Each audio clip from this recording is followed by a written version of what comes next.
some dirty news. They said, boy, don't lose it. Got some money moves. PayPal, Venmo, but I like Cash App. With them Zelle and Chime, but I don't use that. Somebody call StreamYard, tell them I'm about to go live. And Shorty been dying to meet me, she know I'm that guy. Ain't none of these rappers, none of these boys do it like I do it, man. My beats too intense and my vocals too gritty. But she wanna be in an opera. Said, babe, if we ever get to New Orleans, you got it. We ain't gonna do no Louis Armstrong, but you can hit them notes like the horns and jazz songs. You my baby girl, but this ain't that. No Mozart, but you got a dirty South blues rock. Somebody call StreamYard, tell them I'm about to go live. Shorty been dying to meet me, she know I'm that guy. Ain't none of these rappers, none of these boys do it like I do it, man. My beats too intense and my vocals too gritty. Woke up in the morning with some dirty news. They said, boy, don't lose it. Got some money moves. Venmo, but I like Cash App. With them Zelle and Chime, but I don't use that. Somebody call StreamYard, tell them I'm about to go live. And Shorty been dying to meet me, she know I'm that guy. Ain't none of these rappers, none of these boys do it like I do it, man. My beats too intense and my vocals too gritty.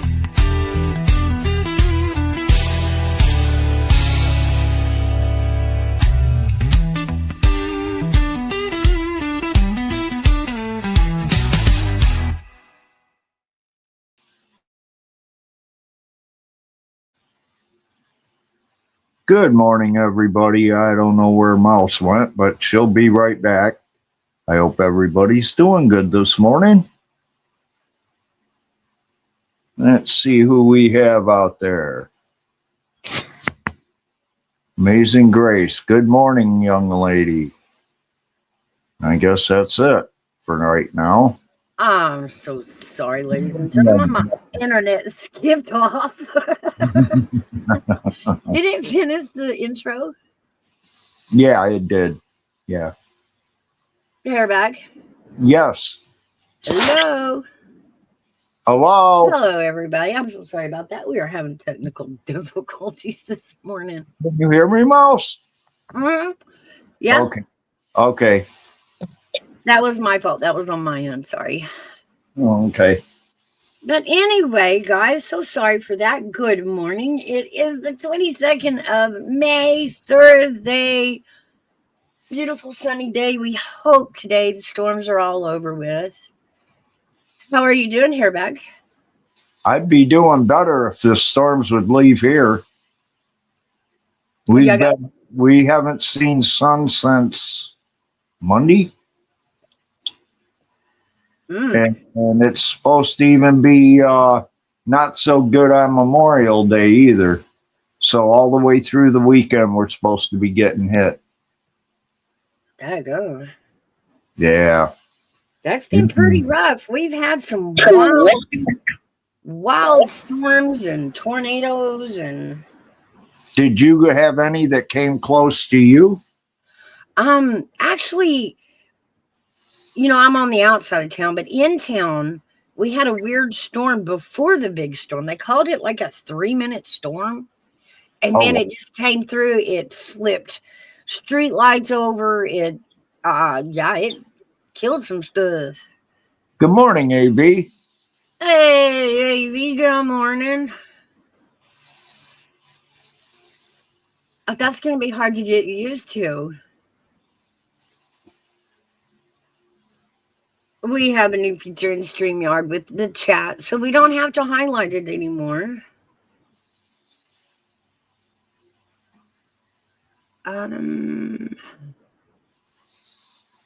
Let's see. I wonder if you had. Good morning, horse lover. Give my granddaughter a kiss for me, please. Hey, good morning, horse lover. Good morning.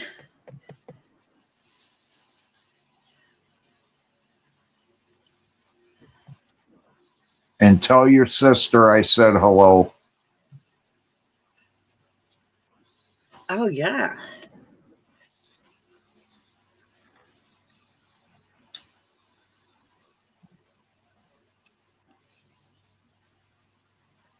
So what? Let's see. The next holiday coming up is what? Father's Day.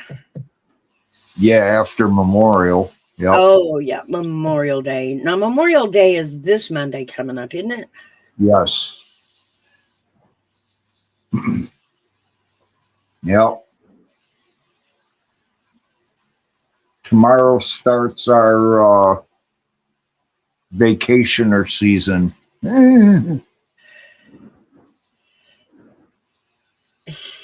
Yeah, I know it is really small, isn't it, lady?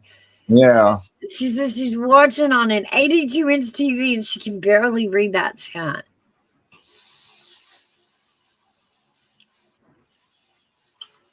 I don't know if we can make it.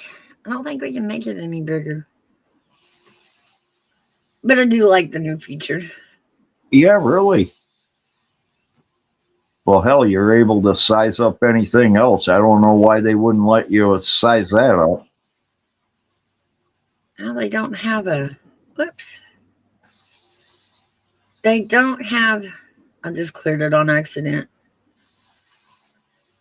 You know, it doesn't have anywhere we can make it bigger. It's just on or off.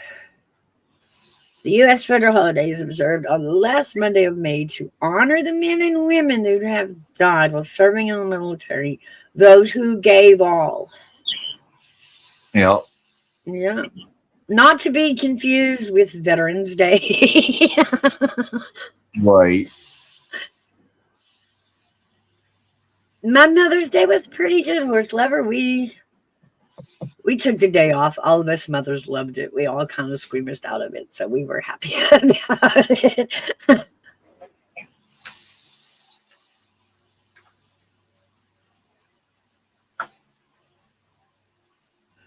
Oh, my goodness. That's right, Amy. Not to be confused with Veterans Day. Right. The ones we lost, not the ones we have.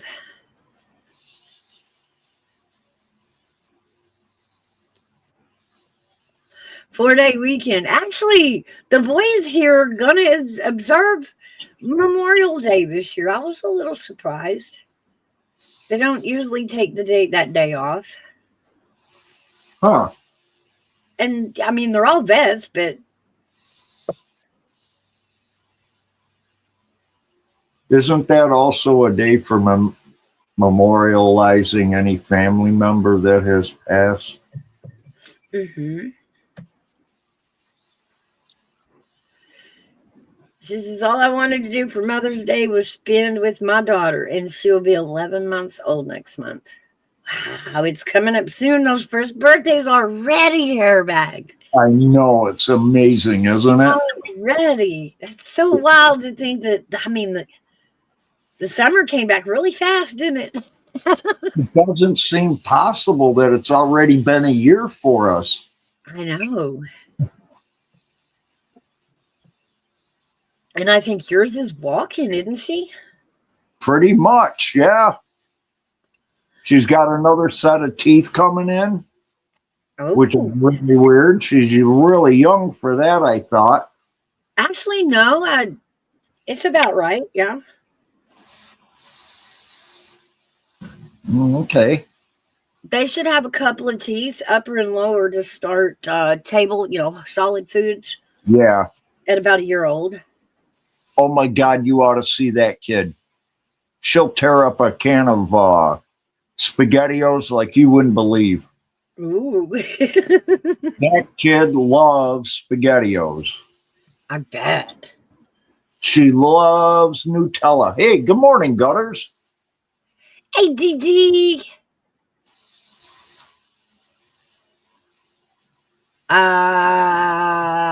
You're gonna have to come up and explain that. I can explain that. I know exactly what she's talking about.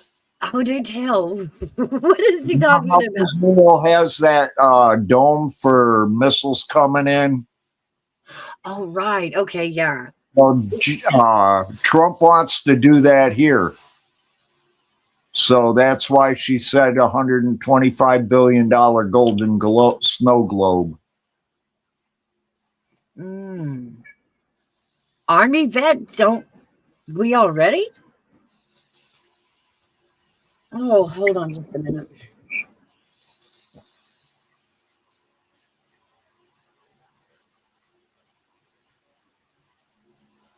Hey, Lady Autumn Sky.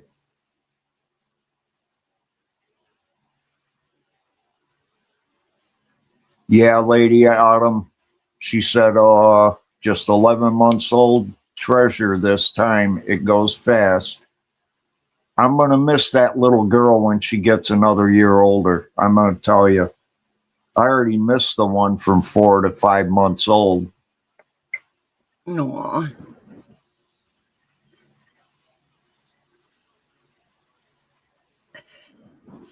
Already eats a whole can to herself. Yeah, she's a little piglet. Mine has learned to say no with her whole body. Oh my God, mouse! I'll get on the phone with a video call because I want to see her. I probably said this before, but the little turd, she does everything but talk to me or look at the phone just to pick on me. But yet I'll go to see her and she'll come to me with no problem. But boy, does that girl like picking on me.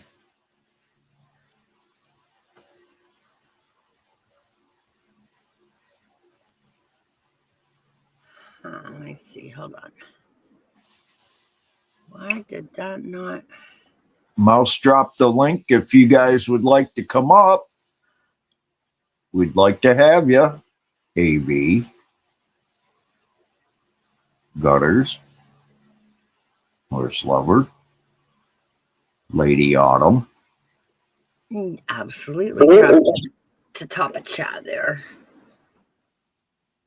Oh, not really a topic today. Just checking in with everybody.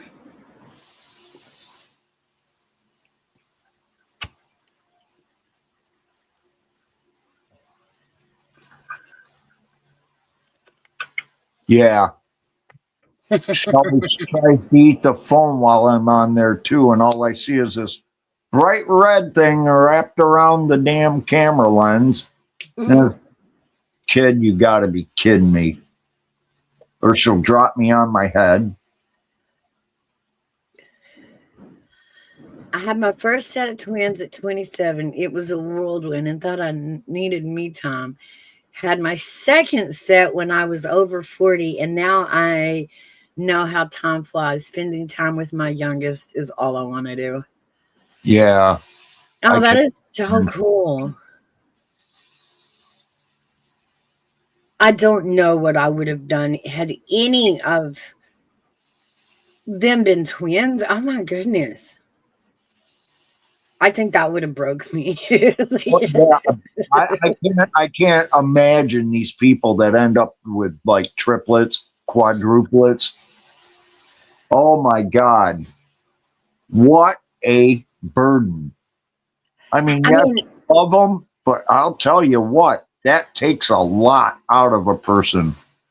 Well, I've seen the ones that like have been in the news, or that the media follow. There was one that had 7 kids, a couple, and then there was remember the Octomom where she got artificially inseminated and had like 8 kids. Yeah. Like you have to hire a whole team for that. We had a meeting about the police, FBI, CIA, Homeland, NASA, military intel using facial recognition tech part 2. Oh, yeah? And how did that go?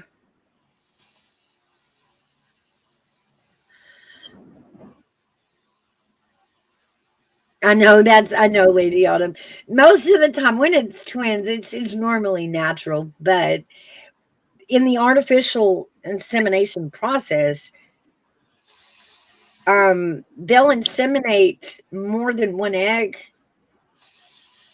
in hopes to better the odds, I guess is the way you would say it. And sometimes some of the eggs take, all of the eggs take. It's in your genes. Are you a twin, lady? Are you yourself a twin? Or do you have like twin siblings? Must be runs in her family. When we were, go ahead. No, I just said at least runs in. When we were in, I believe it was junior high school back in the day, we had set the record for the most amount of twins in one graduating class. And I think we had like 11 sets of twins. Yeah, I remember you saying something like that. That's amazing.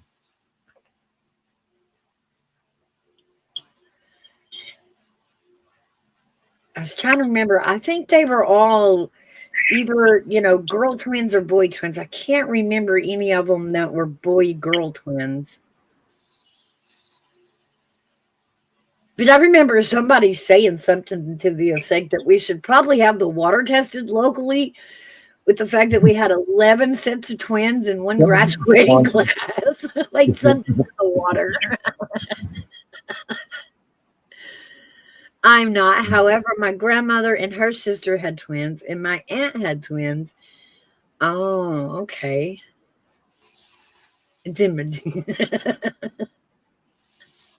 Wow. I think that Yeah, I'd only had one kid hairbag. I'd have ended with one if I'd have had twins. Yeah, right there. And I always say that because each of my children have such strong personalities. The thought of doubling that in the household, ooh. Yeah. The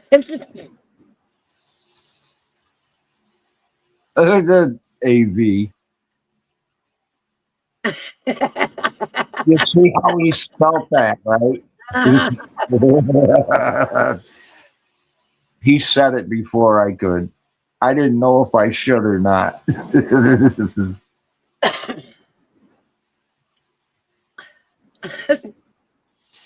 Damn it, AV, you're a noggin robber. A noggin robber.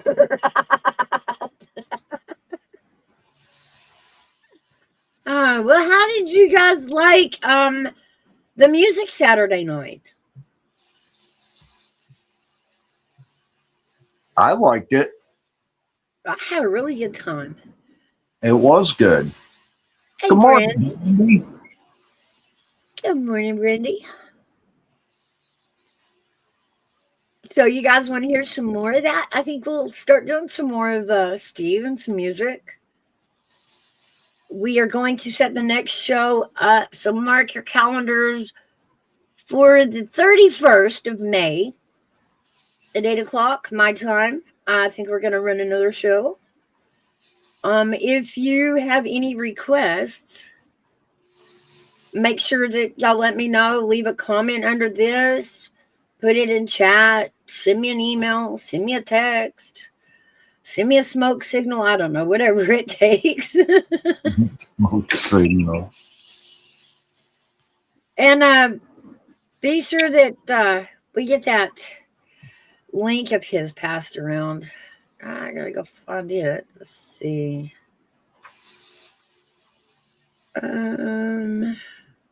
He is a very good artist, I think. He is a really good artist. We're having a lot of fun with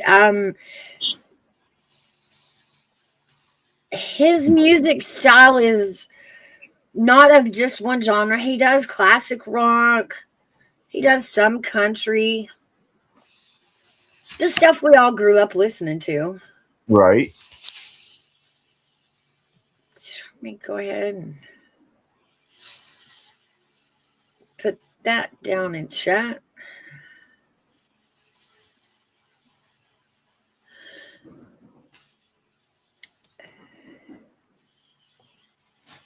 Is that true to your knowledge? A hairback? What's that? Did the men win the back check talks Saturday night? Yeah. Yeah. Yeah. We let y'all have that one, AB. We were being.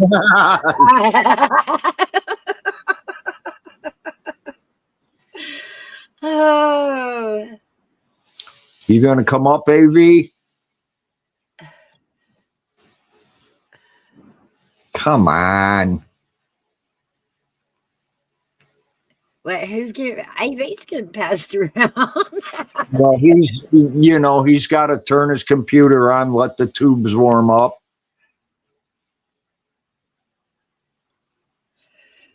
Everybody's probably thinking, tubes, what the hell's he talking about? Remember the old TVs and radios took tubes? Yeah, the old boob tube. Isn't that what our parents called it? The boob tube? Yeah. Yeah. Made a boob out of you. I'm sorry, that is so funny to think about now. And they really meant it back then. Like you're getting sucked into the TV. And Yeah. now we walk around with phones in our faces. Like y'all had no idea. Y'all have no idea just how bad that TV would suck us all in. And not only is it a TV, it's a telephone, it's a weather station, it's a banking account, it's like it's maps, it's it's a camera. It's also Telewoman. The Telewoman.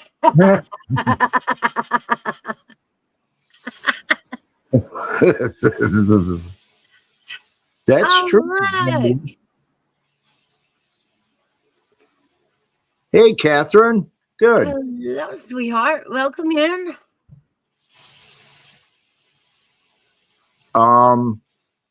Yeah, remember when they called it programming in the newspaper when they listed what was going to be on? Now nobody watches programming. We stream it. It's like, no, I want to watch this and I want to watch it right now. I don't want to wait till it comes on Friday at 9 o'clock.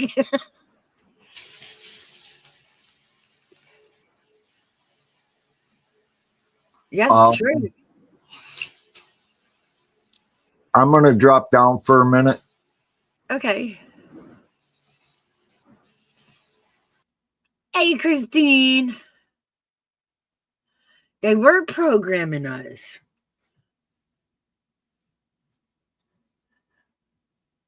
But I mean, technically back in the day, they did pull out of programming every night at 10 o'clock and was like, get out of your fantasy zone. You have kids. Do you know where your kids are? You should probably go find your kids. Like they literally had to get on TV and remind our parents, it's 10 o'clock. Do you know where your children are? You've been behaving. I don't know.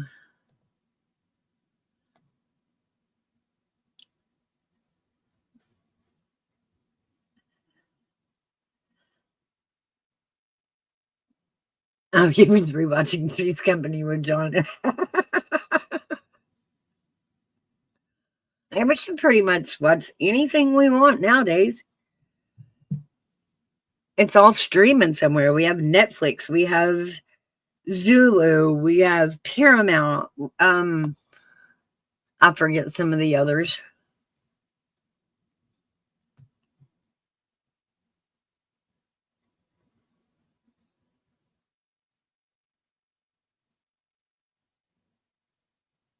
Y'all, I didn't realize those people were in their late 20s. And now remember, though, lady, the story he gave, the lie he told to be able to stay in the apartment with both women, remember? Mr. Rope, they told the landlord that he was gay so that he could stay there. And he was not, was he? He was not.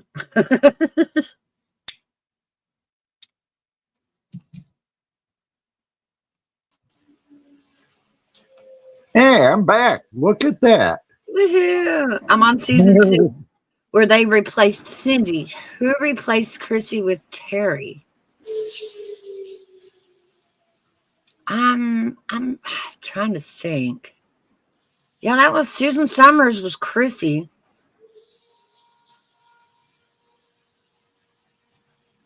Good morning, Christine. It is not 12 o'clock there, Hairback. No, that's the emergency. In other words, somebody must have got hurt or something happened. It's not the weather, is it? No. Okay. Sound like an old tornado. Nothing like a tornado or anything like that. Oh, okay. That's just weird. I heard the sirens and it's like, it's not 12 o'clock. Well, the only other time they do it is if they've got a medical emergency or an accident, a fire, something like that. Letting you know that the ambulance and the fire department's pulling out. Yeah. Oh, man, did I get a couple people one time with that? It went off. I said, oh, my God, we got tornado sirens going. Panicking. Hairbag, get in a safe place. And then I told him because I was laughing.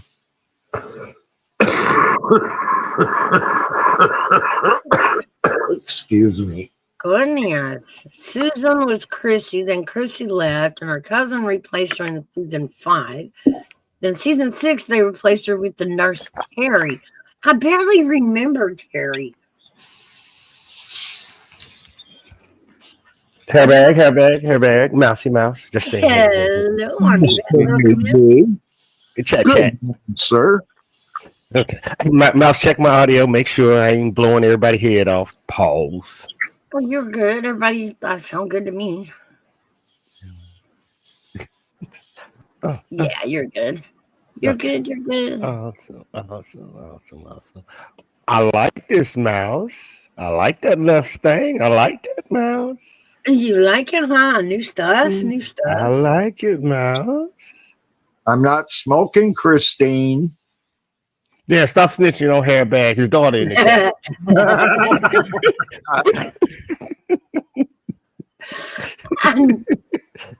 Oh, with your Hairbag. It's how everyone living today, but back then it was and it really was. Yeah, it was. The thought of adults living in an apartment together had to mean something, funky. Now they just do it. It's common. Everybody just buys, everybody pitches in and pays for the pad. Yeah, I can't live with nobody. Two women and a man living together. Woo. Do you know what he's talking about? Is it that Jack Tripper dude?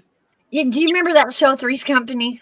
Yeah, that's what he's talking about. He's talking about how weird it was to watch it then, and because it was the show was structured around the taboo.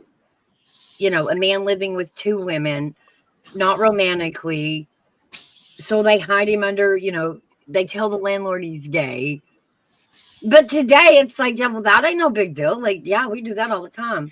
Young kids will pile into an apartment. Yeah. Yeah, but now majority of the time that whole house is having sex with each other in 2025. You can't prove that. And you can't prove that. Yeah, he was, wasn't he? He really was. Gutters, good morning. She said, No. Jack, corn dog. Not corn dog, horn dog. A horn dog. Yeah. Oh, I'm trying to put that. I'm trying to think of this show in 2025. How would it be? How would it be if you had an apartment, 2 girls, 1 dude, and they all go to the bar every night? Come on. Wow. Well, that was just it. To even make it acceptable in society, they felt that they had to pretend that Jack was gay. That was the weird. That's where it's weird because, like today, it's like nobody would even care. Well, I don't even want to think about that. Ooh, that's scary. Today, it's like, well, Sister Wives had what, 5 of them? You know, ain't no big deal. They had a whole public show about it. A whole Can you imagine being with 5 women?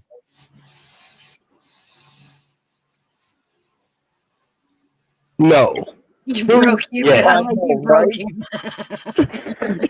But you broke him. Women can't share, man. They just can't. Your stuff. Yeah. I know that right there is the problem. Yes, that's true. That's If we were good at sharing, we'd all be married to like 4 women and a dude, you know.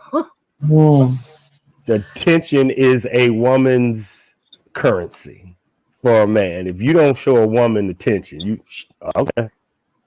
You get 5 of them, you can't even go to work.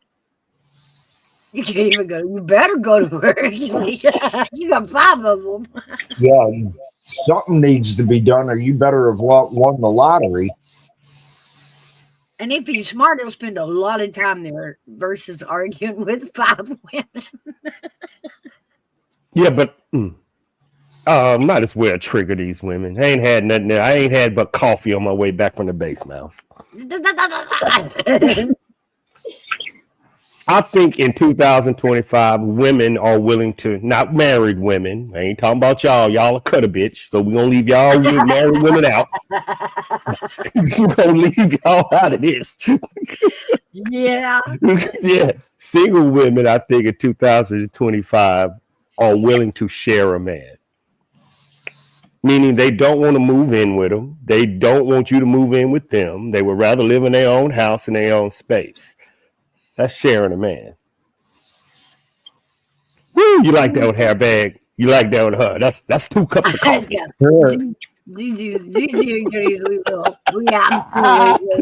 Yeah, but see, I had to, you told me make the distinctions. Married women will cut a bitch. That's all I'm saying.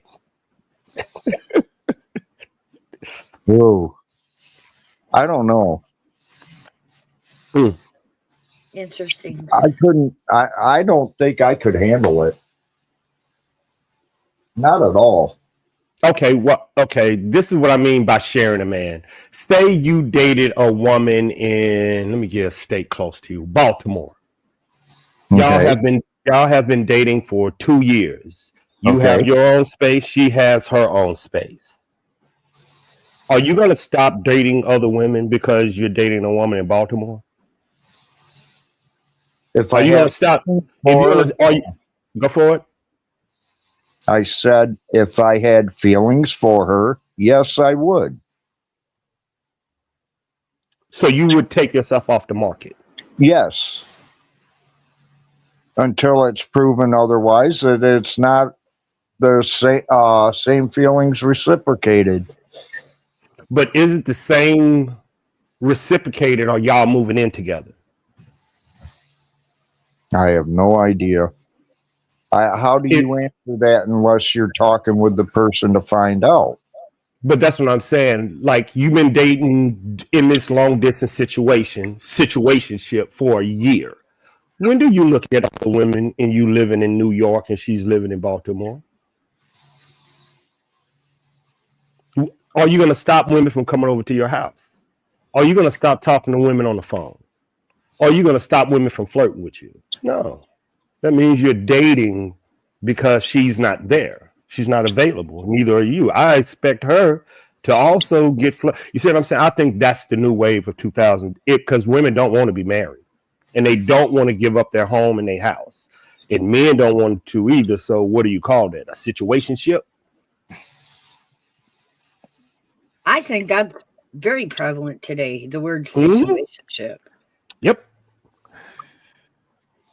I mean, you know, that covers jokingly the homosexual, you know, of course. But it's a situationship. GG, we didn't talk about married women. Y'all will cut a bitch. We know. I said that first time. GG. I said that the first thing, GG.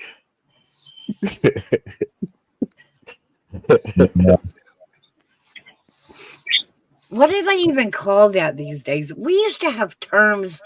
I know what it is. Level of relationship we were in. You know what I mean? Messing around, friends with benefits, or hooking. Messing around is what we called it. The hooking up, friends with benefits. We'd say, oh, we're just messing around. Friends with benefits. So that's what they call it these days, just friends with benefits. That's it. If you are in a relationship with a man that you don't want to get married to, and he lives in New York and you live in Baltimore, and y'all don't have any signs of you giving up your stuff and he giving up his stuff, welcome to 2025 dating. Majority of women in the chat, I bet you majority of women in the chat that's not married, because y'all are cut a bitch, live by themselves, and majority of the men live by themselves. Isn't this a beautiful question to ask? Would you give up your home? And how long would it take you to give it up? Would it take you, what, you meet them 6 months, you ready to give up your home? Should there be a timeline? It should be. You think? Yeah. If you date someone, the first time you live together shouldn't be when you get married. So, yeah, it should be a timeline. And it should be a time, like if you meet somebody, be like, okay, we've been dating for what, 3 months, 4 months? When are you going to put the timeline on we should live together? Because maybe that person spends money too much. Maybe that husband or that man have his draws. You don't know till you live together. You know what I'm saying? Y'all married. You see what I'm saying? You don't know nothing till you live together. So yeah, a timeline is very important. I would give this advice, and even past living together, take a long trip together. You really want to get to know a person, go on a week trip with them. Yep. You're right now. So right. Yeah. Good morning, Oilers. Hey, I'm so good. Oh my God, look who it is. But like, you never know somebody until they're under pressure.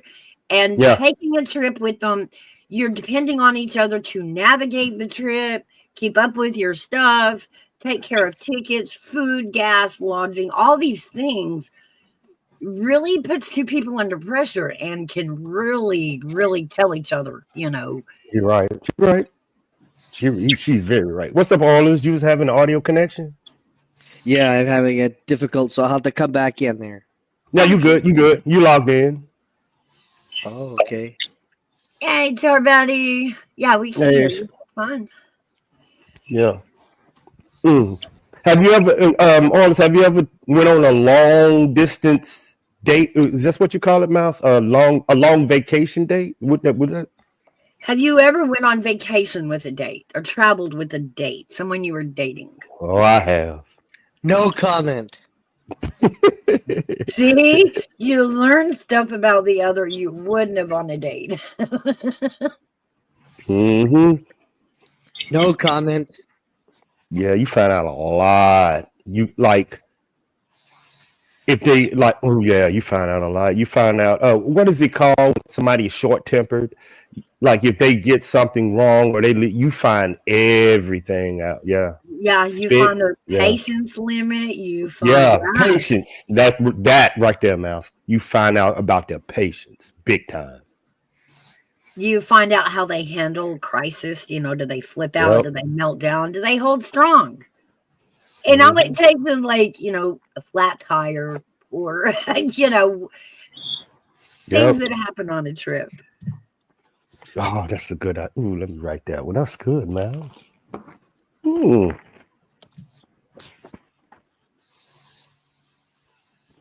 Only vacationed with Marvin. He couldn't get rid of me.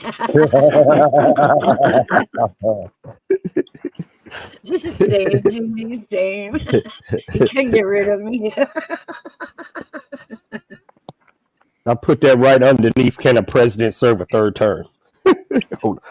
What? Like, how did that apply? I know. That's right. It's going down the list. I think our hardest challenge, AB, is keeping organized. Yeah. My notebooks look the same way. I'm like, why did we flip? Like, how did we go from this subject to that subject?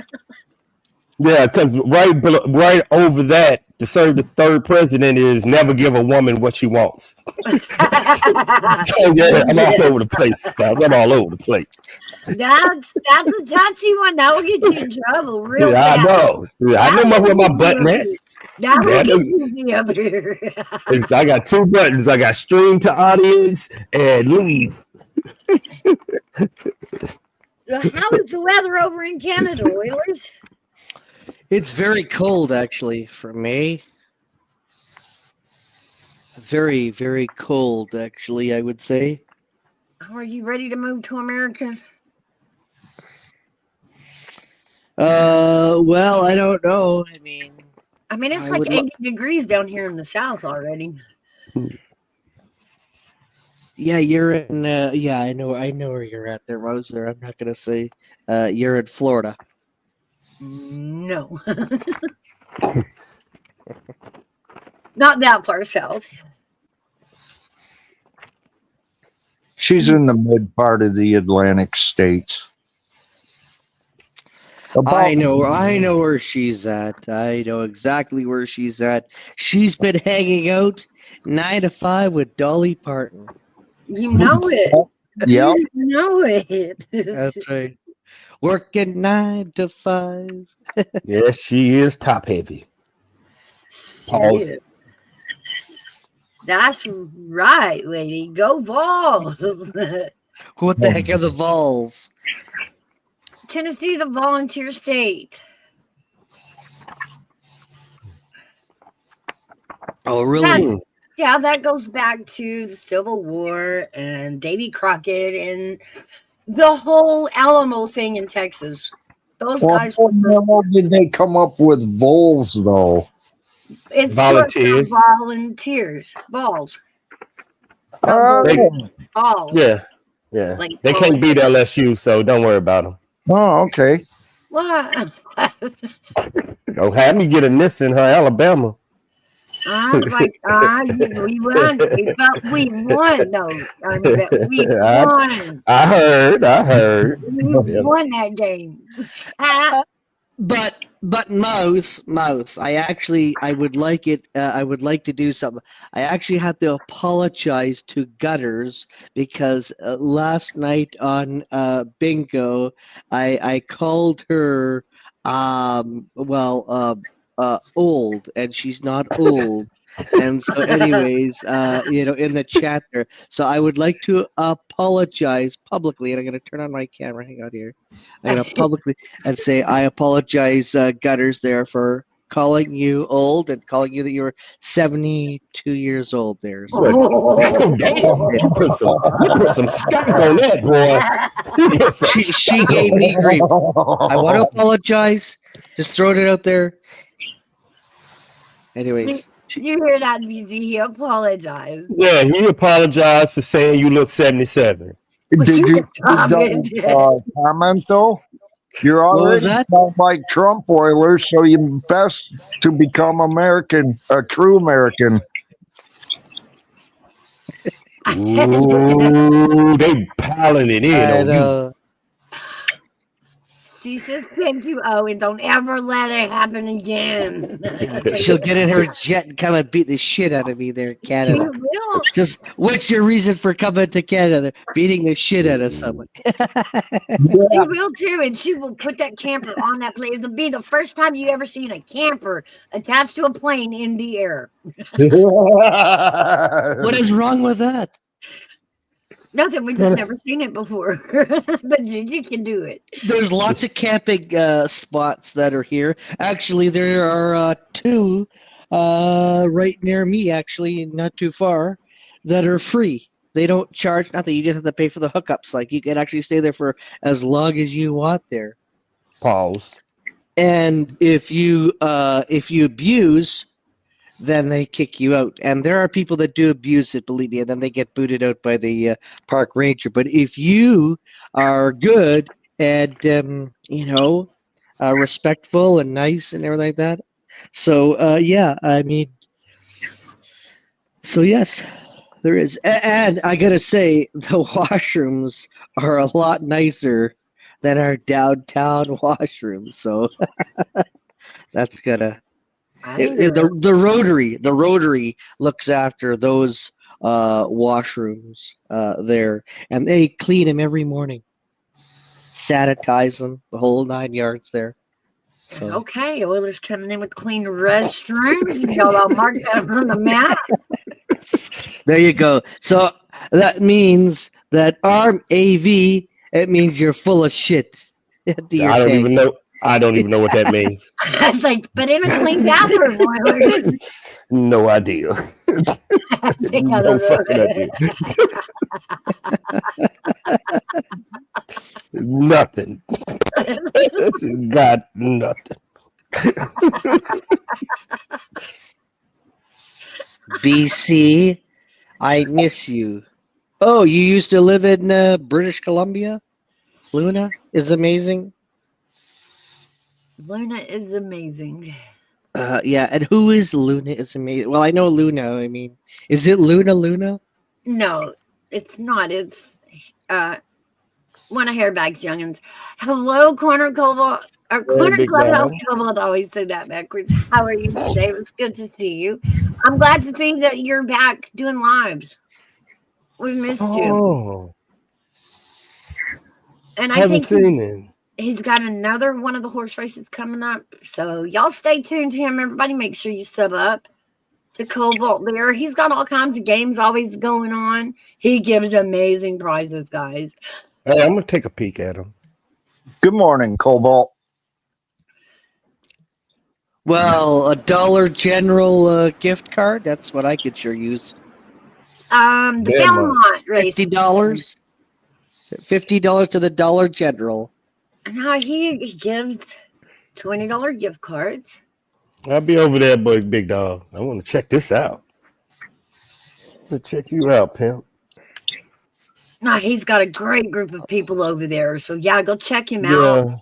Check out some of these people. He's got some really great channels coming in with him.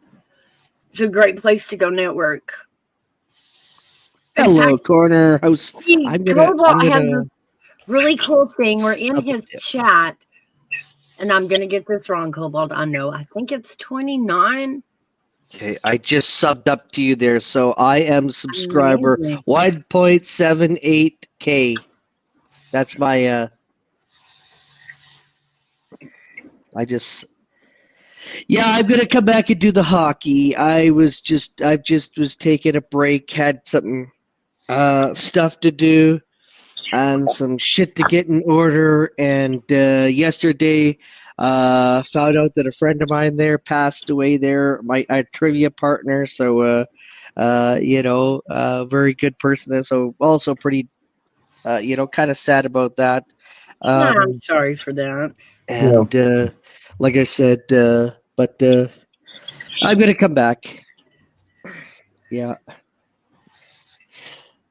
That's the crazy part about life is that's part of the cycle.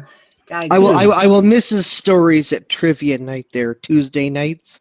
There, I loved his some of the stories that he had there. They were just really intriguing there, and I think everybody is in shock because like this guy was fit. He was always on people's case there. Lose some weight, eat healthy, do this. What are you doing? Like, why order deep fried crap there? I say no deep fried. That kind of thing. So he was always very health conscious and. Kind of like GV. I would actually say, no offense to Gigi, but he's way more health. Like everything he ate, it was like, what's in it? What vitamins are in it? Oh yeah, he was. And anytime he saw me at McDonald's, there he would say they just had their dessert. He said because that's the most delicious part of their menu. He said is their sundaes and their vanilla cones that are right now they're on sale for $1, but if you have the app, you can get it for 50 cents all summer long. And it was a chainsaw accident there, and anyways. Wow. That's why we're all just in shock, is because this guy was. What's wrong, Luna? Luna is amazing. What's wrong? What is that? Oh.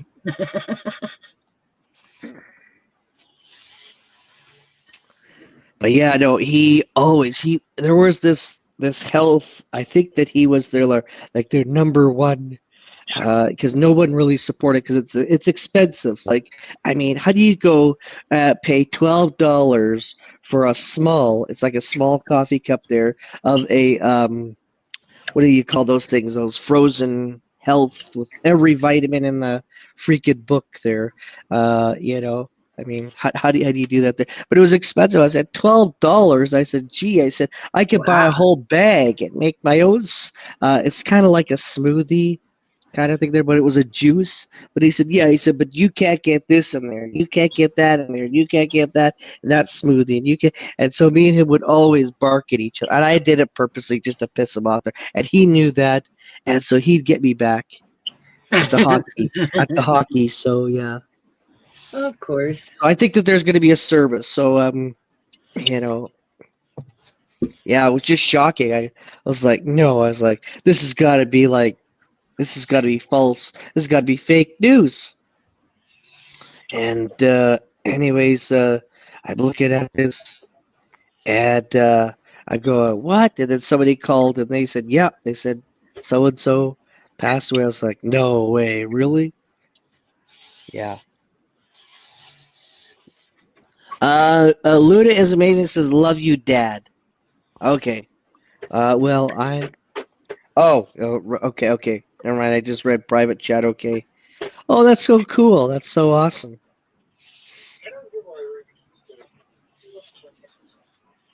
Yeah, this is her first time in here. Oh, nice, cool. Mouse is missing one thing. Mouse, you're missing one thing with Luna is amazing. Where is she? Mouse? I don't know. Mouse, you're missing one thing with Luna is amazing. What is that? Well, the color of her name. Red. Red. Right. Okay, gotcha. Did you read back chat, Mouse? Yeah. Okay. Yeah. I said that's who she was. I said she was your daughter. She's your youngin. Well, she came in under a different name before, and I asked her to change it. That's cool. All the parents that had you, me, Gigi, probably other people I know. We've all had our kids on panel and in chat. Ain't that crazy? Yeah. Yes. How is Child to God, by the way, there, Mouse? He is doing good. He is back in Kentucky. You got him an apartment, and he's back doing what he does, I guess. I game with him. I wouldn't have said the state, but anyways, Kentucky. Oh yes, and so he is actually making the bourbon. I wouldn't put it past him. That's No, crazy. no, he's doing good. He's working every day. He's doing good, staying out of trouble. That's good. I've always wanted to try to make bourbon. Well, the moonshiners made a cheat CHEAT version of it, and they would make moonshine and then put wood chips in it to make it taste like bourbon. Yeah. I don't know. It's close. It is close, but it's still just burnt flavored moonshine. It tastes, burnt wood. It's just ew. But I'm not that much of a bourbon lover myself. I mean, if you are a bourbon lover, they seem to like it.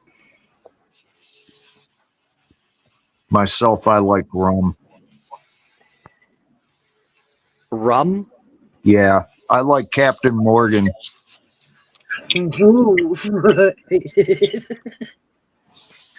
I do shots of that, and oh man, it is so good. But I put mine in the freezer, so it gets almost like a syrup consistency, and it goes down so smooth. So smooth, I don't even need a chaser for it. There we are. I see that Luna is amazing now in blue. Welcome to the club there. No, are you okay now? I got it off. Yeah. No, Luna, it's not beer. It's whiskey. Moonshine, whatever you want to call it. Captain Morgan. Yeah. Trying to write a song, Mouse. When I was drinking, they seen me drink a couple times on that stuff. And a couple wasn't very good of it either. I'm almost scared to ask AV. What is it about? I don't know. I don't know. Is it a... Okay. Today I got three. I've been on a panel with facial recognition this morning. Also, there was a panel this morning about copyright strikes. Like, what are they? How are they? And stuff like that. Uh-huh. And then the other one was, are you a content creator or a influencer?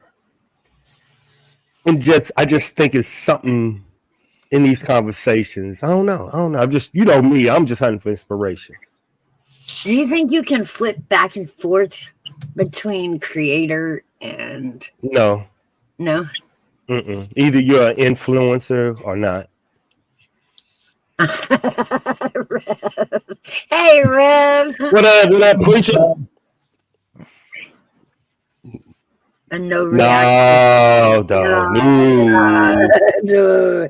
That brings back memories of Purple Passion. Oh my God.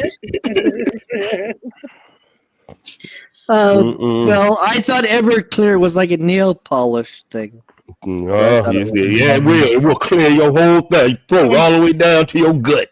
You can probably remove fingernail polish with Everclear. It's probably pretty close. And if you're not used to it, it will make you bring it right back up too. The problem with Everclear was it did a job. You could hide it with any flavor, any taste. Like you could pour it in Mountain Dew and couldn't taste it. That was dangerous. Yeah. That was proof that they were trying to kill us in Gen X. I'm just saying, Everclear was population control. Yeah, I kind of knew if I had Everclear, it wasn't going to be no after party. Yeah, right. Oh, there would be just you and that old porcelain throne living it up. Oh yeah. No doubt. Do you think people know what an influencer is? Yeah. Why Um, wouldn't we? well, I don't know. Ask the chat. What do y'all consider the definition of an influencer? AV? Influencer? Go for it. Influencer, but I also say you're a creator too. Well, I mean, when you said AV there, Hairbag, I was thinking that AV is a pimp. He pimps us out.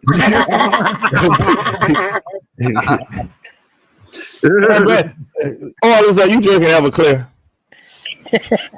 It's coffee. You have to have the power to influence your words, what you can bring to the table.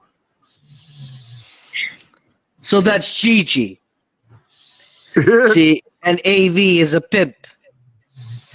Gigi would be Is an influencer because she influences people to eat healthy and not eat fast food junk.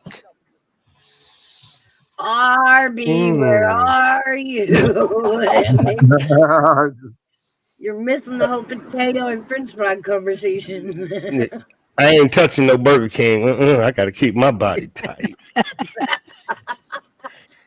Okay. Let's be more specific. A online influencer. Somebody that goes on one topic at all, like beauty or I don't know. Something that gets people to a topic that would get people to, come in and they, want to discuss something that's pretty much mainstream. Like makeup, I don't know, fashion, influencers. If it's not coming out the way I mean it, I think you guys. Yeah. I get you, man. Now, McDonald's? Is that what Hairbag's saying? McDonald's. I would say the influencer is one that you try to recreate that, motivates you or that's Gigi. You can be influenced bad just like you can be influenced good. Right. That would be Gigi then. A creator doesn't try to push a thought on you one way or the other. They just create and entertain for all of the group, for all of them. There you go. Her comment to come up. And AV is the pimp. He likes to pimp people out to women. Guys. Do you like to? You mean like a dude pimp? Like he pimps dudes out to women? All his own Everclear. All his own Everclear and McDonald's. Don't pay attention to him. He's gone. Leave him alone. It's. Well, I was just going to go in to ask if Oilers knew that. Are you staff? Are they there? Like, have you been turning your money in on a timely manner like you should be? That stupid people shouldn't breed. Says the influencer. Gigi. That's hilarious.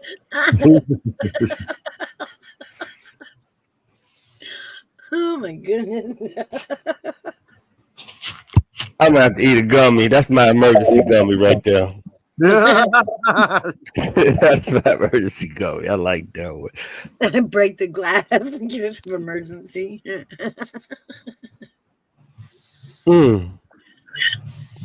By using audience interaction to establish authenticity, expertise, and appeal,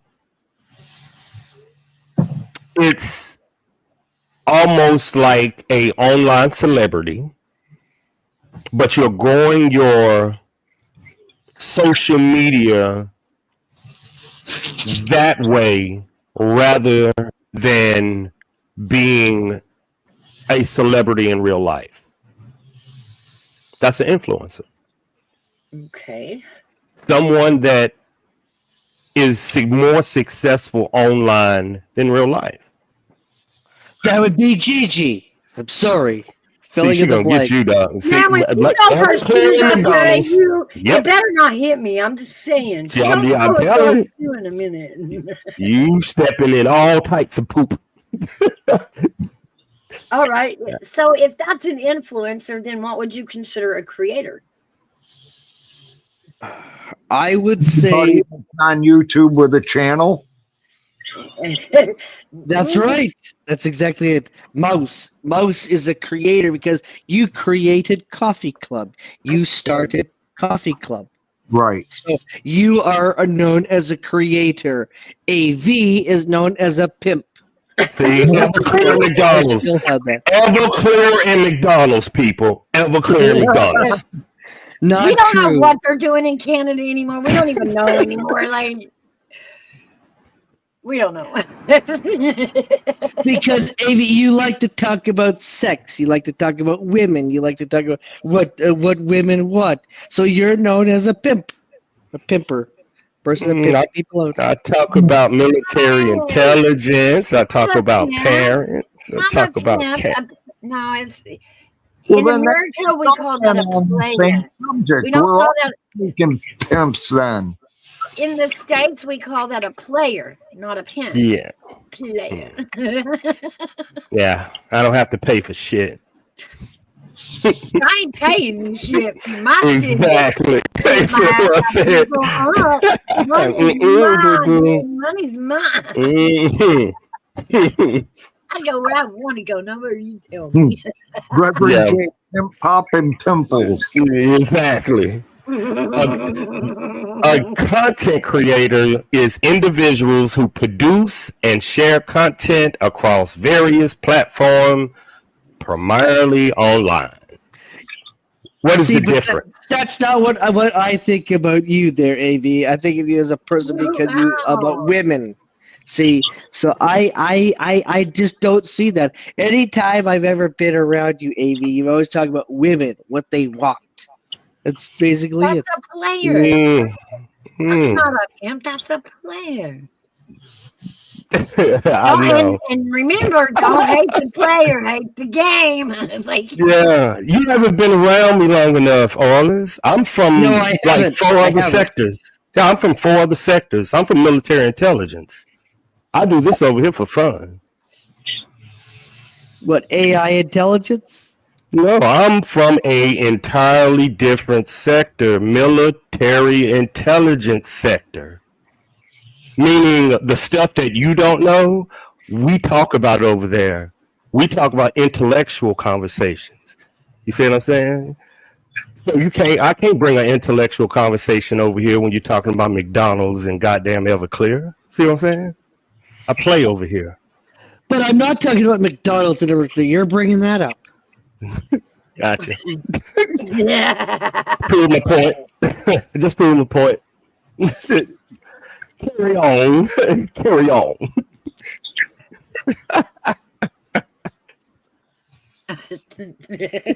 wow. Don't walk into a mountain, dog. Don't do it. It's bad.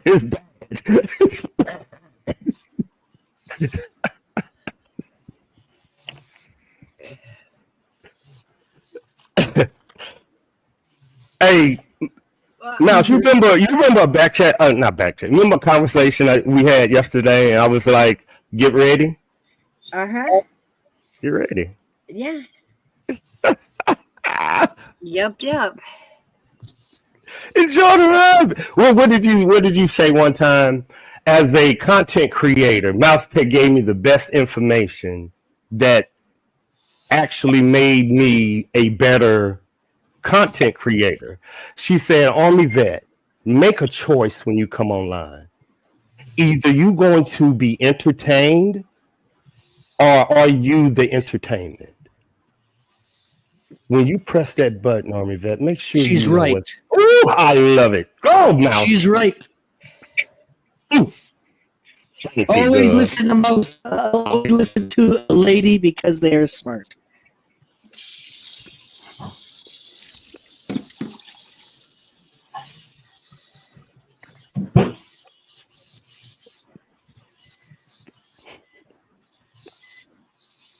Lady Autumn. What I did 25 years of COVID. Where was it? Hey, boy, it's a lot going on from chat to panel. I'm trying to catch up, man. I don't know. We ended up with bread. Where did we get bread? I'm so lost. I'm so lost. Oh, I need bread. I need to go buy. It is so much going on, Miles. I would need a breakdown. Mm-hmm. A bologna sandwich is what I need.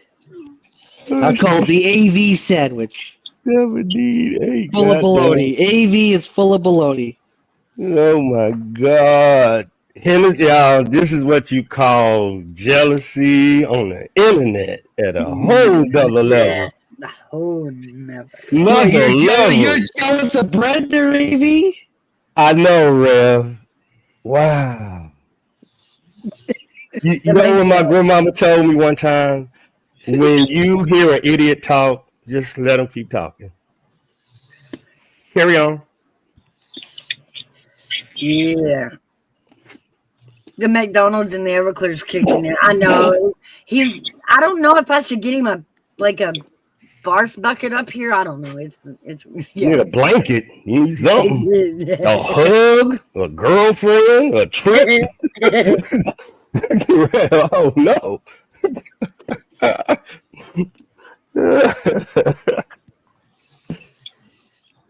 Yeah. Hey, Lady Autumn, it's something, baby girl. It's getting washed down, something.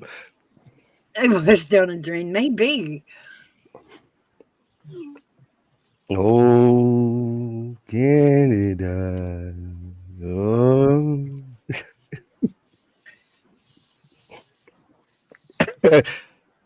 Luna is funny. Rev is crazy. I'm just joking this ride. That gum should kick in 30 minutes. You wait to 30 minutes, that gum is really gonna kick in. I was told that it's better to be a fool, than to open your mouth and remove all doubts. There you go. Perfect. Yeah. Perfect. That's Yinli down right there.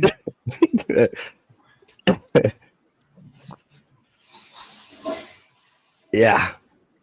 And that grandma said. That's what grandma said.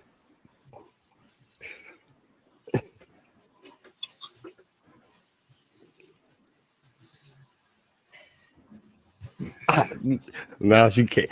You know what I was gonna ask you, Mouse? I was gonna say if there's so many openings in Coffee Club, shouldn't we try to alternate Coffee Club? Like I was gonna ask the chat, who would y'all want to see team up on a Coffee Club, like on a Tuesday or Wednesday? You see what I'm saying? Like, what would you want to see? Who would y'all want to start a show? That went down. That was gonna be a good one. Like, because don't you got like a Saturday open, you got Sunday open, you got Tuesday open, Wednesday open, and you got a lot of content creators down there. Wouldn't it be like, instead of doing it in the chat, why don't we do it real life? Why don't we mash up content creators? Absolutely. That would be different.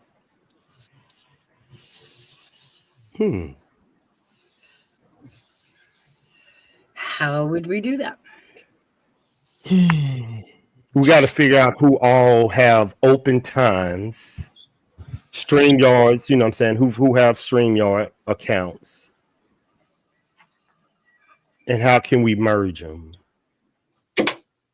Like, I've been on Dragons, I've been on yours. What about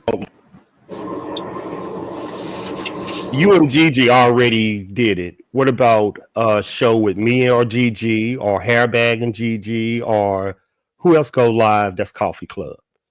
You see what I'm saying? That. Mm. But we got to build up the Coffee Club again. I'm willing to go into it, but they already Oilers might come back. Yeah, that's what I'm saying. Everybody, RB, Hairbag, all of them. I'm trying to even get A-Jot. I'm trying to get everybody back. Yeah. Yeah, because we need to be adding some more creators and making it bigger. Mm-hmm.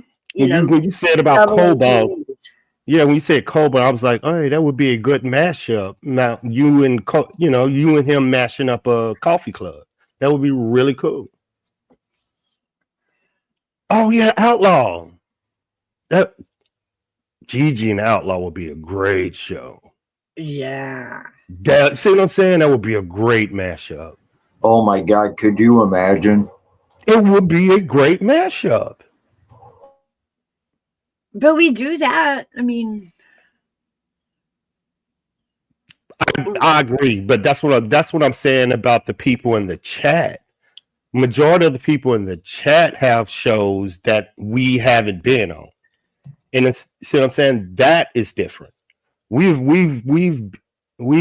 visited each other's chats and shows, but like I haven't been. Cobalt haven't been on Gigi's show or my show or Orla's show, and premiering him on a Coffee Club show will get people in new breath. Like when you said that, I was like, how do you get that new breath in to Coffee Club that way? Yeah, that way. Because me and you were talking about going out. We said we are tired of just being here. It's time for us to grow and go out to different sectors and different areas and grow. We need to go out and grow. Homesteading, military intelligence. You got still got the true crime we can still hit up. We still got what other areas you can hit up over? All type of it. Motivational. You can hit, it's tons of it. Of it. Feminism. Manisms. Where did you go? Oilers jetted by Oilers. We're gonna get these shows together, y'all. It's gonna be some fire. Oh yeah, we got some cool stuff coming up.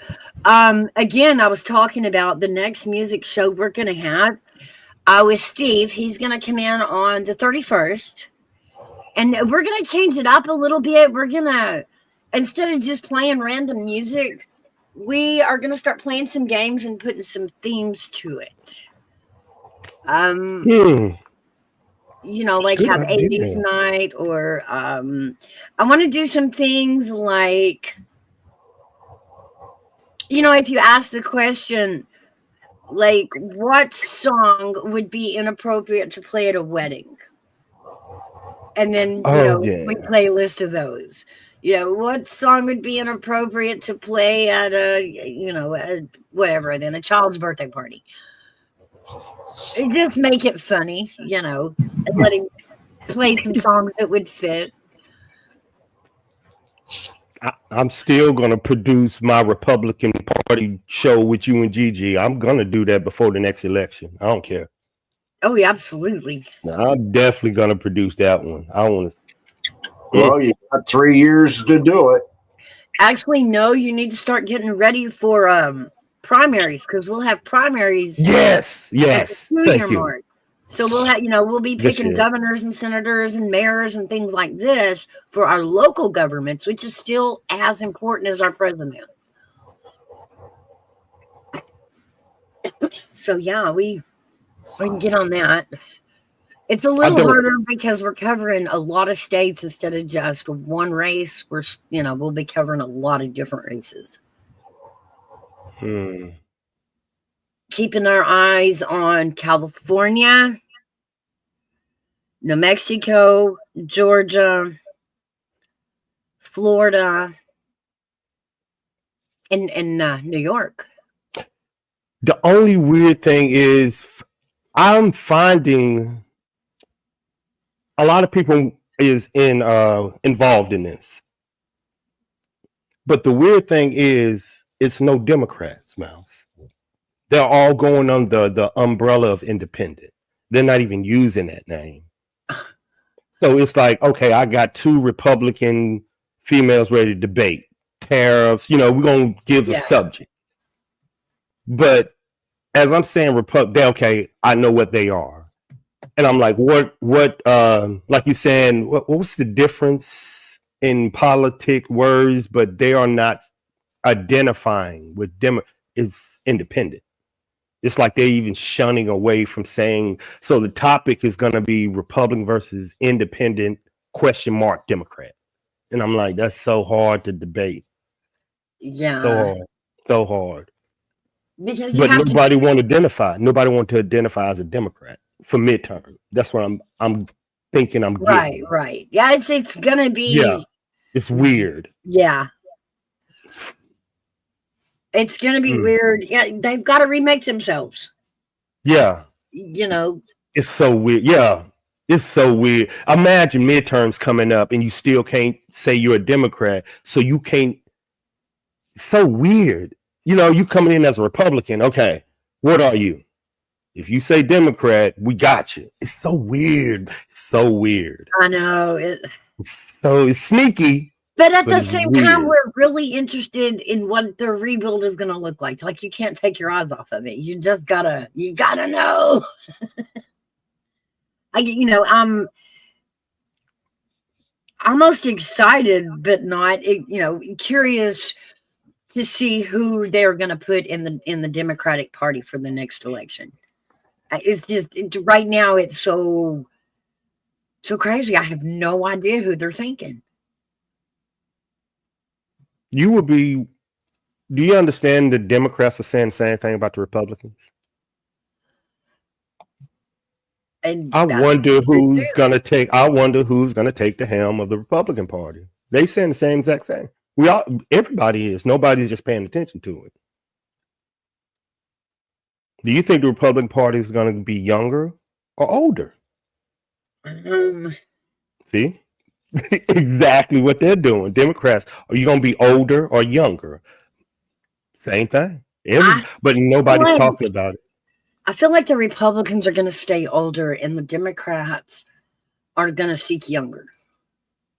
How old is Trump's vice president? I don't know how old. Is he young? Herberg, you know how young that dude is? I think Lady Adams in his 50s. See, in politics, Miles, just you and Hairbag now. In politics, is that young or old? I don't know.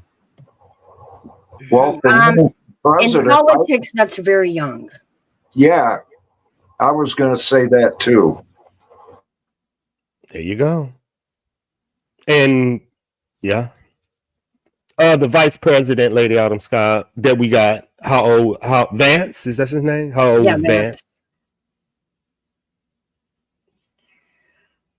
Because other than Mouse's boyfriend Elon Musk, the only other person that I've here is the pit bull, Vance. See what I'm saying? That's all I hear. And Mouse say Elon Musk can't run for president, so he can't. He's not a naturally born citizen of America. He was actually born in Africa. See what I'm saying? Vance. See what I think everybody's going younger. What's up? Who was born in Africa? Elon Musk. Elon Musk. Oh, yeah. I wouldn't want him for president anyway. Damn. Woo! He's starting to fight now. Oh, he only 40. Oh, that is young. Let's look it up. Holy smokes, that's young. This dude only been, wow, that's crazy. No. Well, that tell you right there. Yeah, he is 40. Wow. He is 40. Donald Trump is 78. Wow. This is I'm not surprised. I never looked. Isn't that okay, y'all? This is going to be the weirdest thing you've put through your brain. Our vice president was born in 1984. 1984. That Oh my doesn't even God. seem feasible. Wow. Wow. Makes sense. It makes so much sense now. I He was represents years old. the youth. And Lady Adam Scott mind just blew up. This is shocking. Wow. Yeah, That's shocking. 1984. I didn't know that. 1984. Our vice Wow. president is born in 1984. That is hard to process. Process Trump is almost 80 years old. I know. Wow. I agree, lady. He's not had an easy time in politics. When he first jumped into the scene, he had a train derailment to deal with, and what a mess that was.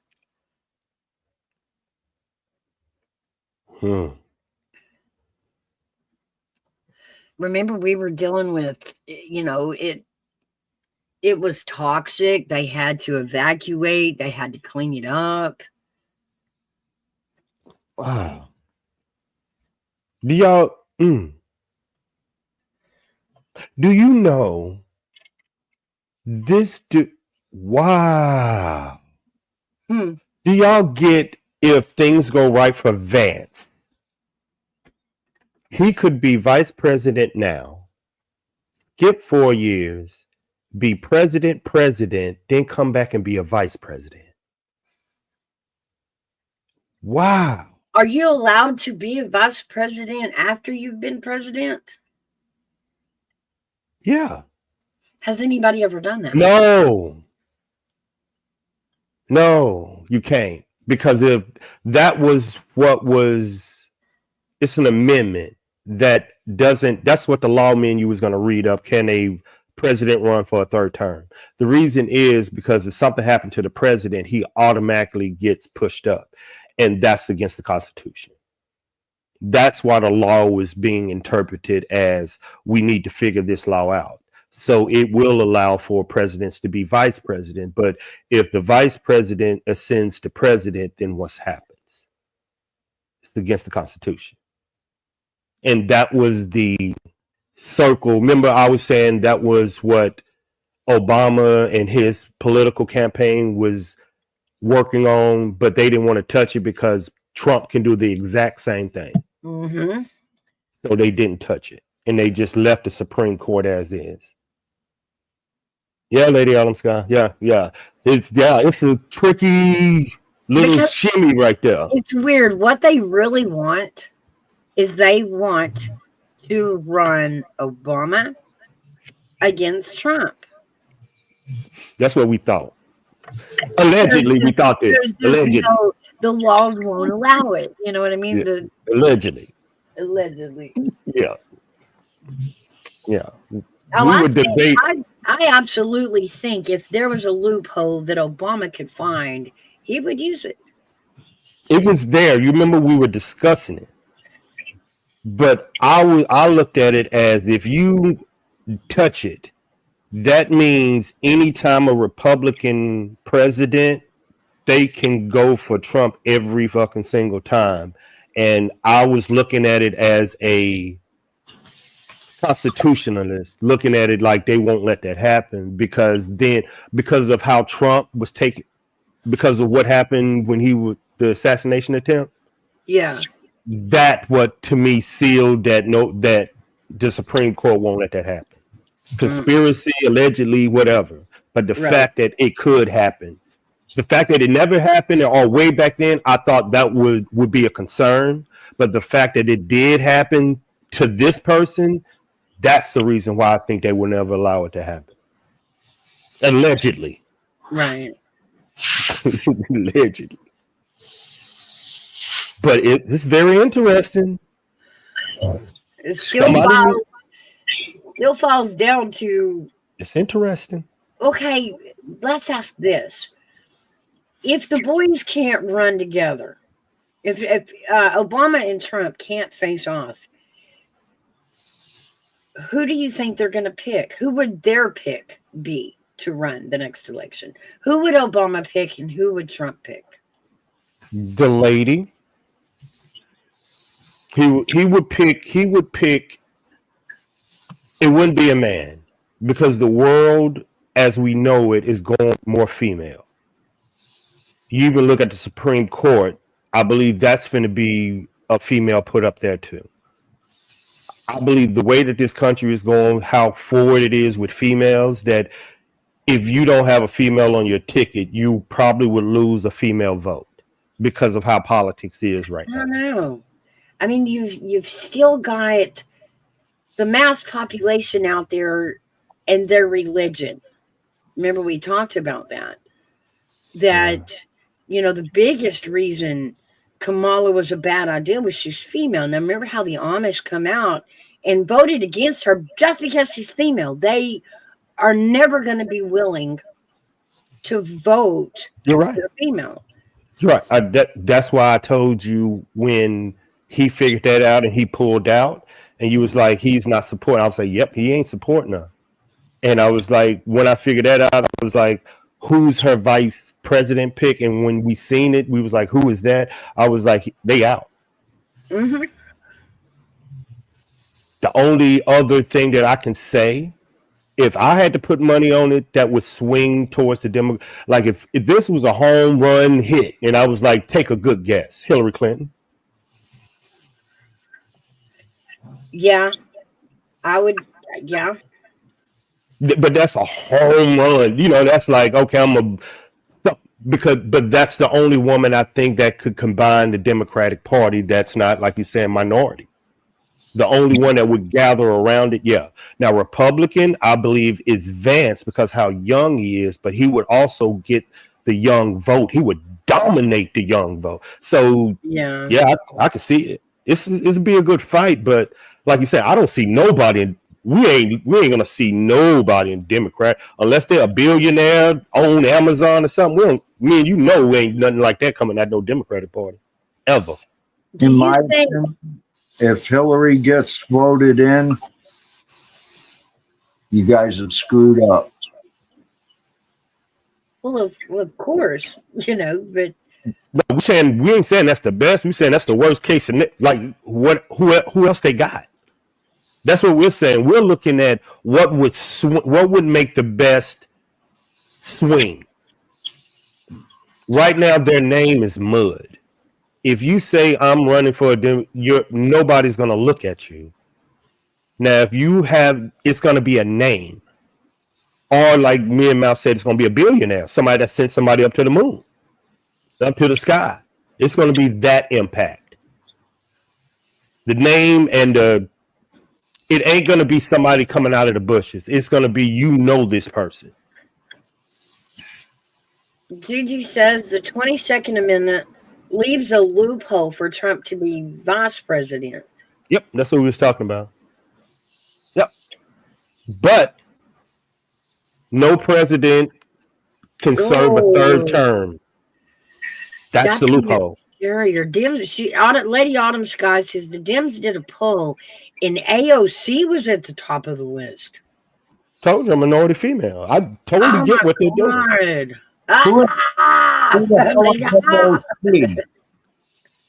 Mouse, one of Mouse hated rivals. She is off her freaking rocker.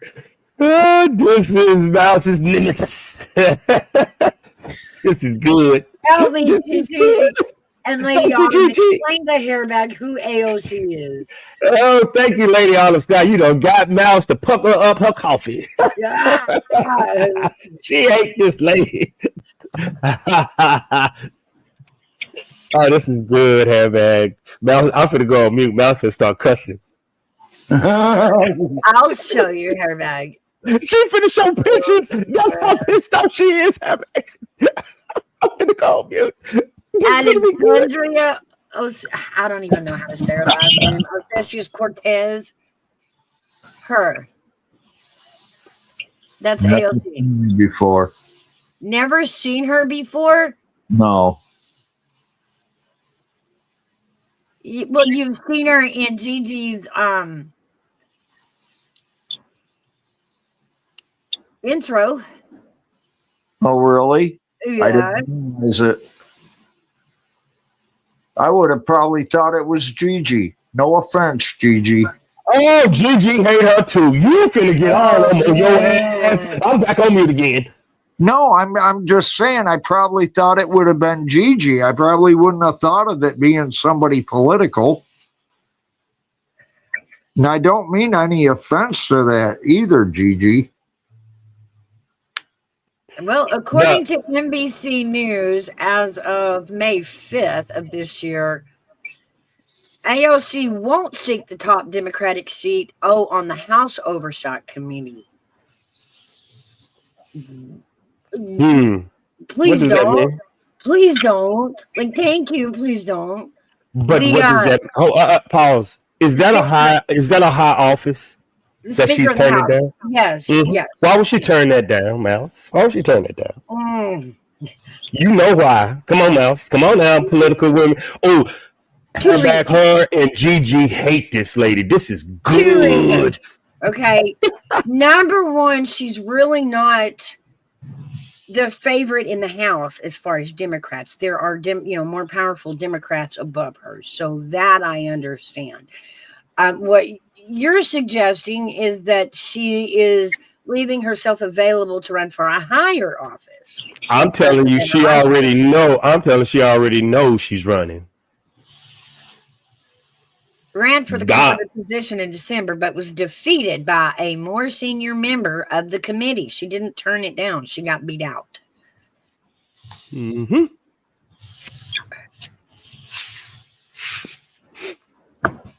Do you think she got power? No. No. She's got volume, but she doesn't have power. In politics, is volume power? I know y'all hate this lady. No. Ooh, I'm finna change my avatar just to piss you and Gigi off. No, in the Democratic Party, money is power.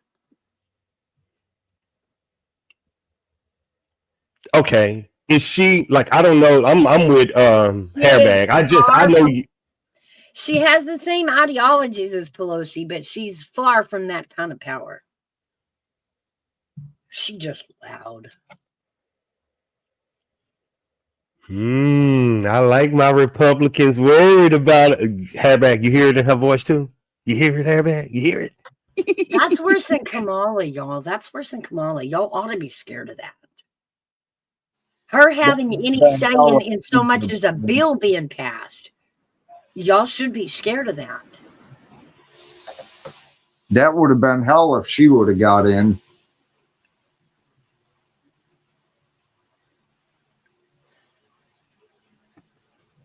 I got the scariest Democratic whatchamacallit for Mouse, and I want her to tell me. Kamala Harris and AOC running together next year. I mean, for the next president. Would be the biggest disaster in history. Yes, it would. Even the Democrats would be like, no. Is it a good movie, though? That is it a good movie? I don't know. I'm following that under Friday Night Stupid movies, man. I'm like, what did we just watch?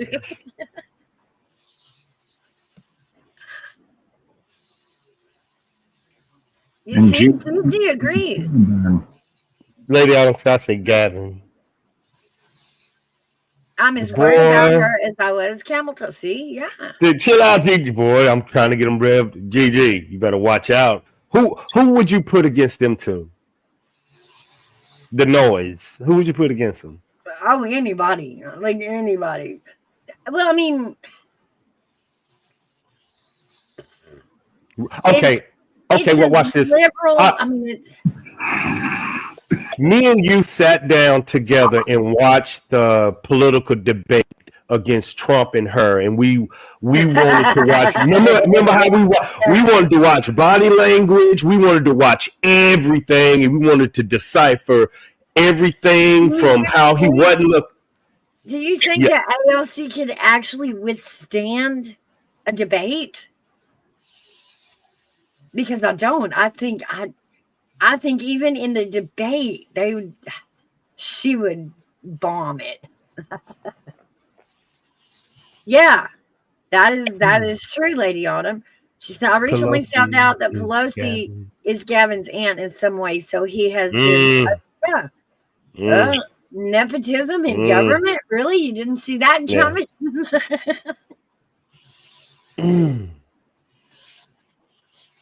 Vance just might be one almost. No. Well, How old was what's Trump's first vice president? Pence. How old was he? Was he older or was he young? Because I'm looking at his age, and in politics, being a vice president, I would think he would extend to, you know what I'm saying, Trump, because he's so young. Like Mal said, 84. Like, he's been in the game for a while. He's going to be in politics for 40 years at least if Trump is 80. And he's a vice president at 40. Wow. I agree with Gigi. Gavin doesn't have a chance because of what he's already been called out on California. The fires, nope, he didn't handle well at all. See, I don't know none of this, man. Crapped on that one. He had the water turned off. Gavin and his choices and where he spent his money led to California being able to burn up in an instant. The money he was supposed to, or that he was given by the government to clear out, the wooded areas, to prevent, so much shit from being able to burn. Lady Autumn says he's 65. Gavin took all that money. Gavin took all that money and put it somewhere else, and then, of course, as it's on fire, everybody's like, yeah, we told you got to maintain these forests, or if there's a fire, we can't control it, we can't get to it. We have to let it burn to us. Plus, he had the contracts about the water. The water was turned off. Couldn't even put it out with water. Oh, my God. I mean, Gavin bombed it horribly. I think Pence got blackballed. There's no way you are the vice president of Trump and you haven't ascended since. Well, if you remember right, he didn't really agree with what Trump was doing on the first. Okay. And he kind of distanced himself. That's why. Okay. I was wondering. That's what I was going to say. It was the argument about certifying the vote. The conversation that was had in the White House. I still haven't read that yet. Remember, we were after the first term, or during the first term, in the voter fraud we were trying to prove. I kind of know it, but I read over it, but I didn't go in depth. I remember they had a conversation about votes in Florida and not doing this and letting it was something, but it was just too much for me to read. But I understand the gist of it, but I didn't read all of it. But yeah, he separated from Pence because when it came down to the wire, he depended on Pence to uphold his stance that there was voter fraud. Yeah. And I remember he refused to. He did not. So that was the wedge between him and Pence. Okay. Because I can just imagine Vance's political outcome right now. You just imagine where he will be in 40 years. Wow. Yeah.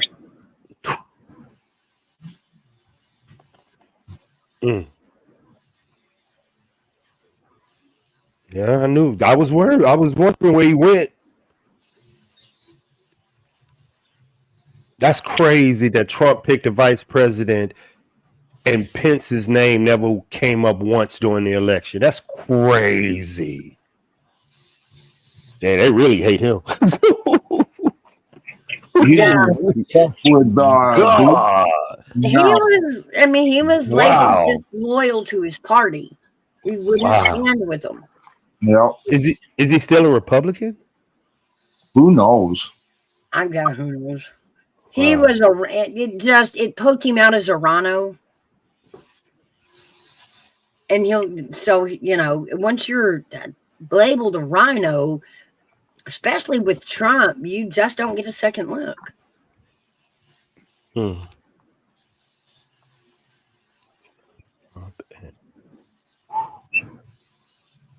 Wow.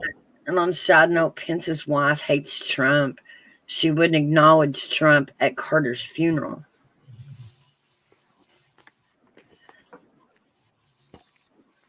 I was Yeah, I wondering what feel like happened it to him. too. What I was surprised about at that funeral was that Trump and Obama sat next to each other joking. Not me. Oh yeah, Kamala wasn't happy about it. Was she? Not at all.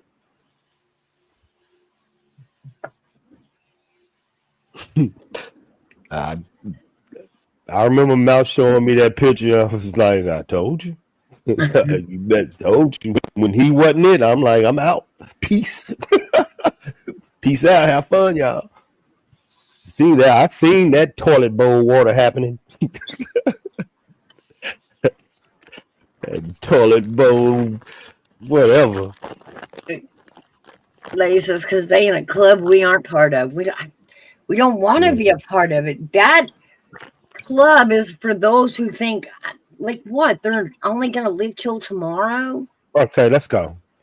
No, Conspiracy theory. that cartoon of that little mouse that says, "We're gonna rule the world." Come on. Leave Conspiracy my theory pinky in time. the brain alone. Be nice to my pinky in the brain. Conspiracy theory time. Let's go, y'all. Okay. Do you think there is someone more powerful than our president that tells the president or people what to do? Yep. Don't ask me who, but yeah, because the Exactly. president really doesn't have that much power. He has advisors, but he Do also you has. think his advisors are coming from the United States or outside of the United States? Both. Oh, inside the United States. Hey, Mark. Mark. Speak. That hairbag and mouse, that is the conversation. You see how Hairbag was thinking some of the influence of America's come from outside, and Mouse saying no, it's inside. That's the conversation. I said both. Mm-hmm.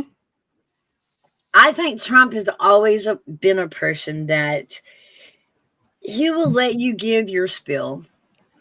You know, your little.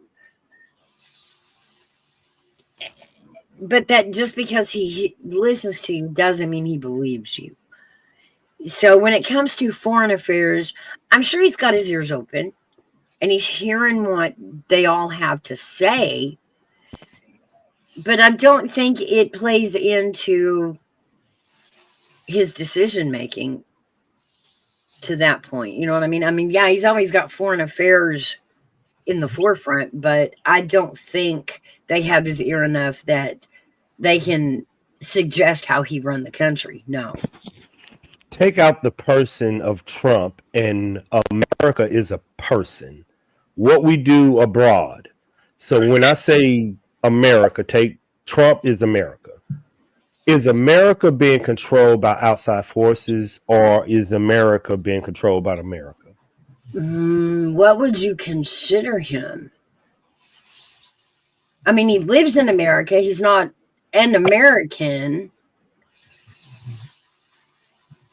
but he sure does enjoy American money and spending it destroying America. So what would you call that? an inside trader. And I don't mean from Wall Street either. What would you consider George Soros? An influencer. Well, I mean, he's got the Democrats' attention, always has. He's Anybody with power will get your attention. He's in the country, but he's not for the country.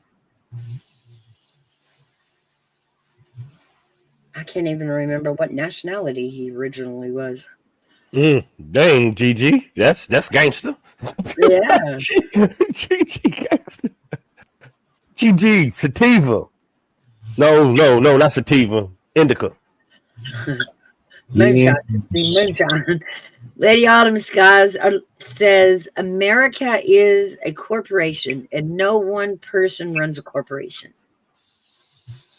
That's true. That's very true. Well, you need to put that on a shirt. With a ton of money. That's right, Mark.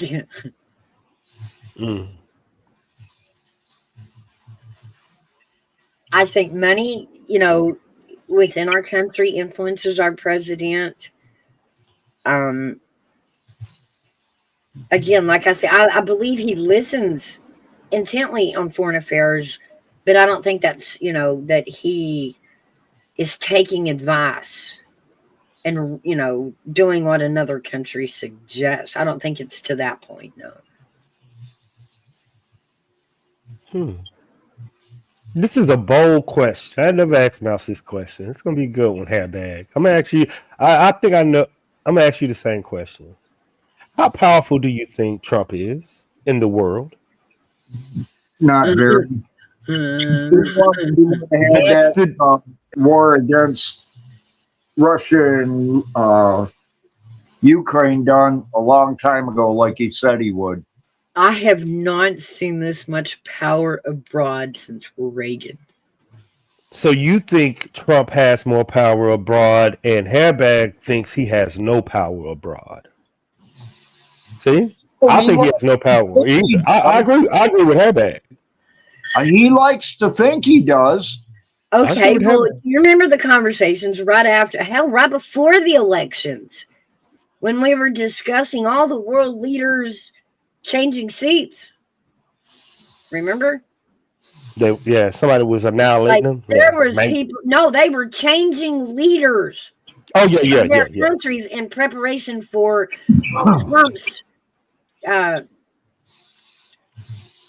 Trump's administration. Yeah.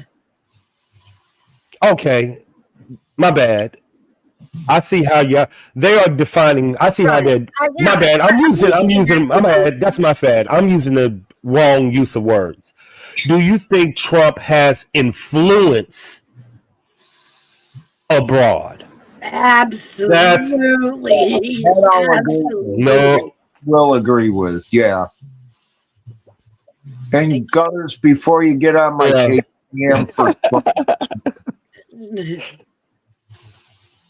Yeah, that's okay. My bad. Yeah, I was using. Yes, he does has an influence. Yes, big time. That's the difference.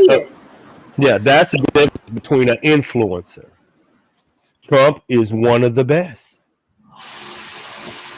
He will go into a meeting and he will make you change your mind. Not many people could do that, Mouse. Not many people can do it. Not many can do it. Businessman, as you say, Mouse, conducting deals. Not many can do it. And then, like he said, Mouse, we know what he have done. Oh, you're going to disagree? Here's your house. Say something in this house. Yeah. Influencer, Mouse. Yeah. Influencer. Like they gave him a plane. Yep. They gave him a whole damn plane. You don't know what he was saying to get that plane in there, Mouse. That's the thing. What an awkward moment, though. Just in today's time, for somebody to hand me a Boeing plane, I don't care how brand new it is.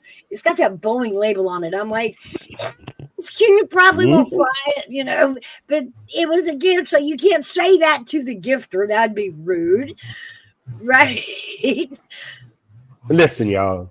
So what do you do Y'all, with, like, a gift plan? Like, what do you do with it? I'm gonna tell y'all something Trump gave y'all that y'all didn't see. And I'm gonna give you a recap. You remember when that Zelensky dude came into the White House and him and the vice president jumped his ass, made him look Yeah, like a fool? yeah. What do you think Trump do when he goes to the other countries? He showed y'all what he does. Nobody paid attention. When he walks into other leaders' rooms, it's that. You Okay, get that. so You get give me before your you shit. answer that, you have to Yup, Gigi. kind of you have to go kind of study traditions and cultures in all these other countries and like understand what it's supposed to look like when Yep. someone meets a leader of that country, the traditions, like don't shake hands or do shake hands, don't hug. Everybody's got their own rules. Trump will figure out your rule. If your rule is don't touch my shoulder, Trump's going to walk in and pat your shoulder as he shakes your hand. Yep. What you got the biggest view of he gonna ask you for your stuff. Why you asking things? I'm saving your life. He gave you exactly what he did. He talks so much shit and telling you, I know where your mama live. Yeah. This he okay. Okay. Yeah, He he didn't even threaten that one guy. It was just all he did was send him yep. a picture of his own house. Y'all think he Like don't do that when he walk in? that was so freaking YouTube. Like, Okay. Y'all think he don't do that when he go to the Middle East, Russia, oh yeah, that's what I'm saying. He gave y'all a front row view without telling y'all what he said. When we walk into a room, this is what y'all get. Y'all get him and me. We get anything we want. I'm telling y'all got to pay attention when they say stuff, man. It's very vocal when he says things. I have Very. a question for you guys. Almost the same thing happened yesterday or the day before with the South African leader. What do you think about that? He met with the why or what was it about? He almost acted the same way with that leader as he did with Zelensky. He been launching airstrikes off Africa since the day he got here. Well, he accused the leader of South Africa letting genocide go on with the white people over in South Africa. And he even showed the South African leader a video of how they were calling for the murder of white people. You want to know why? That was intel. Because he knew his answer would be something racial about the United States. So who Trump is, Trump already had the intel. He just jumped him with the intel before. It's your country's, your next door neighbor's dirty laundry. Your job is to be the first one to put it out there. And Trump is damn good at his job. You are not going to walk into a room with that man as the president of the United States and him walk out with egg on his face. Ain't never going to happen. He going to walk out with something. That's him. Yeah. The leader of South Africa said he didn't know anything about it. How truthful do you think that statement is? That's all for show. He knows by doing that, Trump just told him and the rest of the world, he about to lose his funding. That's a threat. Yeah. That means that's every terrorist, every country is finna invade. Yeah, Trump is chess. He's when he says something, it's gonna happen. Believe me, it's gonna happen. Something gonna happen. Yeah. But Trump has been in Africa fighting terrorism from day one. Y'all remember, I told Mouse, Trump is doing so much shit with Russia and Zelensky. He started dealing with Israel and Palestine. Then he was launching terrorist strike off Africa. I was the only person saying They need to give this man more credit of what he's doing around the world. Then he was launching strikes on the cartels. This was me telling y'all all, and nobody was putting this out. Now all of a sudden, the news are finally putting out he working deals back with Russia. Now you seeing him overseas with Israel. Now y'all seeing him flying over. He is doing more. Like I said, this man is going after that damn medal. What's that medal I said he was going after to hang on his neck? Yeah, that medal. He going after that medal. Told you, Mouse. He going after that medal. He deserves it though, way more than George Soros ever did. Oh, you talking about the Nobel? Yeah. He going after the Nobel Peace Prize. I guarantee you. I told Matt, what, 6 months ago? I was like, everything over. I was the only one saying people paid attention to what he's doing overseas. Y'all will be so fucking impressed. And now people are seeing he going after cartels. He going after Africa. He's over there in Russia. He's holding Israel. Now y'all see what this man doing. I've been seen it.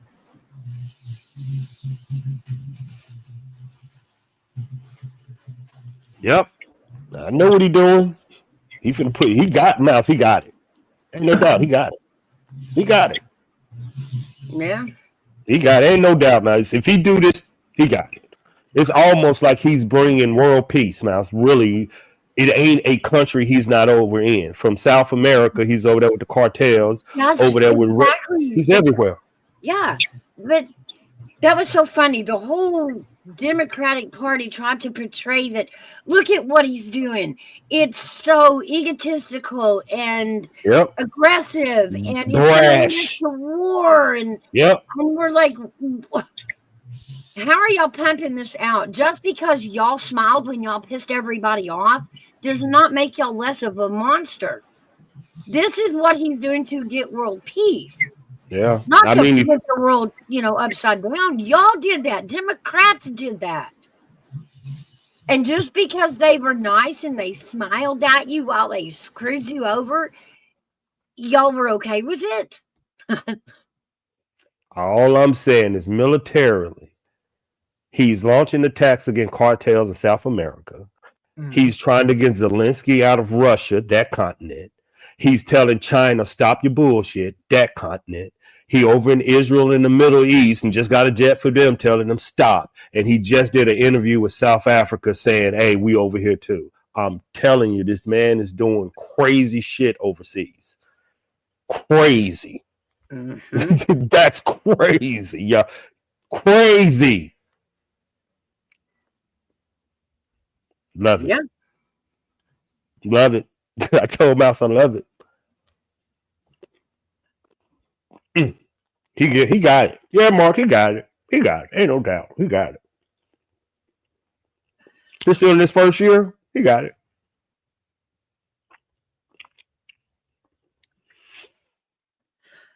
I know that he's already hard at work bringing the price of our electric bills down. Well, that's a lot. I know that he has opened drilling back up in the Gulf of America. Do y'all know there's a saying, and this is conspiracy. We all just doing conspiracy. China can shut America's power off right now. I understand that, right? Ain't no. China can cut United States because China's in United States power grid. Our power grid hasn't been updated since the 1950s and 60s. It's vulnerable, big time. Just type it in. Is United States power grid vulnerable to China? Yes. Could it be hacked? Yes. So our power, if United States power go off overnight, we will kill each other. That is the biggest threat to America because that is what's going to happen. You don't have to bomb us. You ain't got to do chemical. All you got to do to scare the shit out of America is just turn the fucking power off and we will kill each other. Mm-hmm. Everybody knows this in the world. Because we're so weird. Okay. Mark asked, AV, would it put a financial strain on the U.S.? No. because I told Mouse a conspiracy theory. And this is just conspiracy. This is real to some people, so that's what I'm saying. Conspiracy theory. The fact that we can print our own money, meaning we're self-sufficient, and our dollar is this and the dollar is that, it doesn't matter. The fact I think money is just an afterthought. Debt is an afterthought. Meaning, if the world was to go to hell, could we produce our own country inside? Yes, we can. So what would debt be? Nothing. Nothing. Debt is nothing. Money is nothing. Money is what you perceive it to be.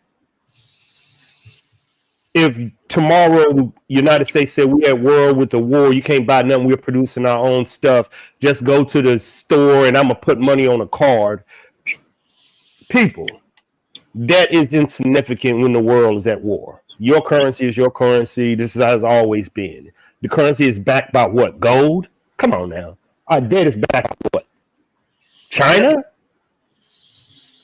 It's not backed anymore. Yeah, but Gigi, you're right. Everybody knows from Russia, the world knows we are Greece in their mind. We are pampered. Like Mouse said, we are pampered. The men got weaker. You know what I'm saying? Hard times, Gigi said, hard times make good men, hard, whatever. But if the power go off, we aren't living back then when it was, you knew, our family stayed around each other. Mouse, remember how we grew up in the South? Your next grand person that you know is probably in New York City. Yeah. How you getting to them? How they helping you? You don't even know who live next door to you. That's our problem in America. And we have seen it when the power go off, all hell break loose. Didn't Hairbag, what was that story up in New York when the power went off and it was the most crime in New York? It was a good story about the power had went off in New York City. I don't know. I'm not in New York City. No, it was up there. But when the power go off in the United States, we go crazy. Oh, yeah. Yeah. We go crazy, dog. You ain't got to bomb us. Just turn our power off. Yeah. Turning the power off kills half of our food supply. It kills our ability to communicate. We can't do anything. We can't shop. Everybody's got a credit card. When the power goes off, you can't swap that credit card to pay for nothing. Right. The card swappers are down, Thank you, Gigi. Hard times create strong men. Strong men create good times. Good times create weak men, and weak men create hard times. Yeah. Now imagine if you've never hunted, never lived off the land, never shot a gun, never defended, you know what I'm saying? This is cutting the power off. You got to be who you are. Yeah. And most men know I can defend my family, but it takes a community to raise them. Because when you're going out to hunt, somebody got to protect your baby and your community. Yeah. I know, Gigi.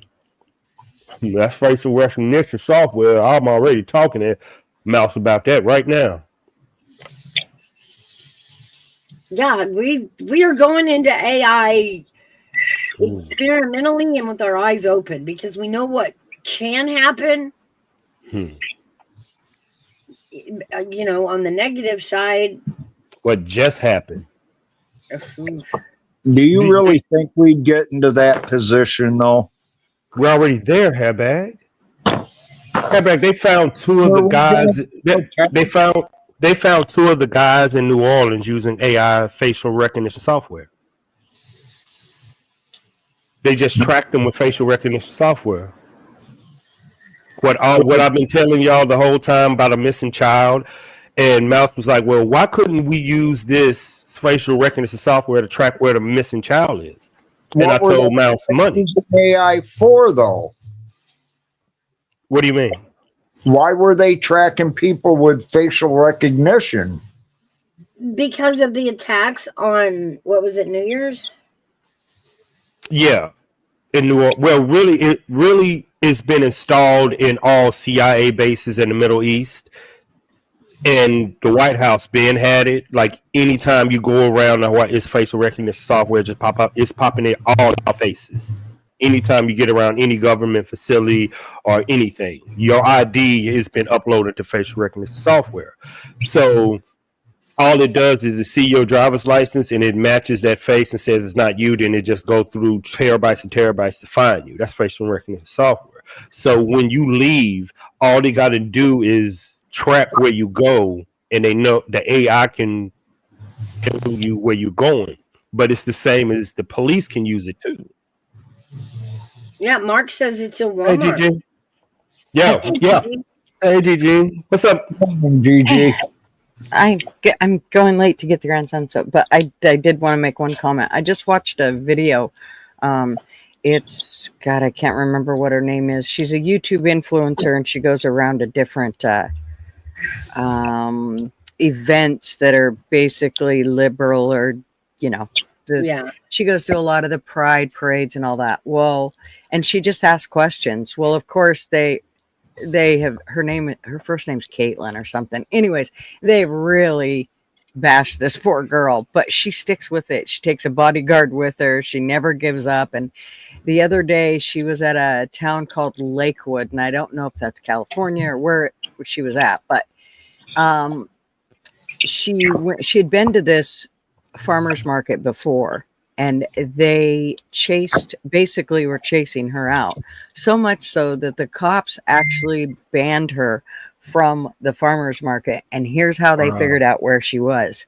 The town put in cameras, and it had facial recognition, and they could literally take her picture and say, all right, cameras, watch for this face. Yep. And as soon as those cameras picked up on her face, the cops were there to haul her ass out of there.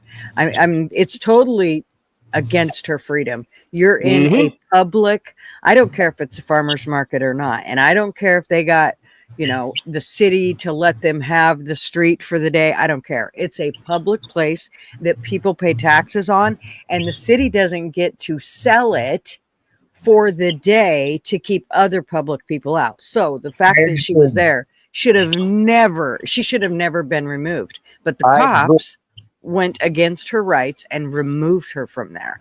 They made her stay on the sidewalk, and then they argued about that. At first they were going to make her leave completely. Then the cop realized he was overstepping his bounds, and he took a step back and went, okay, well, you have to get on the sidewalk.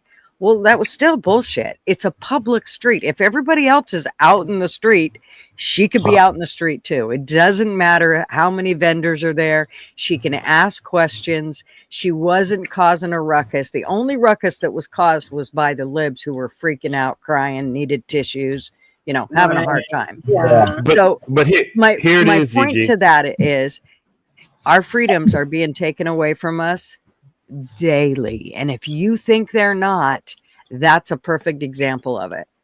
That's the new law, Gigi. They have to tell you your face came up on AI facial recognition software before they even approach you. That's the law now. They have to tell you. How many of them follow that law, though? That's why it's illegal, hairbag. They'll do anything they can to get you arrested and put in court, whether it's legal or not. Yep. That's what me and Mouse was talking about yesterday. They have to tell you we found you using AI before they even say anything to you. This is why it's so important that we take that qualified immunity away from cops. This is exactly why, because everybody needs to be held accountable at their job. I don't care what your job is. I don't care if you're the swimming pool cleaner. You need to be held accountable for your job. And so do cops at the highest level. They're the ones that get to make decisions whether you're going to have your freedoms or not. And they need to be held accountable to the nth degree. And they are not being held accountable. And now that we have Republicans flying everywhere, it's going to even get worse, because Republicans are bootlickers from the word go. Let's be honest. They hate to see the side of of equalness when it comes to that. They want those cops to be held up to a higher standard. They want those cops to get exactly whatever they need, and they don't have to be held up to the higher standard. And that's bullshit. They don't get to make decisions for your freedoms and not be held to a higher standard. So that is one thing that needs to be taken away, is qualified immunity from everybody, from cops, from judges, from lawyers, from doctors. All that shit that needs to be taken away. You need to be held accountable for your job. Well, you know what it reminds me of? Think about this for a second. Anymore, the law enforcement in this country acts like the Gestapo back in World War II. I mean, think about it, Gigi. Right? If a cop come up to you and say, "Hey, we found you using AI tracking software," you're gonna be like, "What?" And you're gonna shut the hell up. But if that cop come up and tell you, "Hey, I seen you do this," that's a different conversation, man. So that's why the law is being they using this stuff to take advantage of Americans. And it's just wrong. It's really wrong. It's really wrong. Yep. So it is one thing I think we need to really work at is in every area. I don't care where you live. We need to be bitching about this qualified immunity. I don't care what anybody says. You have to be held accountable for your actions, and especially as a cop. You just do. I agree 100%, Gigi. You are absolutely correct on that. I wish it was not Gigi, but narcissists will never vote on something that's going to hurt them. Handful of police that have done wrong have only been convicted. And look at all the reports on TV about how many people are being unalived because of cops' actions, and then they get off or they don't even get charges brought on them. I need my I actually just seen one. It's oh God, what is he? Lester, something Lester. Oh God, I can't remember his channel. Anyways, he just had a case go to the Supreme Court. He is very excited about this case, and I think it's going to be awesome when these cops, it already went to the Supreme Court, and the cops have lost their immunity, and it was overtaking this kid's rights. I mean, he was walking down the road, on the side of the road with his girlfriend, and he wasn't drunk, he wasn't drinking, he doesn't do drugs, and he doesn't drink. And that the cop said he's seen him stumble, and so he pulled him over and wanted to do a sobriety and wanted him to give him his ID. And the kid's like, "I haven't done anything, I haven't broke a law, I'm not giving you my ID." And then he wanted to get him for failure to ID and la la la la la. Well, they ended up taking this kid to court, even though on body cam both cops said, well, he doesn't appear to be drunk, but that's what they took him in on. And then they turned around and said, oh no, we took him in on failure to identify. And the cop so much as called his supervisor and said, okay, what can we get him on? And the supervisor ended up saying, you need to call the prosecuting attorney who's on call and find out if you have anything that you can put him on. And he didn't do it. He just took the kid in and literally held him on a 12-hour hold. And now that kid is suing the piss out of the cops. Not just the county. He is suing the cops. And it's about fucking time that happens. I seen it. That was a good one. That was a good one. He was talking this shit in the jail. Yes, he was talking this shit. He's like, I'm sorry. And he was right in everything that he said. And by that point, he was very respectful until the cops totally ripped his rights out from underneath him. And then the F-bomb started flying all over. And he held his own. For a young kid, he did pretty damn good, I think. And so did his girlfriend, who they tried to also get for failure to ID when she had no reason to failure ID. They had nothing on her. They didn't say she seemed drunk. They did nothing, but they were pissed because she actually left the scene, which they told her to do. And then they drove blocks away to where she was and tried to harass her again. It's like and tried to say that she failed to leave the scene. She was blocks away. I mean, wow.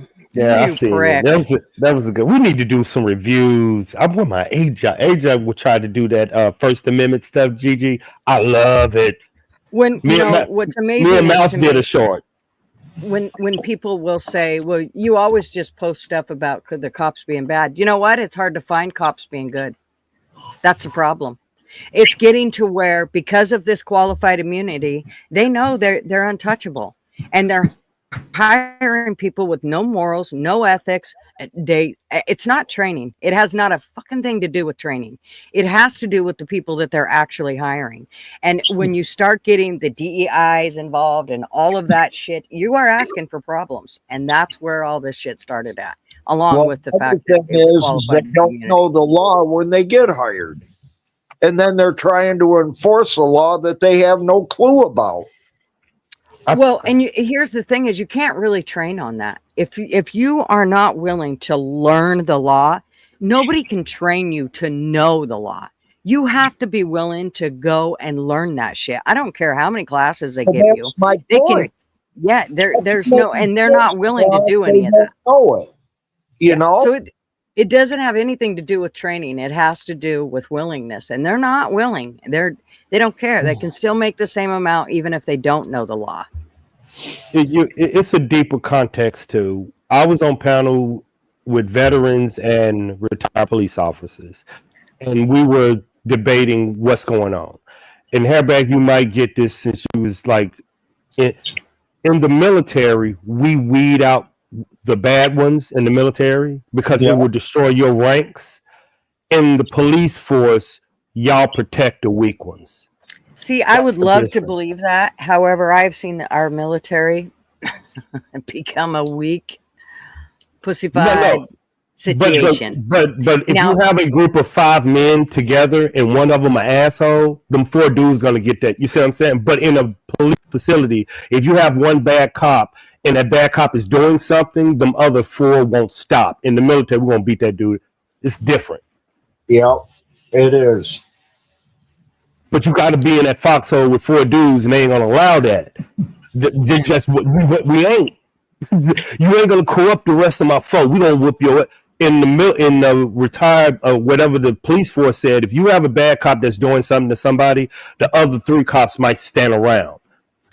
That's the difference. We're willing to turn in our brother, and they're willing to hide. That's why the military has their own separate jail for bad army people. Fort Leavenworth. We will turn in our own because you're wrong. Where is that with y'all?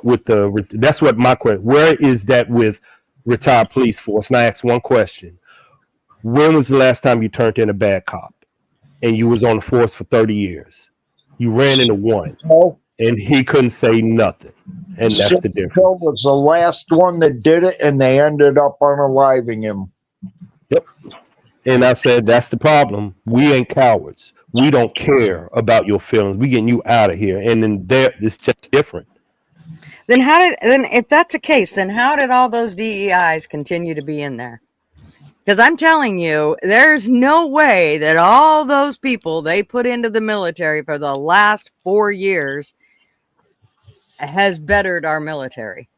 So explain to me how those people that are in there that, oh, fuck, I broke a nail and I have a dick, but I really want to be a girl. And here in the military, I can do that. How do you think that's being handled? For the last 4 years, I know they've just loaded our military with them. Oh, that's just it, though. It was actually a medical loophole that the military allowed, and that was their mistake. But see, those people don't intend on staying in the military. Yeah. They know well that they're going to get kicked out pretty soon. But the catch up is here, now that they are a part of the military, and even if they get kicked out, what they get to keep is the insurance. Military insurance coverage. So they enlist into the military so that the government has to pay for these surgeries, treatments, whatever the hell you want to call them. Mm-hmm. So it's on the government for the rest of their life. Yeah. I don't know. I feel like there would have been a lot more ass beatings if the case was that the military holds their own up and holds them accountable, I feel like there would have been a lot more ass beatings with all those DEIs that came in, and there wasn't. I didn't hear of one situation where It's two branches. A dude that was wanting, to acting like a girl, got his ass beat in the military. It's two type.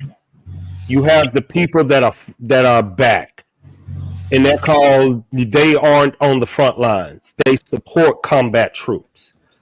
They are support. Them people that you're saying that's doing this for odd reasons will never be in combat. That's what Mouse is saying. They are. They are in combat. No, they're not. The fuck they aren't. Yes, they are. They have went to combat. They are over there. Medically, they cannot withstand the punishment. You see what I'm saying? They can't. Medically, they can't. If they're going through transition, there's no way something like that could go out to Iraq for a year. Ain't no way. It would die. Everybody, you know what I'm saying? You can't go out for FTX for 3 months. Too much bacteria, and they would be like, no. They're like, no, you can't go. You would be unqualified to go. That means you will always because they had a surgery.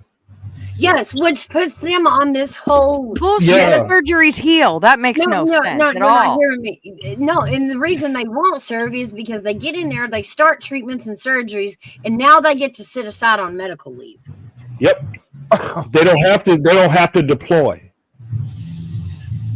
because they can't deploy. Because they probably have a medical procedure in 3 months or another checkup in 6 months. They're not going to have that over there. So now they become undeployable. Like if a girl get pregnant, she become undeployable.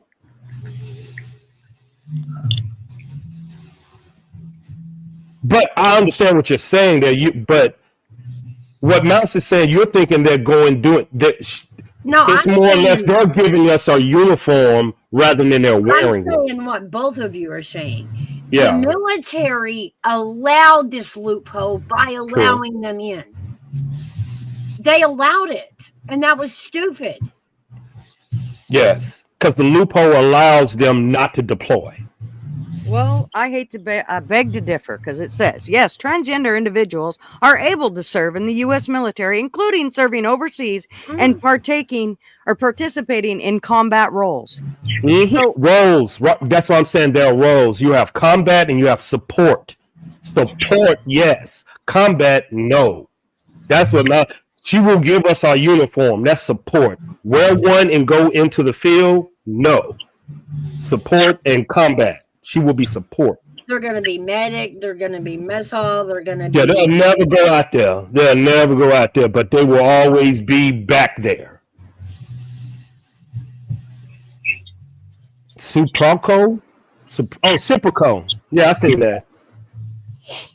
They did a movie on him. I mean, and Gigi's not totally wrong either. I mean, she's right. She is 100% right. You're 100% right. That's not to say that, some of those trickle into the front line. Some do go into the military wanting to be in the military and be a girl. So, yeah, none of it should be in there. But your leadership have to make a judgment call when let's say that she's on your team, you have 6 dudes. If you know that's going to destroy your morale as an NCO, I'm going to go to the leadership and be like, it's fucking my shit up. I'm going to have infighting in my team. My team is finna do. So I'm putting pressure on my leadership. Something going to happen. And if it happened, it ain't my fault. So I'm going to tell them to get along. But just like anybody, I don't like this shit, dog.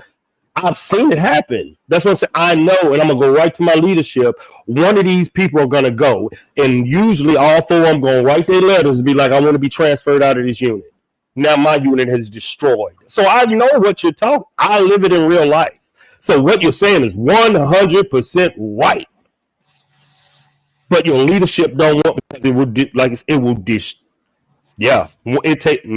fuck it up. Yeah, I've seen a lesbian come out and destroy a female unit. Like I've seen it happen. Wow. Real time, Mouse. Real. Because now they don't feel comfortable taking showers. So now the detail is she got to take a shower separate from the. It's different. Yeah.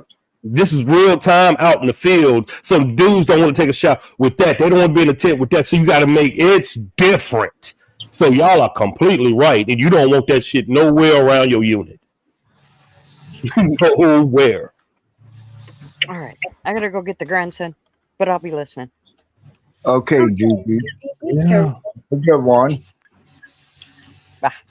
So, Hairback, you know the Cyprico people? I mean, No, I don't know him, but let me check this it. guy, he Hi, was Gigi. detective in New York City back in the 70s or late 60s. And he was with a bunch of guys in his group Unit. that were, good word, that were corrupt. And he wasn't having it. He built against them and took them down. And the ones that were the leaders didn't get taken down, but they had him taken care of. I guess he took out a lot of money that they were getting, and they didn't like it. Oh, Al Pacino. No. Not that one. No. There's a movie out about him, but Mark informed me that there's also a documentary on him on Netflix.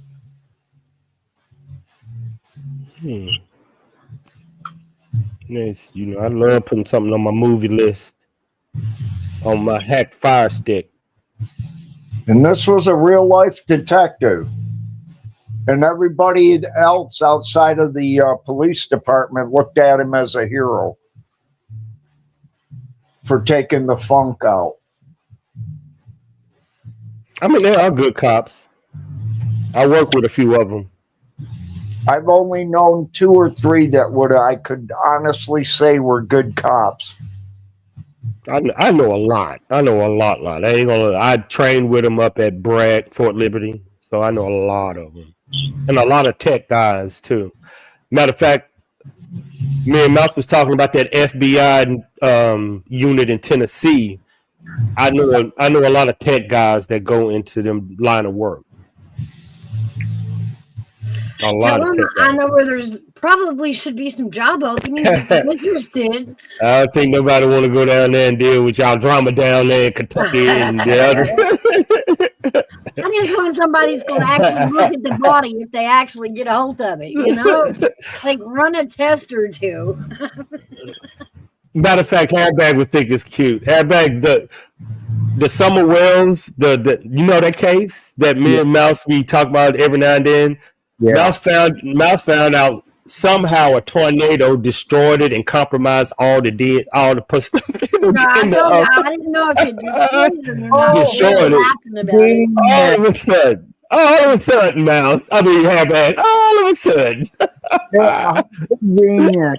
We were laughing our asses off yesterday. Oh, so convenient. Yeah. That place, boy, Mouse. Y'all got a living story up there. In fact, yesterday on the news, they were running a story about these 2 brothers that apparently unalived their father, and it showed a shot of what would you call the defense attorney? Prosecutor? No, the defense attorney that they paid for. Lead attorney? Well, anyway, the same attorney that the state paid for in the Megan Boswell case is standing there in front of these 2 boys. Oh, yeah. Losing, and I'm like, ouch, you're 0 for 3 this month, dude. You're not talking about the Public defender. No, I'm not talking about the Menendez brothers. This was local. I was wondering there for a second. Yeah, that's a whole nother case. I'm like, damn, public defender's like 0 for 3 this month. Ow. Hey, he's batting 1,000 in the wrong direction. Yeah, he ain't winning none. Thank you, Harley Dad. Yeah, public defender. Hey, Harley Dad. How are you? I'm supposed to discuss that case, Hairbag. I haven't researched it yet, but a lot of people said start getting into that true crime of the Manila because they finna get resentenced. Yeah. Resentenced, that's a good word. Yeah. Okay, when It's gonna be a you good look case. into that, the details of the actual crime are important, but where you're going to find the finality of your opinion is in researching what the boys did days following the murder, and that's going to be your opinion, Swayer. Yeah. I mean, I think they're gonna start releasing a little bit of their mental health too, which is shocking. You got to take into consideration what them guys went through, though, too. If I it's mean, true. come on. If it's true what they're saying that their father did, and they've done what they've done in prison time so far, I think they deserve a chance because they were so young when that happened. Nah, Are they you weren't real young. They were old enough to go on quite a shopping spree. Well, Woohoo. it is as long as they've got the numbers for the credit card. Even back then. empathetic? Is that the word you're saying about the fact that you are able to do that? So after you do that to them, Okay, that's is you're that claiming empathy, empathetic, something? to be a victim. Yeah, Okay, well remorse, then your motive would have been to get free, to get away, to save yourself. Period. run away. Well, that's the way they looked at it, being so young. But that's not how they behaved. And This gonna be a good one. there was some financial conspiracy in that case. Can you honestly say you'd know how you would behave in a situation like that at that age? I know I couldn't.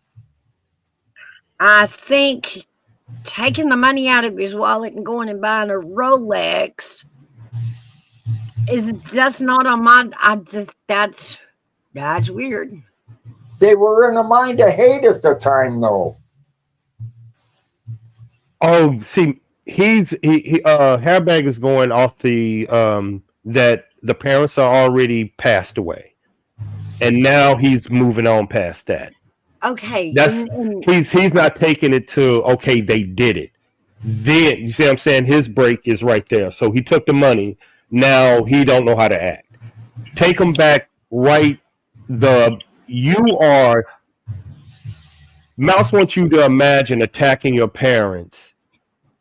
Then the body is there, blood on your hands, and you take money out of the pocket and go buy a watch. That's what she wants you to concentrate on. You don't even bug out of the house. You know what I mean? You stay there. You see what I'm saying? She wants you to get in the mind at that moment. You still got blood. You like what? There. You are operating on the body downstairs. I got the money and I'm walking out. She wants you to empathize with that. Harley said they were 21 and 18 years old. Wow. They were young. But they were adults. Right. Oh, they were adults, but come on, they even tell you right out, you're not classified as a real adult until you're 25 or 26. Okay, but this is all bounced off an allegation that came through a letter from what was it, Menudo? It was a boy band. One of the members of the boy band wrote a letter to the court here recently with the allegation on their father. How much did they pay him to write that? You know what I'm saying? That to me, that's the proof of the abuse. To me, that's not enough proof. Why not?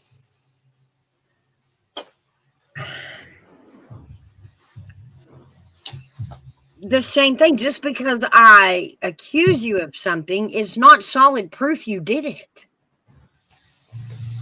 Okay. That is an allegation. Okay, I can be the judge and y'all can be either one. Hairback, why are you putting so much? I'll tell you why. Because go for it.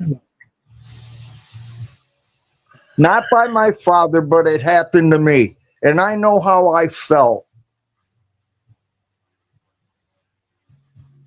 I'm not trying to be mean or anything. It's just that's why this topic really gets my blood boiling.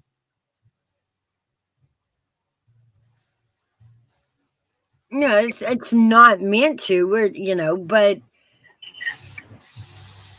all I'm saying is, in this case, there were other things aside from the allegations. That was their defense. We don't know if it happened to them or not. Just because it, happened to you doesn't mean it did happen to them. No, but what I'm saying is I can be sympathetic because I understand where they're at. Okay, and I understand that. All I'm saying is I'm basing it on fact. Because I wasn't there. I believe that since they've been model prisoners, never caused anything, have helped people while they've been in prison for 30 years. They don't deserve at least a chance since they were so young when this happened. I think they paid their price. Have there been any articles since their arrest discussing what the other inmates said they said? Inmates will say anything to get a lighter sentence. See, I haven't researched this. That's why I think it's gonna be good. But what I'm saying is, if you're talking about somebody going that they had bunked with and saying that they had told them this other story, you can't count on that because, like I said, that inmate wants to get out if they can. Still doesn't prove word for shit. It still doesn't prove they were telling the truth or telling, you know what I'm saying? Right. You can't take your experience and put it on another case and say, well, it's fact because I was in the situation. No, it's not you. It's not your situation. We don't know. What we do know was their behaviors before, during, and after. I still think they deserve a second chance. I'm sorry. All I'm saying is if the letter from the boy band was enough to make the case, make a judge take a second look at it, I think they just should have dug a little deeper to see if there were any truth to the allegations at all. They did. And they found out from a couple of the other family members that it happened to them.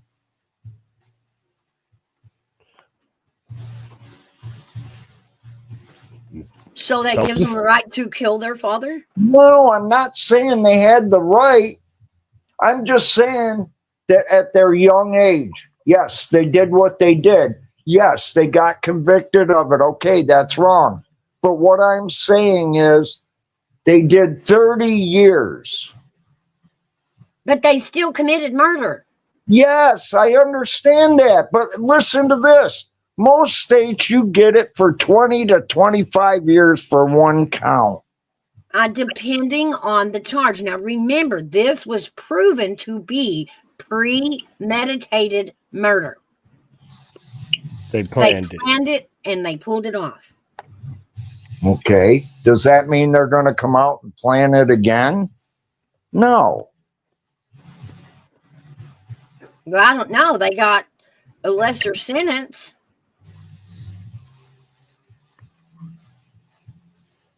Well, that's what they're asking for, a lesser sentence, possibly parole. Oh, look, there's still sunshine behind you. Hey, Harley, Dad, how are you doing? Hey, big dog. 10 o'clock in the morning. What's up, baby? Yeah, man. Hey, this is a good one, man. I'm enjoying. I'm learning as I'm going. I don't know nothing about this case, Harley, Dad, but this is interesting to me. Yeah, I'm trying. Definite interesting case for sure. Okay, I got a question. What is the average year for premeditated? That's what I'm looking for right now. And then hairbag. The second question is going to be the hairbag. 25 to life or just plain life? The other one is for you, hairbag. If you were the judge and you read the case and you know it, how many years would you have given each person? That's a good question for you after I figure out this Yeah, if it's 25 to life and you've seen what they did and you're the judge, how much will you give what the 18-year-old Harley dad and the other one was 21? How many years would you give each one? Probably 25 to life. That's honestly probably what I would have given 25 to life. With the possibility of parole, obviously, there's a lot of you got to get that. Because I'm kind of with hairbag on this. Like, I think that it does need to be looked at again. I'm not saying that they're innocent. I'm not saying that they deserve to be free or anything. I think that it needs to be looked at again, and maybe some resentencing. And the fact that there's people that get multiple murders and they get out in 15, 20 years. Yeah. Yes. I think one of the things that happened with the Menendez brothers now remember this happened in '89, so I was 5. So, but I've done a lot of research on it since then. I think one of the things that happened to them was it was one of the first ones to ever be nationalized on TV and sensationalized. Right. So that had a lot to do with the sentencing and what happened and all that stuff. Again, I'm not saying that they're not guilty. Even from what I remember, they both admitted, yeah, we fucking did it. Right. And of course, that's not in question. Granted, to get life and hairbag, I know that you keep saying they were so young. They were 18 and 21, so they were legally adults, but also still at that age. We all did stupid shit at that age. Yes. But there's so much nuance in it. Since it was so fucking long ago, eyewitness testimony can't be relied on anymore, and people that were there died, and there's just so much shit. But yeah, I deserve it needs to be looked at again. I think it deserves to be looked at again. That doesn't mean that they need to get out. Maybe they do get lighter sentences. Maybe they do get out. Maybe they don't. I mean, because 30 years is a long fucking time. It's a whole if life. we were to hang on just the allegation and puffing that up as to whether, innocent or, self-defense kind of thing, remember, in the Casey Anthony case, y'all, she accused her dad of the same thing. Yeah. And she used that as an excuse and a defense. Okay, but you see, that's the difference. We're not saying how did you just put that at the beginning? The case should be just re-looked at. No, start that again. What you just said, Mouse, and I'll stop you when you get to the point. I said, remember, Casey Anthony also made the same allegations on her father. Although it wasn't her father she took out, it was her daughter. Do we apply sympathy across the board just because there's an allegation? That's what I'm saying. With no proof of, anything actually happening or not, do we always take their word if they make an allegation as their defense? Until proven otherwise. But it's supposed to be innocent until proven guilty, not guilty until proven innocent. That's so just right. Because there's an allegation, and again, I believe what happened to them happened to them because they used that in their defense from the get-go. It's not like it came up 30 years later and they were like, oh, by the way. They just didn't have any proof until the Menendez letter came in, or the boy band, Menudo, I can't remember who it was. But when the letter came in, then they felt like, oh, look, that's some actual proof to add to it. You also have to remember, though, Mouse, in 1989, it's not like we had cell phones that could take pictures or videos. It's hard to get proof of stuff back then. It's hard nowadays. Okay. I'll be the judge. I'll be the judge. My 2 H's against Mouse. If y'all had the letter, what would be y'all judgment then for the 18-year-old and the 21-year-old? If y'all had the Menudo letter that Mouse talking about, then would it change? Would it change your sentencing? That's it. No, you'd have to have more people coming forward. But that's the thing they did. They even had family members come forward. Oh, they're lying. That never happened. They're making this up just so they can get out. No. Remember, I'm not saying they're not. I'm not saying they were or they weren't. I'm just stating the fact that the allegation was used in a defense, and also in this case used to redo the whole trial. Because, y'all know how I hate blanket statements. Does that make a blanket statement that all you have to do is set out an allegation as your defense, and that be some sort of, motive for defense automatically? Also, and so say the sexual assault happened. Okay, say this was happening, which I don't know either way. But if the parents were off during one of those sessions, I don't think it would have been a question. It'd been like, okay, well, obviously this was happening. You guys are free to go, whatever. Right. But the fact that it happened later on, after all this stuff had allegedly happened, had stopped. They were 18 and 21. They could distance themselves from their parents at this point. You could, they go out and get jobs, get their own fucking place, and move to a different part of it, whatever. And so I think that has a lot to do with it, because of the fact that all of this had already happened, but it was done. It's kind of like if AV runs up, no pun intended, or stereotype intended, and mugs me and runs away, and as he's running away, I shoot him in the back. Guess who's getting fucked on that? I am. Because the threat's gone. The threat is gone. Yeah. At this point, that threat was gone from their lives. The threat has to equal the amount of force. Yeah, you're right. Exactly. He's definitely he's right. mugging me with a gun and I stab him, then I most likely, other than in California, will be justified. But hairbag, that was good, man. Y'all was informing me before I got there. It was good. I could have came in as Judge Wapner. Judge Wapner.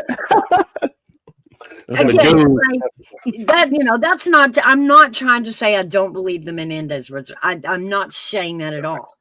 And in fact, again, when the letter came through, I myself went, well, that doubles down on it. That's more proof than some people have, where they're using it as a defense. I just feel like, okay, if that's what spun the case back into court, shouldn't they have, added some sort of more evidence to that to bolster the, that was the defense? Yeah, I would think so. And also there might actually, I don't know at this point, because I haven't kept on it recently.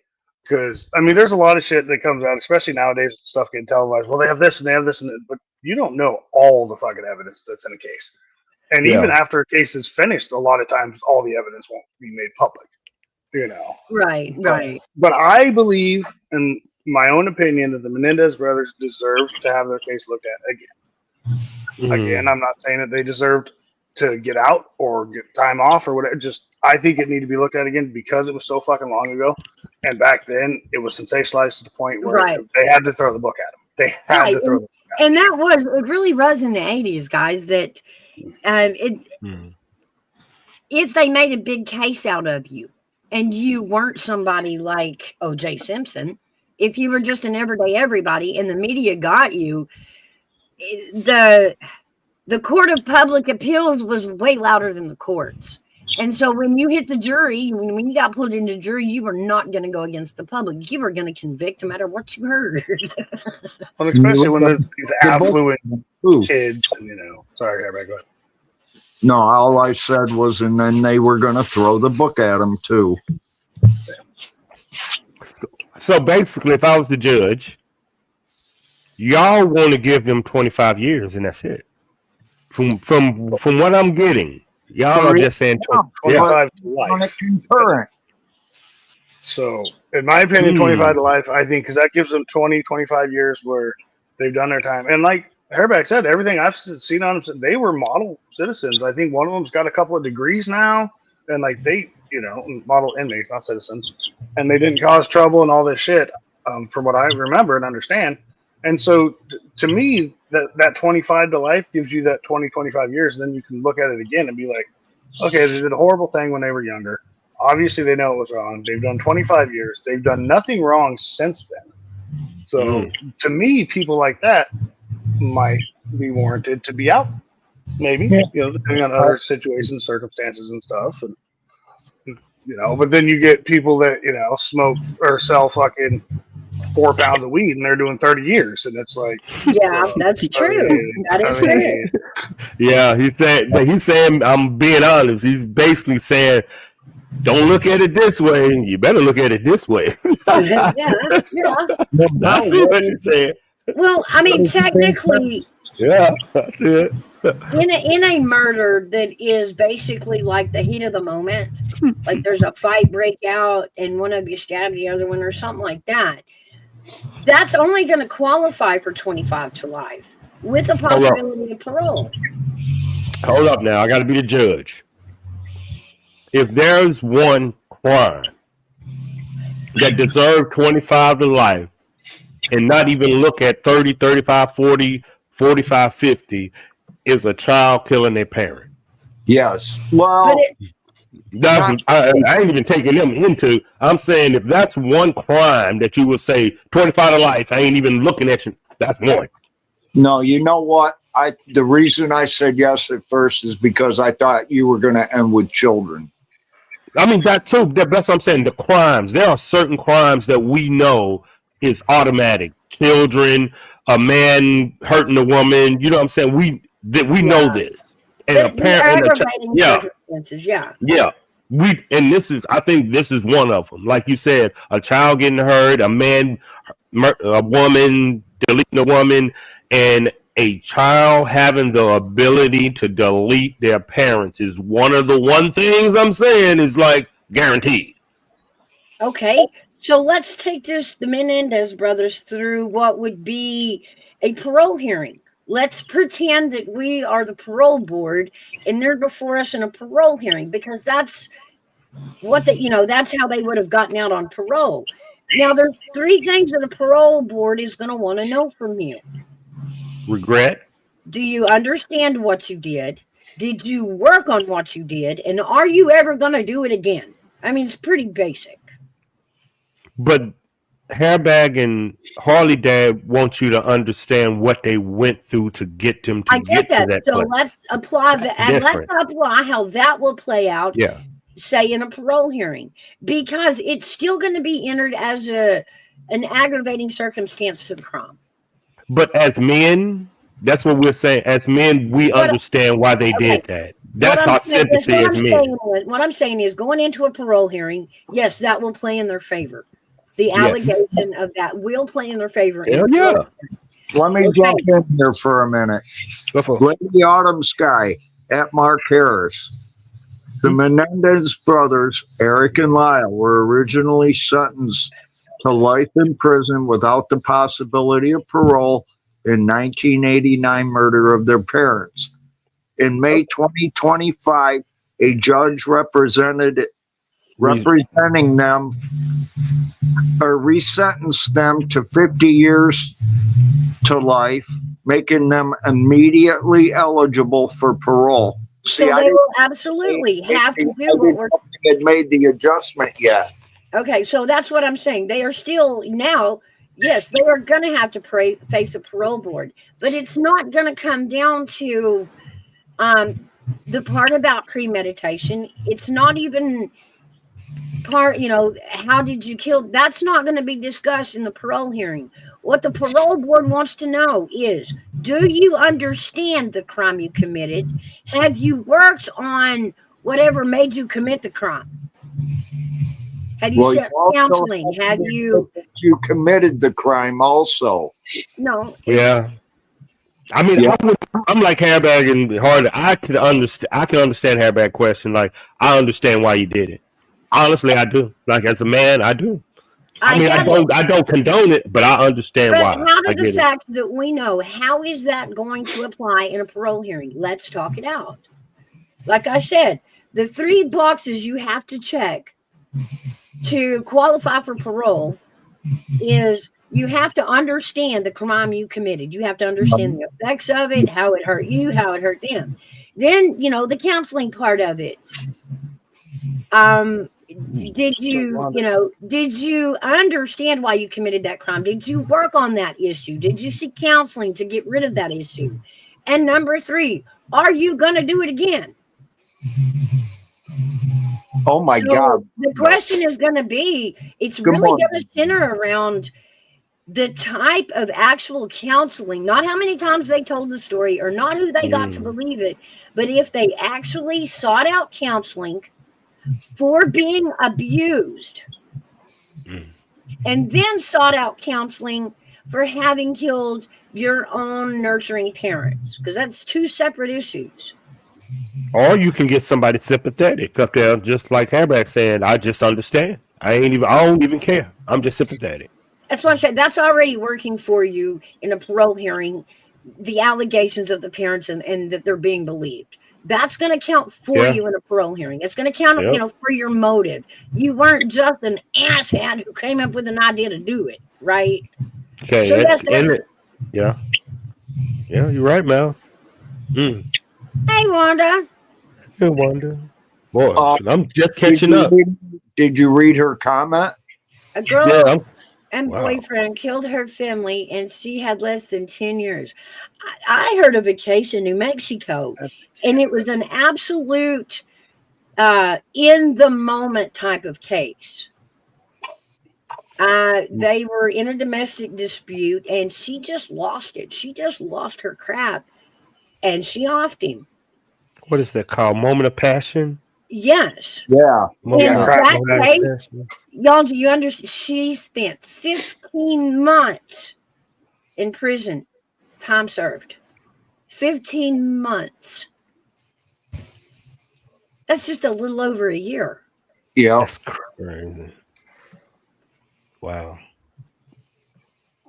The fact that I know this should tell y'all I got a lot of female stalkers. No worries. I gotta put that on my restraining order. Stop being so fucking sexy, AB. You won't have to worry about it. Damn it. I try, man. I be trolling my own self. It don't work. Hardly that shit don't work.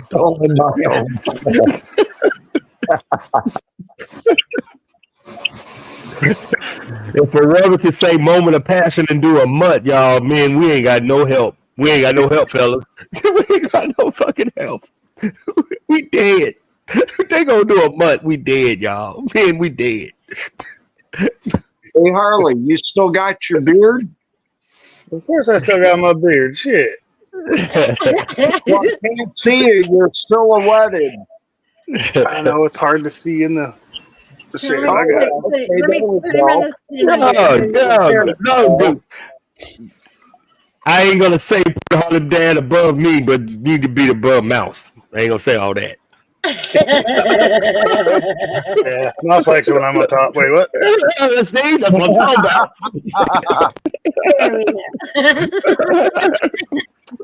God damn it, Mouse. How have you been, Harley, Dad? Oh, living the dream. If I was any better, I'd be fucking AV with all those lady stalkers. You got more than me. They pull up to your show, player. They pull up to your show. Nah. I've been good. Just, living life and doing all that fun shit. And, yeah. Oh, that's good. Looked like the weather's holding fair there. You hadn't been facing all the crap we have. No, that's close. It's been raining the past couple of days. It's supposed to rain today, too. But, I mean, fuck, it's like 58, almost 60. So it's not like it's cold. I don't think it ever gets cold. It rains, but it doesn't get cold down there, does it? It gets cold. We get below freezing sometimes. It's only 50 degrees here. Hey, Herbeck, you're just going to have to migrate south. You're just going to have to pick up all your little ducky ducks, put them in a row, and water your ass out. I know, right? Like, I have mentally already moved you. Like, you got to get out of there. It's like a war zone of snow and danger powder. You said word. I can't believe you said that. Man, my dirty mouth. Yeah, I know, right? And you know what they're having on the news reports up here? Part of New England is supposed to be getting some of that this weekend. Can you imagine May getting it? Harley Dad, with your job, you do a lot of facial recognition, like facial recognition, signing in and signing out. So would you know the dangers of the police can use that to track people? Like your local sheriff department, public police department. So there's a lot of issues around that because especially with so many cameras going out and being out. Mm-hmm. Well, it's just like plate readers on cars or for cars. There's I don't know if anybody knows this, but What's that? there's Flag or a lot of the flag? camera Camera, arrays that you see when you're driving down the road. One of those generally is a plate reader that's reading every single license plate that goes by. Right. Mm-hmm. So if a bolo goes out, be on the lookout for a Ford F-150 license plate, then those plate readers are going to pick it out eventually. Right. That's kind of the same with facial recognition, right? Like, Yep. So if there's a bolo that goes out for Harley Dad and it gets put out there and there's cameras and people are scanning cameras, they're like, well, shit, 6'3", long beard, white bald dude, looks like him. So there's pluses and minuses. First, obviously, we lose privacy, right? Yes. As normal citizens, when we're being recorded everywhere and all this shit, and our plates are being recorded, But on the other hand, you want bad people, bad guys, bad girls, criminals to be caught as soon as possible. So you have to weigh whether you want to lose your privacy or you want to, help get these people off the streets. But at the same time, the justice system is fucked up enough that, like we were just talking about, these people killed their parents. They got life in prison. This dude sold 3 pounds of marijuana. He got 30 years, Yeah. and this chick killed her and her boyfriend killed their family and they got 10 years, Yeah. So it's like, and nowadays, especially where I live in Portland, Vancouver area, it's such a fucking revolving door that they pick a guy up right here on the street corner for selling drugs to kids. He goes to jail, they process him, they take his picture, and he's out the door. So why are you justifying facial recognition software just to pick a guy up and fucking let him go the same day? Exactly. Exactly. And that falls back on the DA and the judges. They can bring them in all day long, but if the judges and the DAs are not going to prosecute them appropriately, what's the point? Exactly. Well, and a lot of it also has to do with money, though, because if you're going to keep the local junkie that's shooting up on the side of the road overnight, then you have to justify, well, he wasn't hurting nobody, he was hurting himself, blah, blah, blah, versus, you pick up a dude for murder, obviously you're going to keep him at least overnight, if not longer. So a lot of it is money because, financing can take the fucking thing everywhere in this world. Mm-hmm. And in order to justify the keeping of low level, they call them non-victim crimes or victimless crimes, where the only victim is technically you. But at the same time, it's also, this junkie may only be hurting himself for now, but if he ODs on the corner, now we've got the resources from the EMS going out. And if he actually doesn't make it, then we've got the coroner's got to go out there. And then we've got the road blocked off. And, there's so much that feeds into it and so much nuance and everything to it that it's really hard where I think personally, as someone that works in the legal field, there's a lot of shit wrong and a lot of shit needs to get fixed, but it's not going to get fixed as long as we have stupid shit that people are arguing over and trying to get money to go to this stupid program or that stupid program. Or, I think there should be more mental health. I think there should be more drug outpatient, inpatient type things. I agree. Because the majority, at least in my experience, the people that do drugs in that way start doing them for trauma, to get over something, to forget about something. I'm not saying it's right, I'm not saying it's wrong, to get numb, to me myself. Self-medicate. A lot of injuries in my life, and I like to drink a lot, and part of that is so I don't fucking hurt. I don't want to feel the pain in my body, so I fucking hit a couple shots, and then I'm like, okay, good. But we need a way for people to cope with these in a healthy way. And a lot of homeless people end up homeless because of that. A lot of homeless people are homeless because they want to be. It doesn't matter. People need help, even if they don't ask for it. But you also can't help somebody if they don't want help. True. Okay. So I will be the first guy to help anybody. If I see you, you need some help with that? You fucking no, I'm good. Okay, or yeah, whatever. Right. But also, if I offer you help, if I ask if you need help, you really need help, you tell me no, then there's nothing else I can do. Well, that's anybody. Well, exactly. And it's not just, if I see my new neighbor moving in, I go, hey, you need help with that washer dryer? No, I'm good. Okay, cool. And I'll sit over here and watch him fucking struggle with it. Be like, well, I offered to help. Like, Yeah. but, there's pride. There's so many things that go into it. But at the same time, we need, as a society, in my opinion, to be empathetic. Not sympathetic, empathetic. Because like I said earlier, when I was 18, 20, allegedly, there's a lot of things I did when I was younger that could have landed me in prison. Allegedly. Me too. Me too. Luckily, that didn't happen, and now I'm actually on the other side of it. So when I get to dealing with people at work, I'm not a dickhead. I'm not fucking. They're people. Yeah, they made stupid mistakes. They fucked up. They did bad things with it. They're still fucking people. And if you're gonna treat me with respect, I'm gonna treat you with respect. Exactly. But he's also saying he understands that stigma.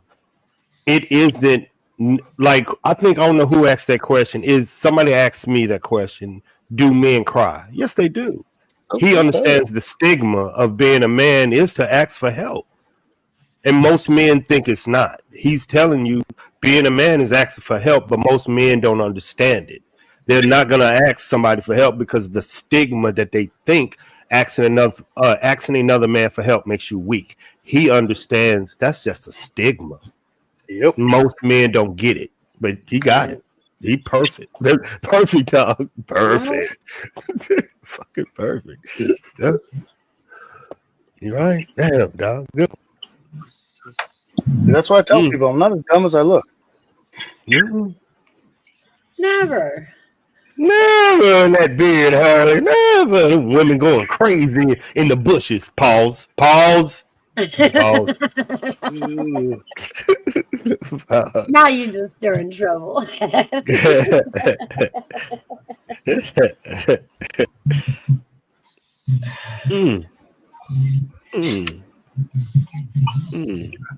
That being said, I'm gonna cut out just for a minute. I gotta go get a drink. I will be right back. All right. Yeah, Mark. Yeah, Mark. I've been fighting that homeless situation, but yeah, that's even tough. That's why I love coming to YouTube, because it just takes your mind off of it. You can, that old saying, you don't have to bring your real life to YouTube. Why? Why are you doing that? Right. Yeah.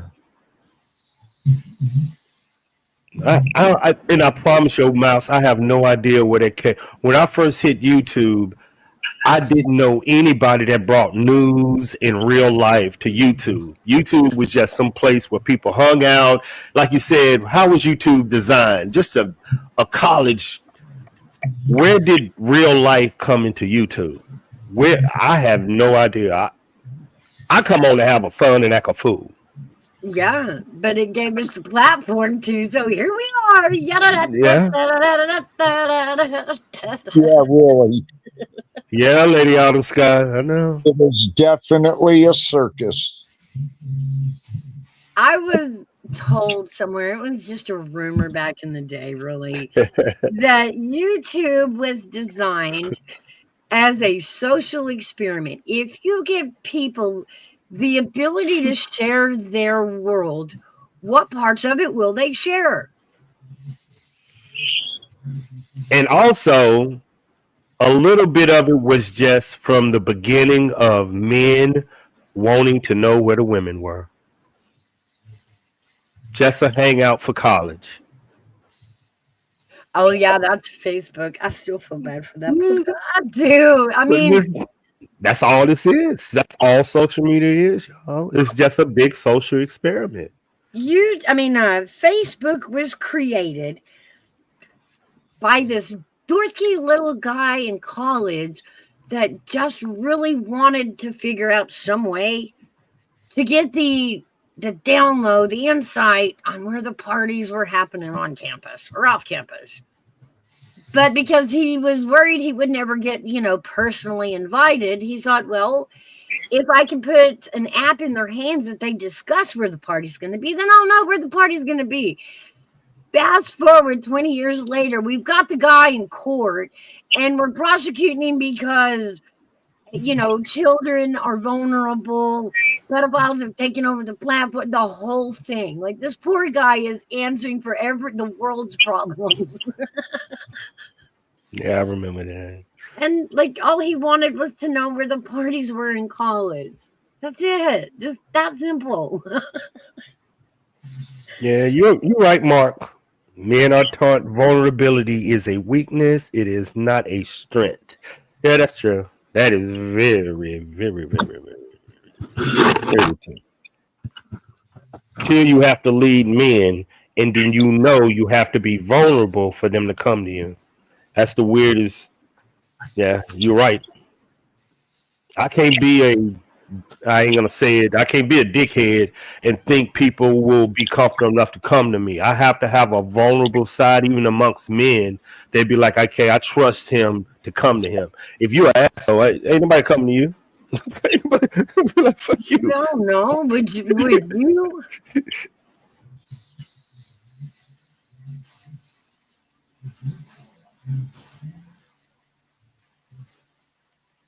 Like, would you? Every boy that becomes a man had to be vulnerable to become a man. Because you have to be able to ask. And that's fair, Mark. And that too. That is the other aspect of it. That is wildly weird to me. Like, this nerdy little college dude just wanted to know where the parties were, and boom, he's a billionaire. Like, because all of us moms and grandmas climbed onto his platform and decided to make it a daily diary. Somebody told me wherever the parents are, the kids ain't. Facebook. Yeah, we run all the kids on Facebook. You're right. What was it? Snapchat, because the messages disappear. I'm like, no, they don't. You might think they disappear, but all your friends and enemies done screenshotted it. Mm-hmm. Yeah. Oof. Yeah. Silent suffering. Ooh, I like that name. Tagline: a social experiment like the real world and Big Brother. Yeah. Life is a social experiment. I know that. See, that's the thing about Snapchat, though, is people screenshot it, but Snapchat actually tells you people screenshot it. So at least you know somebody took it or saved it or screenshot it. It'll actually tell you. But what are you going to do if it tells you it's out there? Well, I mean, yeah. By the way, just so you do know, yes, they screenshotted it. They absolutely screenshotted it. Like, yeah, you driving around with your seatbelt off. Bing, bing. That's hilarious. It is, Mark. We did. All of us old people climbed on it, shared pictures of our kids, raising our kids, eating our food. Ooh, look, I make a hamburger, and 1,000 pictures of the hamburger. Like, funnily enough, I met my wife on Facebook. Really? Yep. Cool. Matter of fact, we lived 5 houses from each other. Yeah, my ex reached out to me on Facebook. Same shit too. Kiki, my daughter's mom. Yeah. Remember now, more 80 as of 2020, 80% of all relationships start on social media. All of them. Well, you know what? Love can't be found on the YouTube streets. An emotional connection quicker can happen on social media quicker than it can happen face to face, because women you reveal things on social media quicker than you would in person. That's the key. That's actually a very good point. It's weird, but we will. Yeah, I know. It's freaky, ain't it? That means if you really like a girl, you can really get an emotional connection with her, because she will open up 100 times quicker than she would you inviting her over to your creepy house at 2:00 in the morning. Oh, wait a minute, y'all are right, and that just put a creepy element to it. Like, when y'all were dating, y'all could go see the last 4 years of her life On Facebook. Like, everything she had done in the last 4 years. That was weird. Boyfriends, where she went traveling. Yeah, y'all. It was like a cheat code. Yeah. Yep. Like tapping into her biography in time. But if she reaches out to you, that means she like what she sees because she done did her research. Because women are all crazy ass detectives. I have no clue. I do not Amen know to what that. you're talking about. I have no clue what you mean. I know we're not. All of y'all work for the FBI. Last one of you. I keep telling y'all, you should just leave the FBI to us women. That is one thing we were made to do. You should just leave it to us. Man, they have Discords and will background check your ass. Man, they have they didn't have that back in the day. They had just 3-way telephone calls. They had a maximum. They ain't got no maximum, man. They had their phone. Never go out with that son of a bitch. They talking about our ass in Discords, man, like it's a damn clubhouse. It's a she shed. The Discord is a she shed. It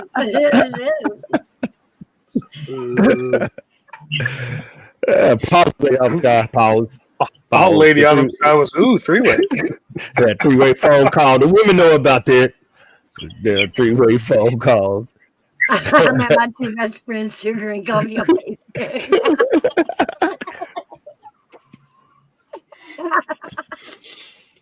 Yeah, when one of them mamas get mad on Facebook, they put all their shit out. They get good on Facebook.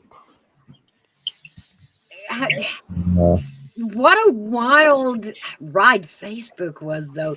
I remember at first everybody was really scared to like post anything real, so it was, getting your old professional family photos in there, right? Like, gotta make it look good. And then we kind of through the years kind of laxed off on that. But there was a period where the things that you should be going to your private closet and screaming to yourself was all of a sudden out on Facebook. And then it was a place where you could bully each other and attack each other and cancel each other. We actually had a murder here in Tennessee. Oh God, it was like 2000. I was early on, but one neighbor unfriended another neighbor, and it made her so mad that there was a whole thing, and one of them ended up killing the other one. Wow. Over being unfriended on Facebook. I'm about to get messy. Hairbag. I'm about to get messy. If old people ran the kids out of Facebook, that means women ran men off of YouTube. Am I right? Could it be a good dynamic if older people ran the young people off of Facebook? Wouldn't that mean women have ran men off of YouTube? Ooh, this is good. Don't you remember Lady Autumn on the news? They called her a Facebook murder. It went on. It was a whole thing forever because I remember thinking, wow, like I have fought with neighbors over stuff, but unfriending each other, like wow. She was going to stop breathing that she couldn't see what the neighbor was posting. It was that crazy. I mean, she even like got her husband and her husband went down for she got her husband to climb in on the argument. And he was mad over her being unfriended on Facebook. Lady Autumn Sky, I'm a Libra. Now we are in the era that you can block your family and that's okay. You can block anybody you don't want to hear from, and that's socially acceptable now. You don't get ghosted, you get blocked. That's going to be the name of my next album.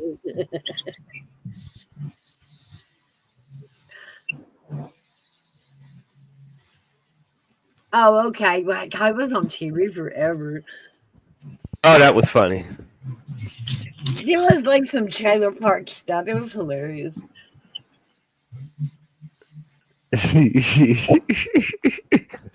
I'm just being messy, Mouse. I'm spicing it up before I rolled out of here. I thought somebody would come in and I could run. No, he's already been in. You missed your You missed your wheat run. I know it's some feminism out there. It's ain't that what they call feminists? I know there's some of them out there.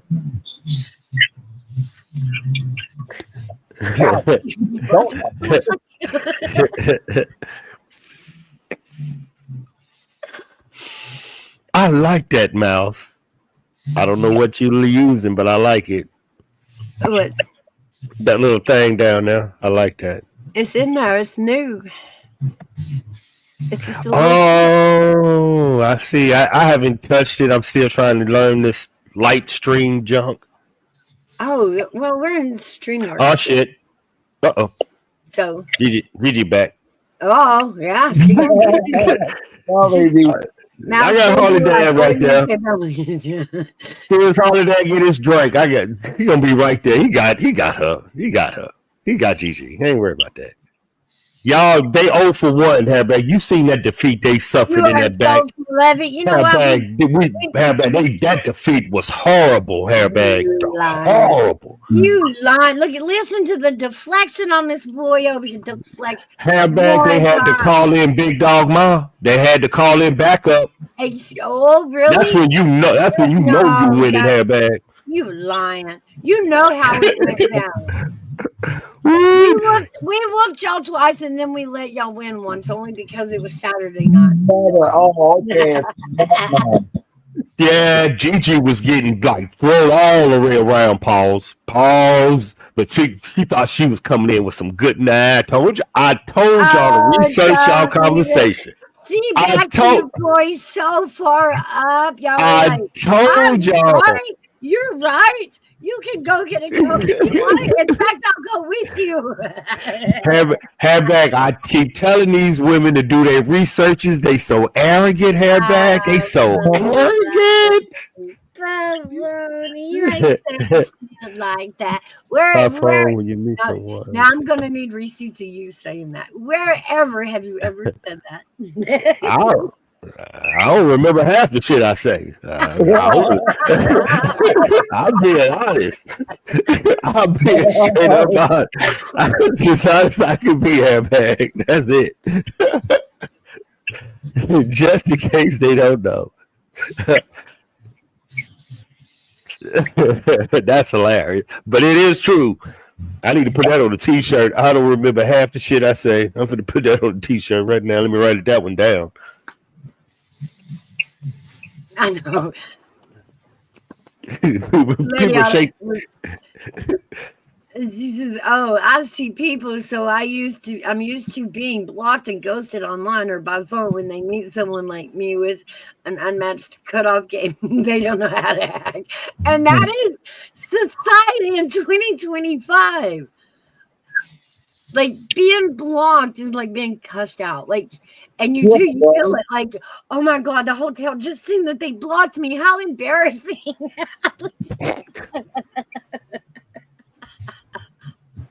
Oh, everybody blocked me. Even YouTube don't block me. I think the more people that block me, I done said something kind of good. At least Facebook lets you know, hey, you see those comments? You see the math on that? You see that there's 7 comments and you can only see 6? That means somebody commented on it that has you blocked. Like, and then you start, like, it'll say, like, on Facebook, it'll say, like, 7 comments. And so you click to read the comments and you only see 6. And you're like, well, I'll be damned. That means somebody's got me blocked. Who in the group's got me blocked? Yeah, they block me in all the time. I told Facebook that I'm jumping out of a plane from Call of Duty. It's me and your buck-toothed blind grandmama, and they blocked me. And I'm like, man, I'm done with Facebook. I just put that on there and they blocked me. Heavy then on a back put what? Oh, I don't know. I forgot that too, dog. Remember the era where they started putting us in quote Facebook jail for what we said? Yeah. I stayed in it. I know. Anytime I say anything about women, I stayed in it. It was just societal that everybody ran around reporting everybody's comments. That's horrible. Oh, that's again. They hated me. Go to Facebook. I got my page hacked, and it happened twice, so I don't even go in there anymore. They hate me, man. They hate me. I don't even play around over there. I think Facebook is run by feminists. I say anything crazy, they block me, so I can't even live over there. Zuckerberg, is he liberal? Is he Republican? Isn't he like liberal? Democrat? The only way I exist on Facebook is my gaming. From what they're telling me is the single mamas put the kids in front of the TV and say, watch him. But they don't like me. I'm like, man, forget Facebook, dog. I'm just gonna get it. I mean, that should come as a warning label, like keep away from open flame and smoke. Yeah, they put the kids in front of me and like watch him, but they don't want to talk to me. Y'all weird. That's why I be talking shit to y'all kids. Pause.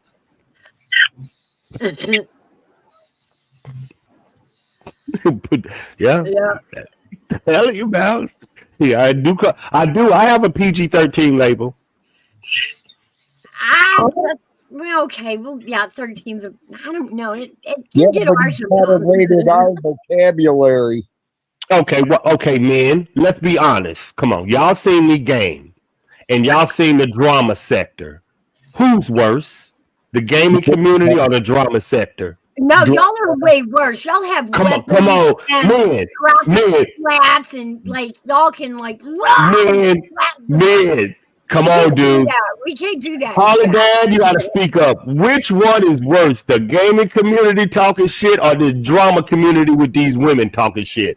Which one is worse? Come on. Have you seen these women? These women are ruthless. What? Oh, Lady Autumn come with an NC-17. What? That's a topic, boy. What? Airbag. Mouse asked me, how did I come into this sector? Into the drama sector, this sector. I told her the algorithm. Honestly, I told her that the drama sector argues so fucking much that the algorithm of the gaming community, the algorithm compared them to doing the same thing, talking about kids, fuck your mom. But the same thing that the drama community cuss out, the gaming community say, and the algorithm is putting the gaming community in the drama community. That's why you see a lot of gaming names in the drama community. Oh. And that's how I got over here, because I was one of the top gamers, cussing kids out, cussing everybody out. My bad. Apologies. Allegedly. And I got in the algorithm in Mouse Note with one of the top argumentative dudes on there at the same time. Yep. That's how I came here. I see, that's why he wants us to gaming, because he wants us to build his chaos cloud. Y'all already in the chaos. I just happened to open the door and like, y'all been neighbors this whole time. He's like, hey, you gamers, you got to hear this group of women, man. Yeah. Because on the gaming community, the women are quiet. You know that. They are quiet on the gaming community. The men are more talkative. In the drama sector, the women are more talkative and the men are more silent. Wild, huh? And I got a sister-in-law, and I don't know, she can get in there with the best of them. Shocking. Like, if you met her, you would not believe it. Yeah, but you know what I'm saying? It's far in between to get a woman that can hang talking shit with. But in the drama sector, they rule. You can't get on a woman's. Come on, you gonna get your ass cussed out, rolled. It's completely different, Mouse. It's wild. It's different. I would love some of these women in the drama sector to get a game. We'll go trolling these dudes. We couldn't call ourselves the hobosexuals. We got to have another name. Three's Companies or something. Jack Tripper and the crew. Jack Tripper in the Oh, Lordy, Lordy. man, these dudes wouldn't know what to do if the drama community ever invaded the gaming community. I don't know. I think when the year and a half lapsed and all the motions for court turned into court cases, I think the drama community went, whoa, oh, we do have consequences for this. So it kind of dried up some. But do you think the need for the excitement? The excitement is still there. Oh, the Like you, excitement is still there. Yeah, but I think the creators are looking at it different now. The old drama creators, some of them are thinking, oh, well, all the old drama creators are gone. We got to take their place. But, well, have fun with that. But just remember, we watched the 2-year lapse and all those petitions and calls to the cops turned into court cases. Justice just takes time. but when did? Well, I know you know all about the drama community in real life. When do you think that? Because you know about the entertainment. When did you think the entertainment, like people tuned on, like look at this character, and it turned to what you just said, real life and court case? You see what I'm saying? They used to tune in, like you said, for we know who, but for the entertainment. What happened that it went real life to the court cases? I think, to the followers, when their almighty creator that they cheered on in a bad way is standing in court, it does make everybody stop and think, oh, we were acting pretty immature, weren't we? Yeah, we were. Standing in a court of law makes you rethink your steps real fast. You're having a lot of fun in the moment, but having to read it on a piece of paper doesn't sound so fun. It sounds pretty immature. And to have to stand in court and explain to a judge that what somebody said on YouTube made you so furious that Right. Kind of weird, wouldn't it be? Like, Yeah. I slashed his tire. Kind of weird. It is weird. You know what I mean? Then coming back to YouTube, seeing yourself in court, having people just, yeah, you're right. That is a different. That's something you ain't never said. Yeah, it is different. Damn. Yeah, it kind of brings you back to the reality of, oh, this is public. This many people can see, and people are allowed to react to what I'm doing. I would delete my channel, and y'all wouldn't see me again. Exactly. Wow. So, what do you think they want? Half a way of going real life and fantasy and excitement, but not real. I really think that, like I used to talk about the old, oh God, what was it? Yahoo chat room thing. Back then, we used to have rooms designed for that, and it was like called a super insults room. And you went in there by yourself, and it was a free for all. Everybody knew what was going on. Nobody knew each other. Nobody tried to know each other. It was just people in there trying to come up with the wittiest cut down or comeback. Okay. And they loved it. You know what I mean? It really was a battle of the wits. Fight Club. But nobody's getting hurt. It was just everybody was having fun with the comebacks and shit like that. I think to do it in a way that you don't hurt somebody is what they're looking for. I think I'm starting to I go to different sectors and I don't cross my sectors.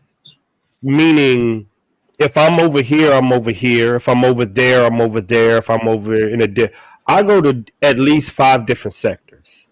This isn't the only sector I'm at or I'm known by on YouTube. I think a lot of y'all need to expand your horizons, friendships, and understanding of what social media is. But you, at the same time, have to protect yourself. Like, there are some people that I wouldn't take to certain places, to different sectors, because I know they're trolls and this, and they wouldn't respect what I'm about to give them. All right. That's why what I'm telling, like I want to take Mouse to different sectors, intelligence, and because it gives her a chance to challenge your thoughts outside of where you come when you press the button on YouTube. Who challenged you? Me and Mouse challenges each other every day. Where our culture, race, where we from, what we want, father, mother. Who challenges you? Did y'all feel that? Feel what? Felt like the stage shook. Oh, it's just Andrea.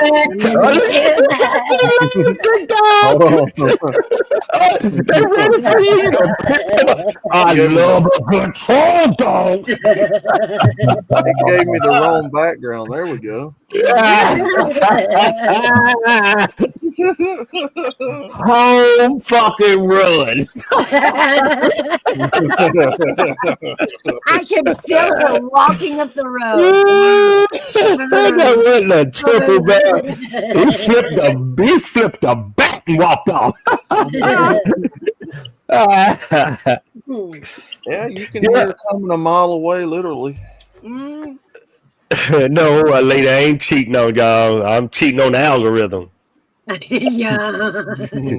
We need some more fresh meat. I got to get out and get some more people up in here. So I'll be right back, Mouse. I got 3 militaries. Right back. I'm going to be running off. You're just going for scoop. Hey, Oh, y'all. Well, how's it been? pretty good, pretty good. Ooh, my foot Look is at killing you. me. What'd you do to your foot? You know how if you drop something on your foot, how it feels like you can't curl your toes to pop them and shit. Mm-hmm. That's what I'm dealing with right now. It feels like I broke something, but I didn't. Just feel like I dropped something on it real bad. What the hell did you drop? No, it feels like that. I don't know what I did. Oh. Can you still like wiggle your toes? Oh yeah. No. It'll go away, in a few days, but it hurts to walk on it. I don't know what the hell that is. So. I was gonna say that bad word. I know it comes with getting old. Andrea stepped on my foot. I bet she did. I bet her size probably 45 is there.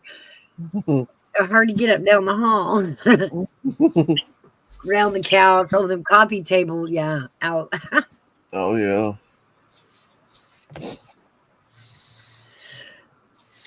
So when is the next bout of wrestling? That'll be, let's see, today's the 22nd, so next Thursday, next week. All right. Which means I've got to get on the ball today, tomorrow, Saturday, and most of next week and start updating some costumes and adding some new characters. Excellent. Well, I got to get the trash talk in now so we build up to it, Everybody can be like, I know what this is about. Woo, I know what this is about. So I gotta meet with Ike, and then we got to talk about pre-production and all that. Mm-hmm. Gigi wants to know if she's getting a new costume. Yeah, if you want one, I'm just updating a few people to give it, a refresh look a little bit. If I do everybody, that'll take me a while. Why did we put her in shorts anyway, the old carrot cake? What, was that embarrassing her or what? I don't know. That's when Ike was putting people together,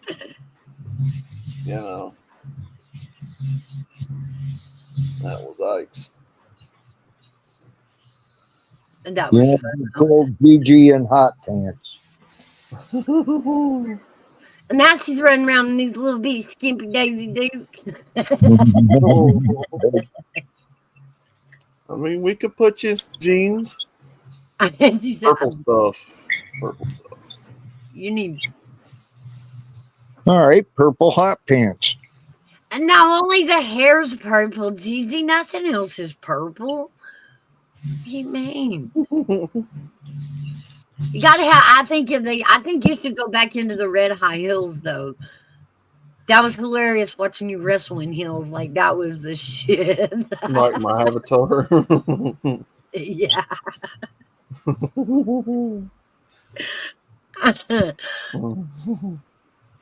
I was like, she didn't give a shit. She didn't even wobble. She wham in heels, man, in heels.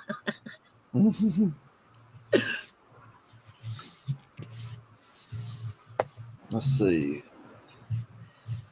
I'm good. What I'm going to do is take probably about 10 people and update their costumes,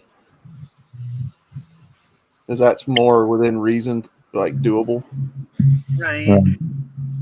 And then over time, we'll change some other people, but yeah, it kind of tracks with what they do in real life and real wrestling. Over time, you wear new costumes. Yeah, and it'll be kind of like a yearbook of all of us, looking back later, looking at, how our characters evolved in it, how it changed with us. Yep. So I've already changed mine. I think I've got. I know she's got some she's got some calf muscles growing. Soldier Girls is getting changed. Gutters, she'll get some new stuff. Sunflowers is wanting some new stuff. My outlaw, the male character, outlaw character, has been changed. Oh yeah. Mm-hmm. Let's see.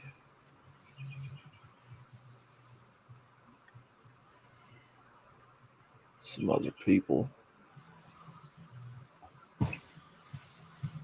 Yeah, anyway, that's about as many as I know off the top of my head that's getting changed. Oh, because it's my favorite. Okay, well, okay. I didn't know that. I need purple stuff. I need purple stuff. I'm like, why purple stuff? Because it's our favorite color. I need purple drain. Somebody's being a suck up. Yeah, you ever see that Dave Chappelle skit?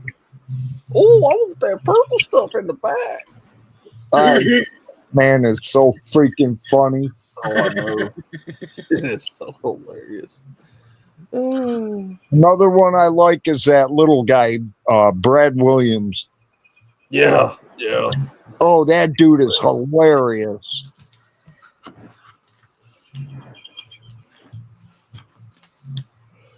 Oh, question. Anyone seen all the peeps that have been made into Muppet? There has to be an app for that. Then I think they put it through AI. I don't know. I need to find out any I know. Mouse's character has. I tried to get her as close as I could to Minnie Mouse. Oh, cool. You still look like a human, but I'm saying from the neck down, it looks like I tried to mimic Minnie Mouse's outfit. Okay. But I didn't know what direction to go in with yours. I mean, it could be changed, but you get it.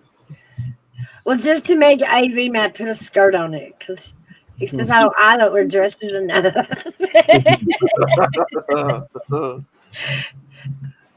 And technically, when we were designing stuff, the only rule I had is okay. You can use Minnie Mouse, but I don't. No red bow. Don't do the red bow. Like I'm too old to be supporting a freaking red bow. No.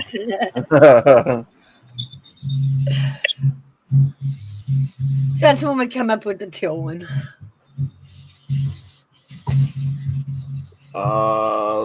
Lady Autumn, I've seen those. Yeah, you talking about the apps where they turn you into like a little action figure and stuff like that?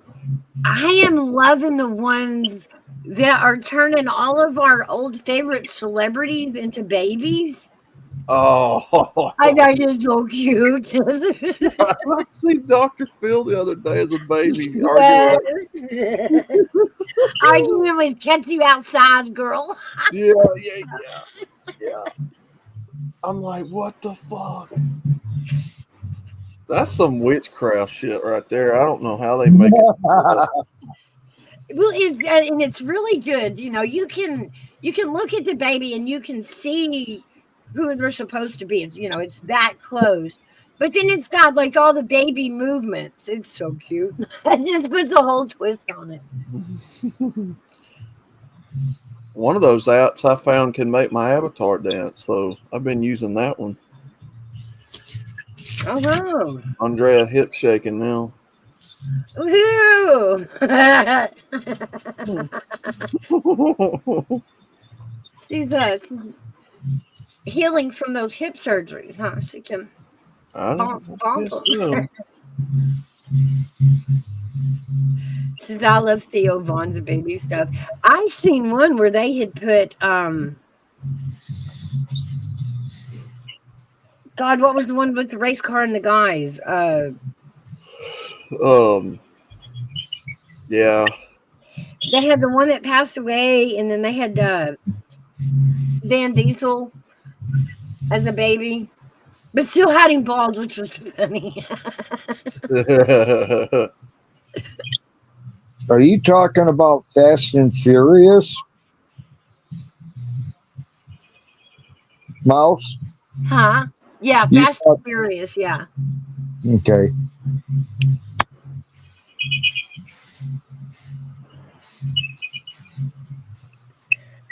Well, your neighbor is thumping today, Hairback. Yeah, I'm sorry. Tell him that we're gonna start charging him if we can't hear his music. Like it's no good if it's a thump thump. We want background music.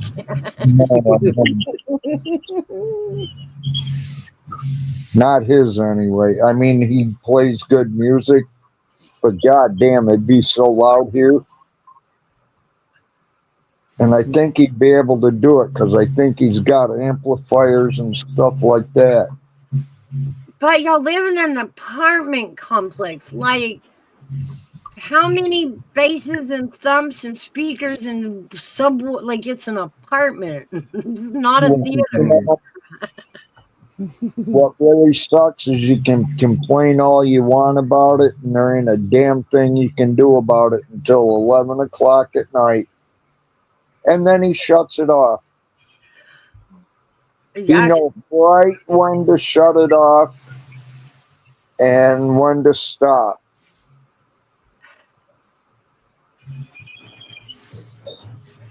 Interesting. Yeah. He needs his ass whooped, is what he needs. I almost did it one day. Somebody had to grab me because I was going to knock the shit out of him. ooh, that would be like the radio murders as it goes through court, huh? No, I'm just playing. It was called Musical Doorways. Noisy neighbors. Yeah.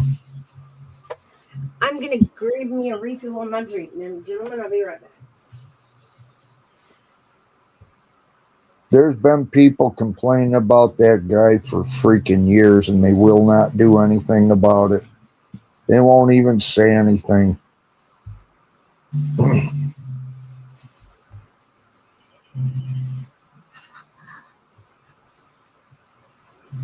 So if any of you out there can hear his thumping, I apologize. There's nothing I can do about it. Except maybe jump down off panel, and that's getting to be a thing too. If you're making avatars, let me know because I want one made from the sun on The Masked Singer season 6. Oh, let me look that up.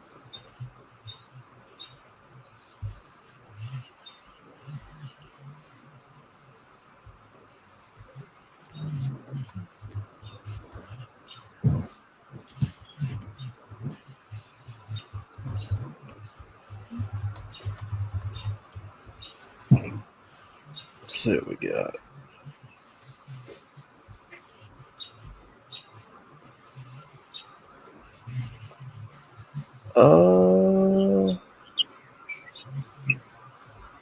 Oh, okay.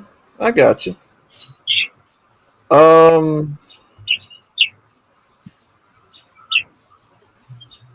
And that one's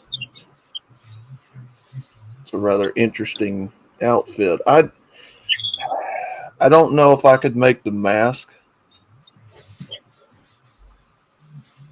The dress is probably doable, but the mask,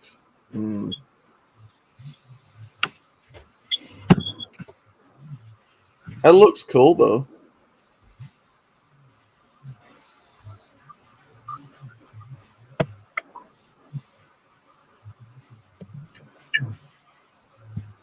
Yeah, the dress I could most likely do, but it'd be the mask I couldn't.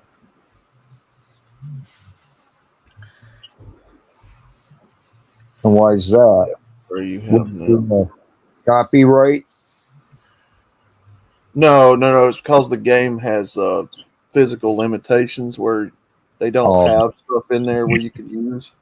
So what it would have to be would be, I'd have to come up with something else. Oh, you're just going to have to mod a whole new game for these ladies now while I'm putting all the shit in it we need. That's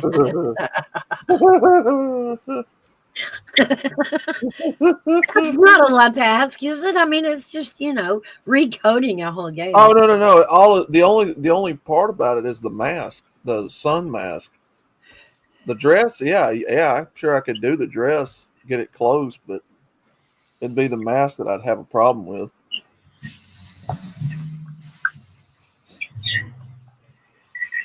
I was trying to remember. No, it doesn't have like the COVID masks on it, does it? Ooh, like a medical. See, I need to pull that game up and go back through it. I was trying to think. I thought I seen somebody wearing one, but it may have been a totally different thing. It could have actually been off AV's game that I've seen it. Who knows? Yeah. It probably was. It probably was AV's game. I've seen it. Where'd he go? He was here earlier. Him and Harley. I said Harley when I came in. He dipped out. Oh God, they could have at least said later, guys. Yeah. I thought Harley Dad said bye. Oh, maybe he didn't. I just didn't catch it. He said he had some things to go do. Yeah. Okay. I apologize, Harley, if you're listening. And actually, I think he must have got a phone call or something because he muted for a minute. So he probably had to run and do something. And that's okay. I've always told y'all real life comes first, Yeah, really. Don't be sitting here with me when you're supposed to be taking care of stuff. Go take care of it.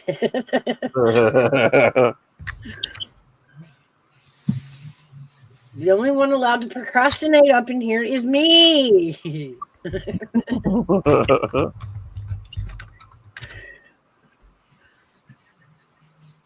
So does that mean you do unto others as they would do unto you, or before they do unto you?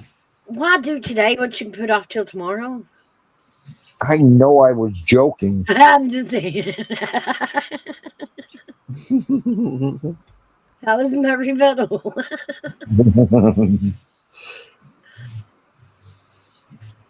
If it ain't gonna grow, cry, or scream, like what? It's okay. It's not going anywhere.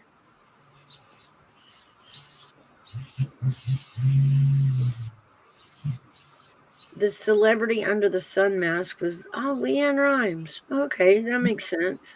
Yeah. I couldn't remember who it was. Some of those costumes they have on there are pretty good. Some of them are really dumb, though. I got to admit, it's not a show that I really have ever watched. I've heard of it. It's just not something that I've ever sat down and watched. Really. Well, I'll tell you what, I did, and then I quit because it started getting really stupid. Yeah. I mean, stupid. Yeah, it's kind of like American Idol, man. I watched that for years, around the time when Ruben Studdard and Clay Aiken and Okay. and all them were there. But after a while, it's just like, fuck this, because eventually it got to the point to where people who weren't winning were winning contracts, and it's like that's not like, okay, if they're good enough, okay, but it's like you don't even have to win anymore to win a contract. It's kind of the whole point of it, or Well, was. the thing is if it's the record company that thinks you're good enough to have a contract, Sure, yeah, they're not just going to give you one just because won a contest either. yeah. And so you started seeing a lot of people get contracts because I wanted to see them go all the way to the end to see who could win. To me, it kind of cheapened it when they would get them regardless of winning. Yeah. Well, that was kind of the double edge there. If they won, there was a certain contract promised to them. If they didn't win, they were free agents that could sign with anybody. Yeah. Myself, had it been me in a contest like that, I would rather come in second place. That way I could choose my contract. Yeah, and wouldn't have to be obligated by stupid contract rules. Well, you could at least litigate the contract. You could, Yeah. Well, that's what I discuss it. mean. You wouldn't be stuck into something that you didn't want to be stuck with. Exactly. It's my secret teller. I guess most people on there, if I've heard the person sing, I can place them after a couple of performances.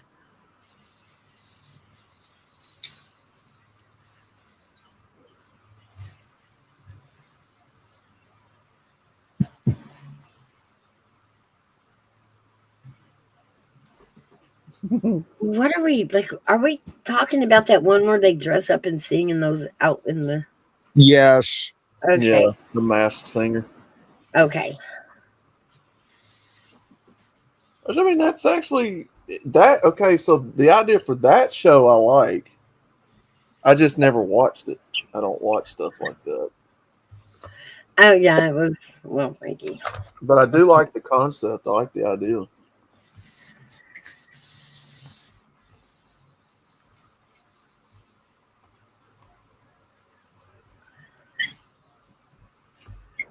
Yeah. Yeah. Yeah, loopholes. I mean, you can always. There's always stipulations that sometimes can get you out of a contract, but still, if I was going to sign a contract on my music, I want to negotiate it. I want to Yeah. say these terms and not those terms. I Yeah. am not adhering to your terms and conditions. I don't know. I feel like any more of these big contracts are going to loop you back into the weirdness with Hollywood somewhere along the line. Yeah.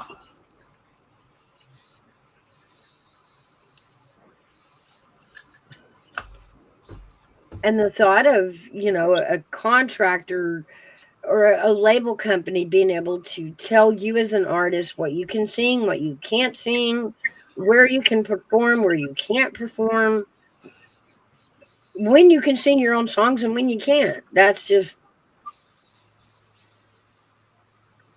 Right. always been weird to me,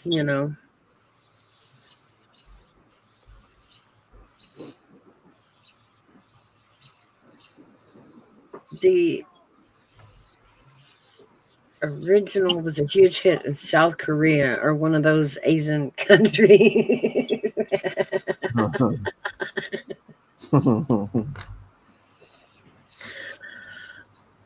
Yeah, but I mean, like the whole.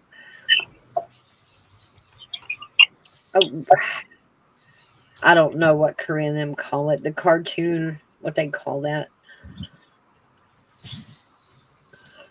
What cartoon?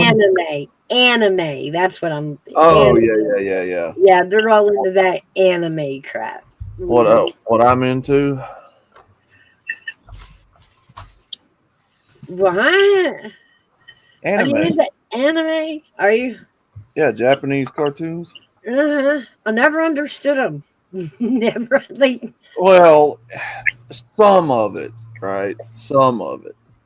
Because a lot of them got way better storytelling than American cartoons. okay, fair. But some of it is that weird, gray area stuff where it's like, The Furby, I'm not. I don't know. yeah, Yeah.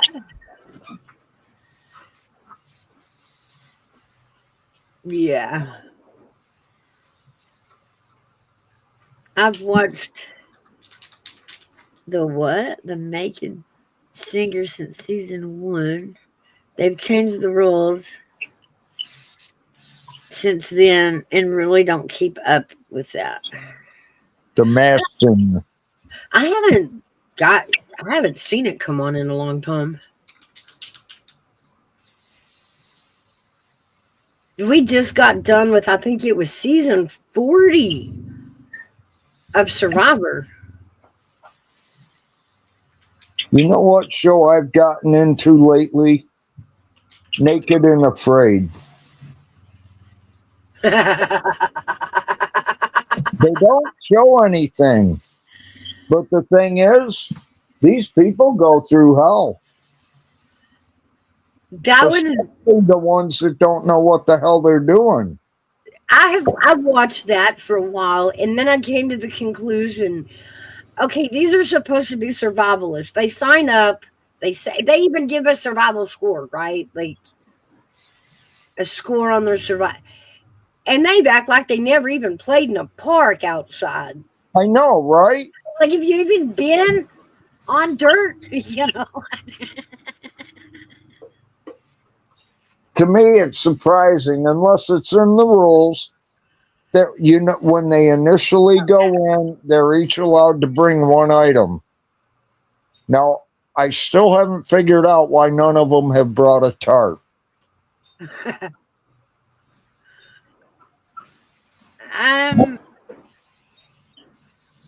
Because all it does is provide shelter. It can keep you dry if it's raining like hell. You can wrap up in it to keep warm. And that's how we do it when we sleep outside in the winter. So all you got, like, you have no way to chop trees. You have no way to chop for firewood. No person is allowed to bring an item. That's what I'm saying. I would rather bring a machete or a big blade of some sort than a tarp. I don't know. A tarp is just for the other person could bring the tarp or the machete, knife, whatever. Yeah. And Gigi said she's bringing the RV. or Outlaw's thinking, as long as she's just naked. Uh-oh.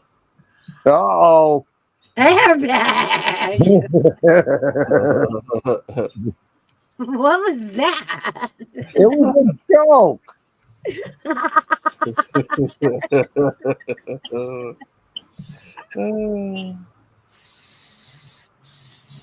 If I stepped out of line, I am sorry. No, I was It wasn't meant to hurt anybody. I'm kidding. We're all kidding. I was thinking of Gigi's camper out there on Naked and Afraid. Yeah, I know. So that's what made me say it. You have to fit it in the satchel, Gigi, and I'm trying to picture how to do that. So I got stuck for a minute.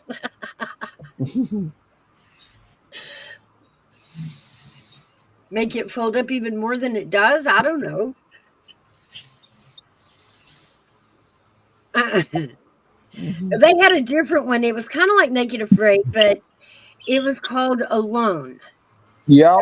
I They love that show. that was one where you got to take whatever you thought you would need.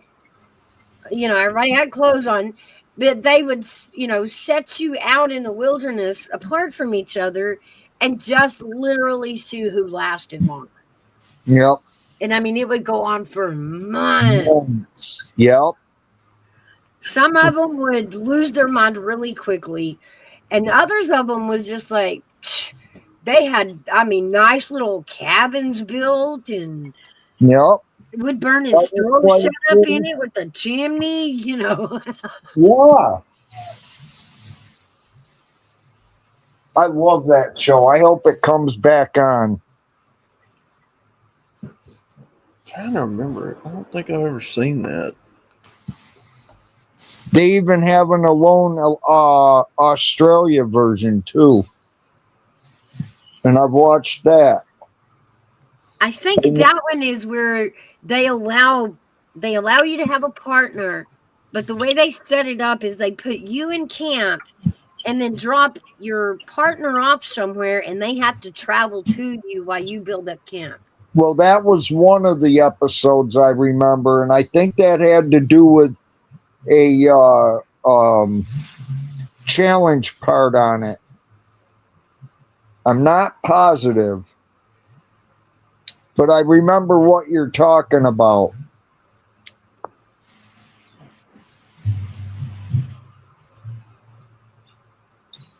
Because I remember watching it and asking my husband, like, who would we make travel? Who would we put in camp and who would we make travel? Because, man, I'd like, no, you be traveling. I ain't doing it. I'll sit there and build a house, but you got to find me. I ain't traveling. Oh, yeah, because there was like a father and son team with them. Uh-huh. Yeah. Yeah. And one was a husband and wife, but the wife chose to travel in and he chose to set up camp. And that's where we were like, not out in that wilderness.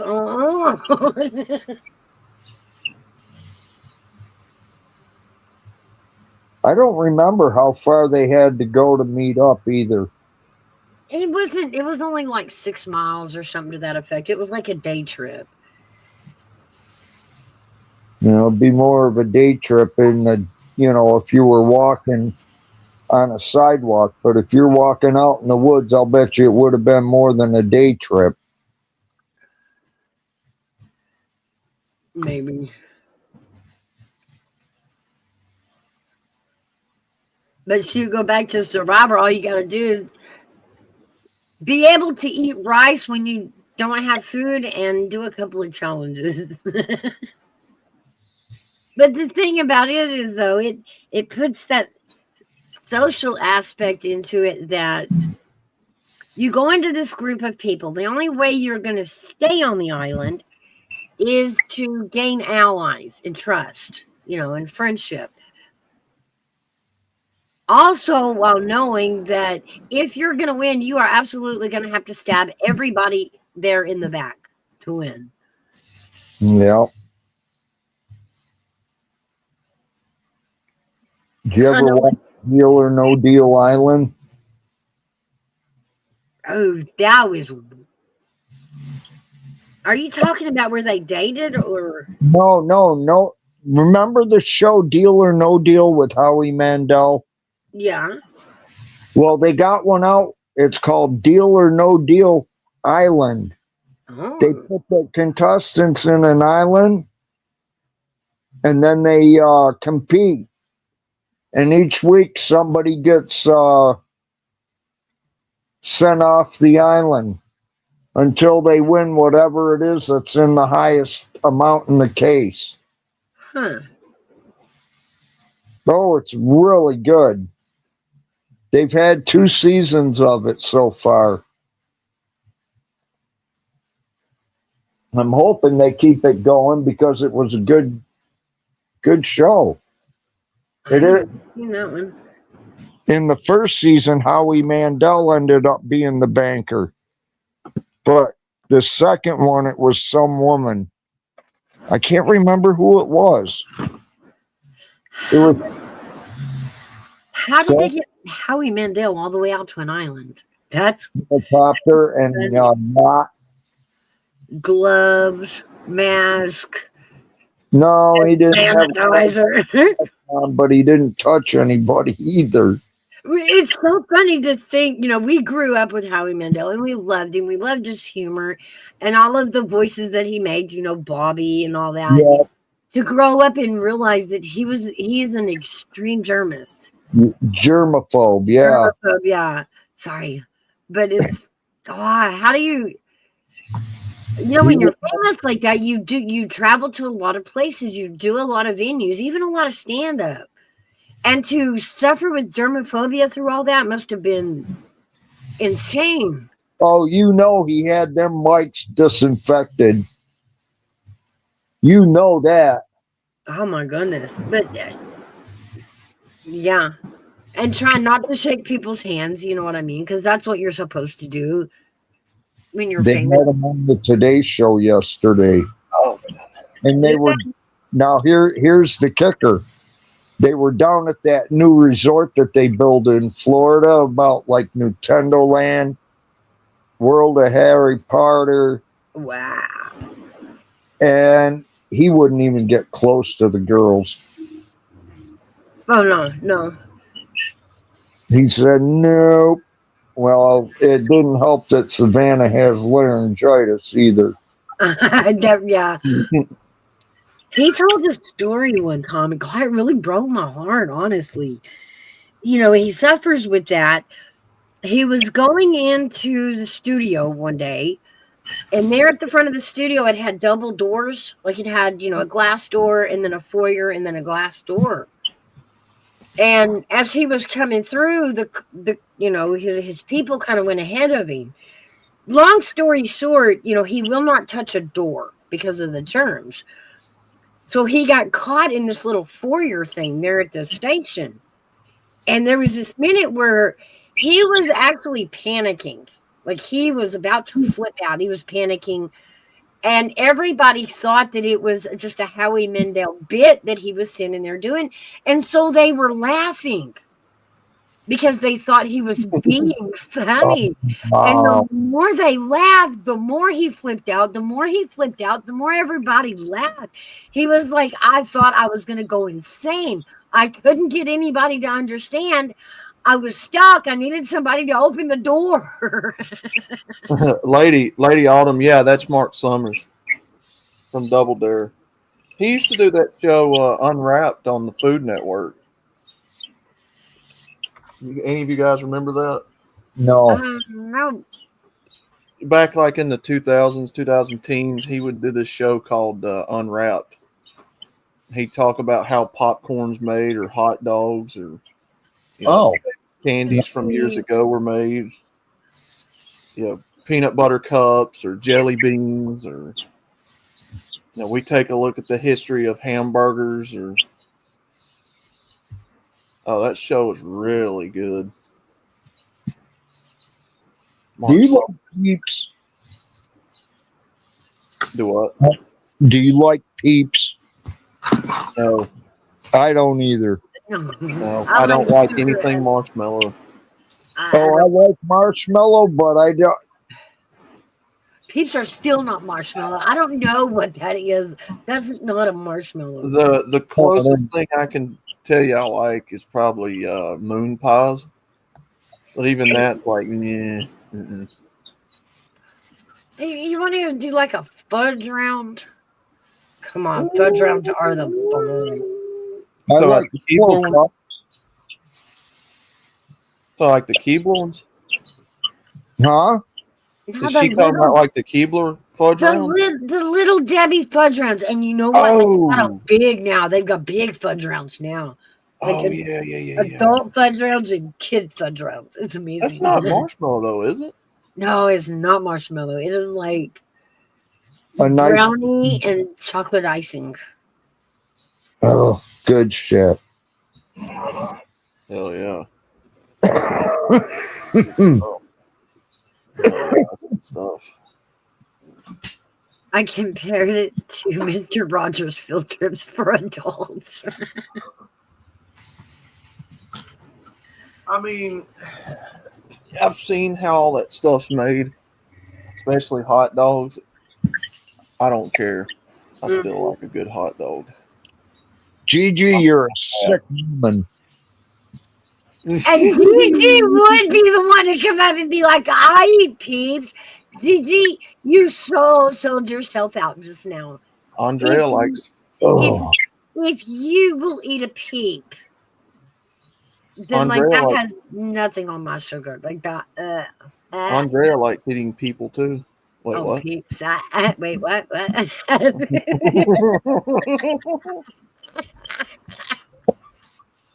I'm just kidding. No, you're not. Big old giant female. I know I'm running out of smack talk here. All I've got is home record because she's so huge. Like that's the best I got. She's the SWF champ right now. I would expect people to talk smack to her. I'm definitely gonna have to come up with some smut. Yeah, Woo. she's target number one for everybody that's female on the show. I would expect you to talk smack to her because everybody wants to be the champ. Bring it. Yeah. Smack talk that big giant woman. That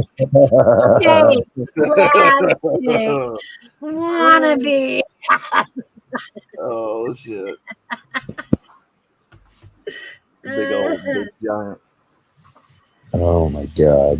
Yeah, I found that app a couple nights ago, and I've got to where she's dancing now. I got the little tiny Andrea's dancing now. Oh, cute. How's the comic book coming? I've still got to get together with people to figure out, who I got to go through, how much money I'm going to need to start up. I don't know anybody that I can talk to. What are you looking for? A illustrator? Well, I need to know what I need to do because I don't know the first thing about writing them.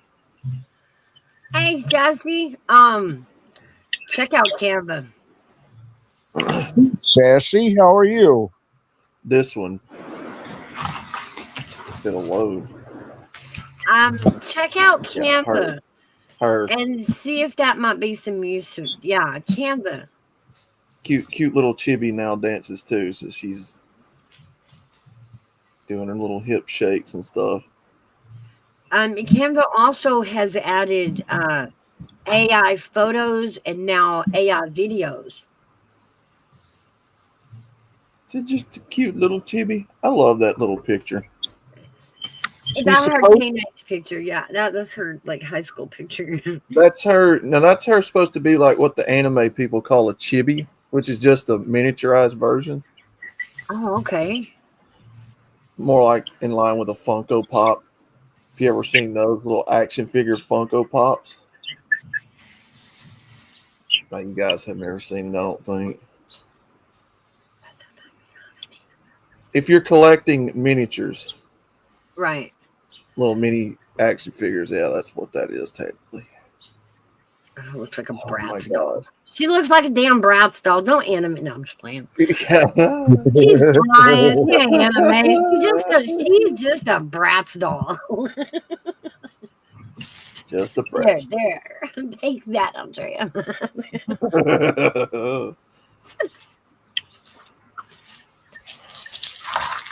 Right, nothing but a Mattel Bratz doll.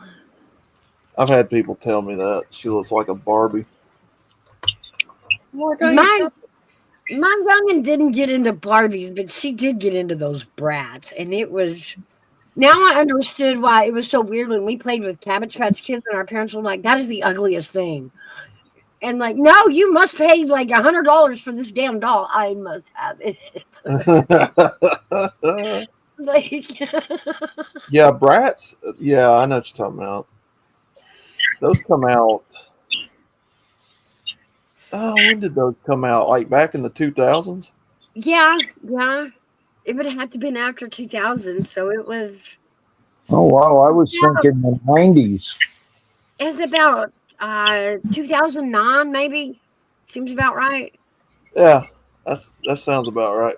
When I was growing up, all the girls liked Lisa Frank notebooks and pencils Oh, I remember them. Yeah. and that sort of thing. And then Polly Pocket. Oh yeah, stop. Y'all You remember could Polly not. Pocket?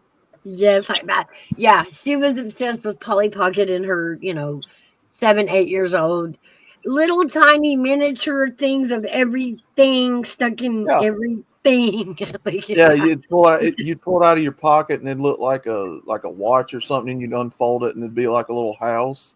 Yeah. You got little miniature pieces in there that you're trying to keep up with. Little bitty tiny baby doll and like that. And I always was telling, and she did. It took like a week before it and it was gone. One time she ever shut it down and it was gone. It never was found again. They liked Polly Pocket and Barbie, and the boys was Micro Machines, Hot Wheels, um, Matchbox, Yeah. WWE or WWF at the time.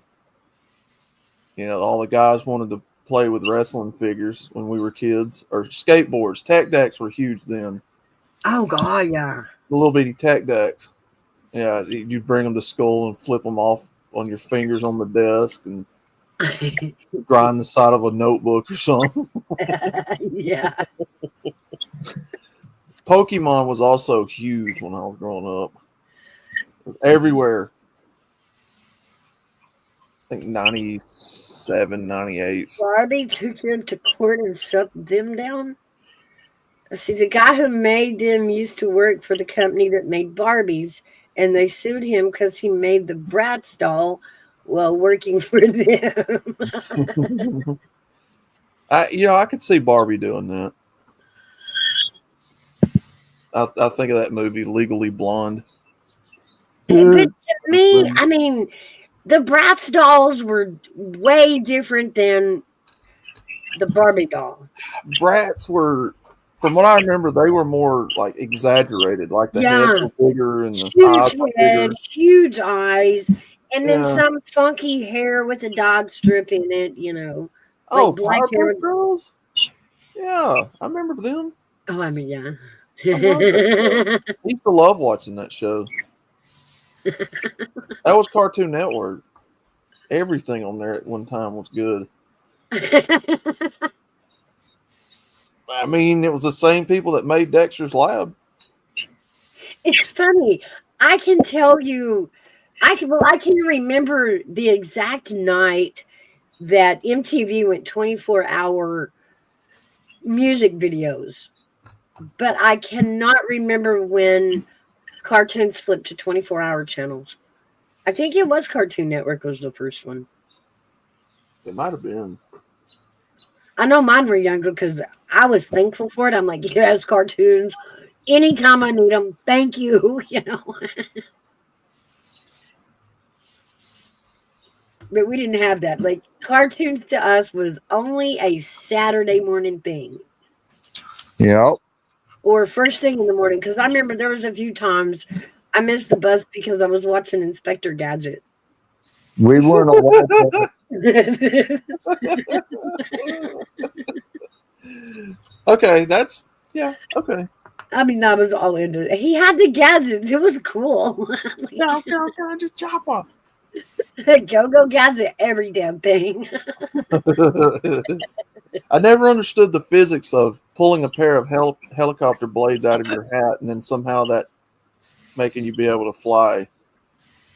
I'm like, wouldn't your hat fall off?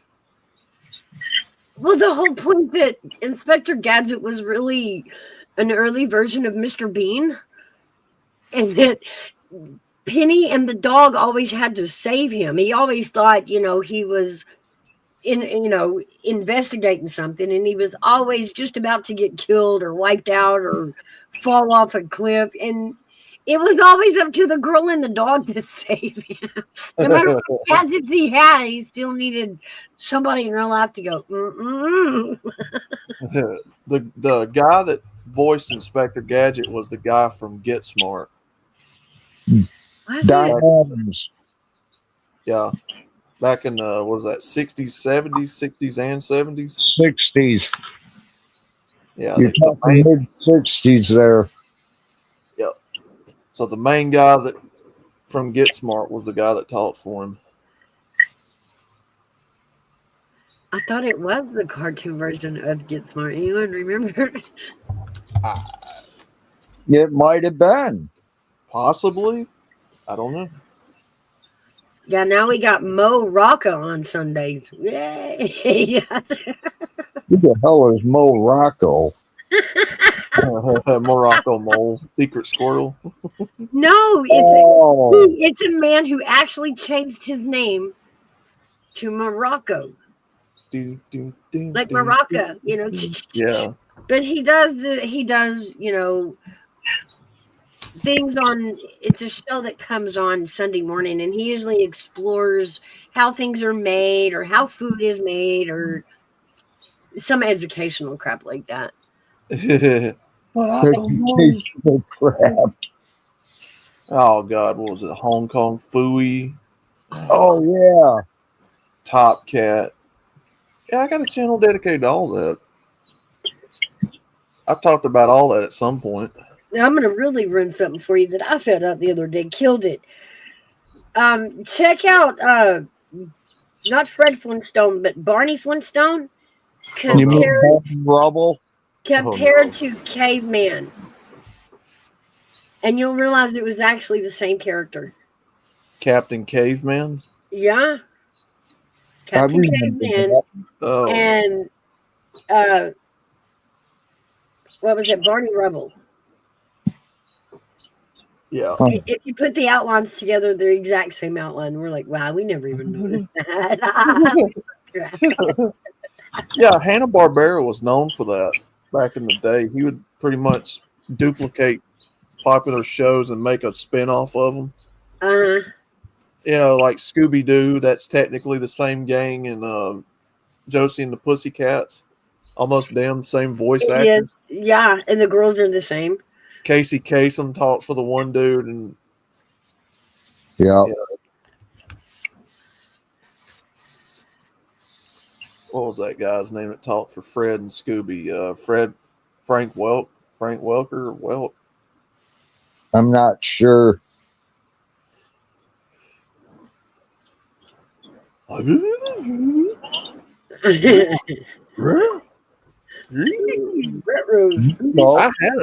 I had a cosplay of my avatar as Daphne one year on the channel. They were so mean to us as kids. I grew up to find out Gumbo and all of those characters were created during an acid trip.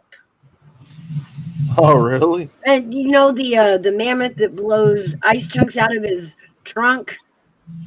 Oh, yeah. All that was acid trip. And I'm like, oh, yeah, that made sense. And then y'all put us in front of a cartoon called Scooby-Doo. And, okay, we were focused on the ass hat that was like stealing the secrets or whatever. But, no, we were supposed to just accept Scooby and his fucking munchies here and not notice anything was weird about that, right? Yeah, Fred and Daphne was always going upstairs to bang it out while people found clues.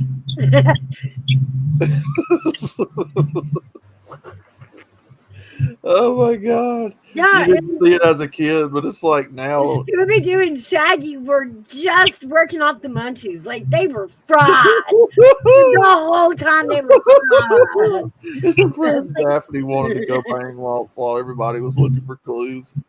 Usually left up to the short one with glasses. You know. Velma. Yeah. The third wheel. Velma was always solving the mystery while everybody banged and looked for food. Yeah. The ghost and shit was over there. Oh, yeah. the music was what was hilarious about that show.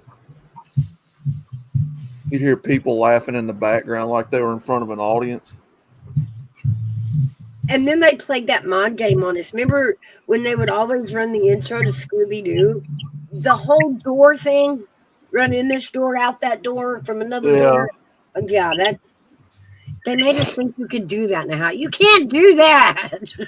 The monster would be chasing them, and then they'd be chasing the monster. Yeah. Then somebody'd be carrying the monster. It's like, golly. And really, all that taught us was even in cartoons, they're gonna draw it just like it's a set. Yeah. They won't even treat it like a real house. They're treating it like a set, like they can run in circles.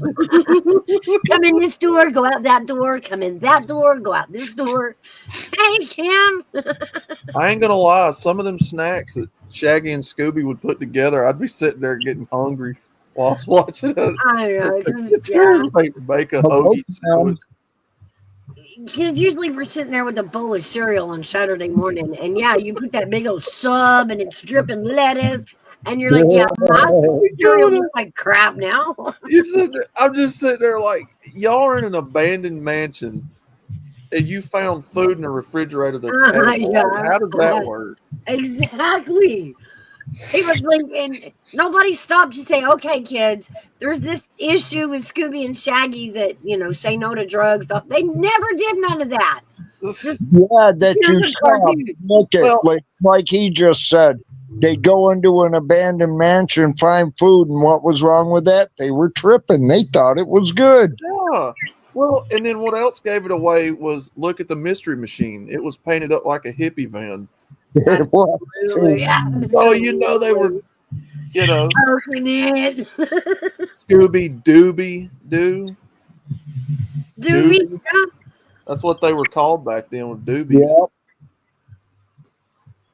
Yep. Yeah, it's like it's all right there in your face. Kids would have never got it, but adults would have. Well, that's what I do love about Disney's movies, that they're Pixar movies. Yeah. It's funny because even with my kids, like Cars, my younger one was very young when Cars first came out, and he loved that movie. Like everything was about cars at that age. But, being able to sit as they get a little older and mature into different stages, letting them rewatch it and then poking out, I never knew it said that, Ma. And catching the adult jokes in it. Cars is still one of my top favorite Disney movies of all time. The original. The second one was kind of no. That was a stupid movie. That was a clear James Bond ripoff, and it didn't work. Yeah, you can put it in all different lights, but you cannot bring the magic you brought the first one. And the third one was kind of like a repeat of the original, but with a different race car. Now Lightning McQueen's the old man, and he's training up a new rookie race car. Oh, which it was like a full circle type story, but still, yeah. Yeah, but the innuendos that the first one had all the way through, the Cheech and Chong cars, there were so many adult innuendos all the way through the first one.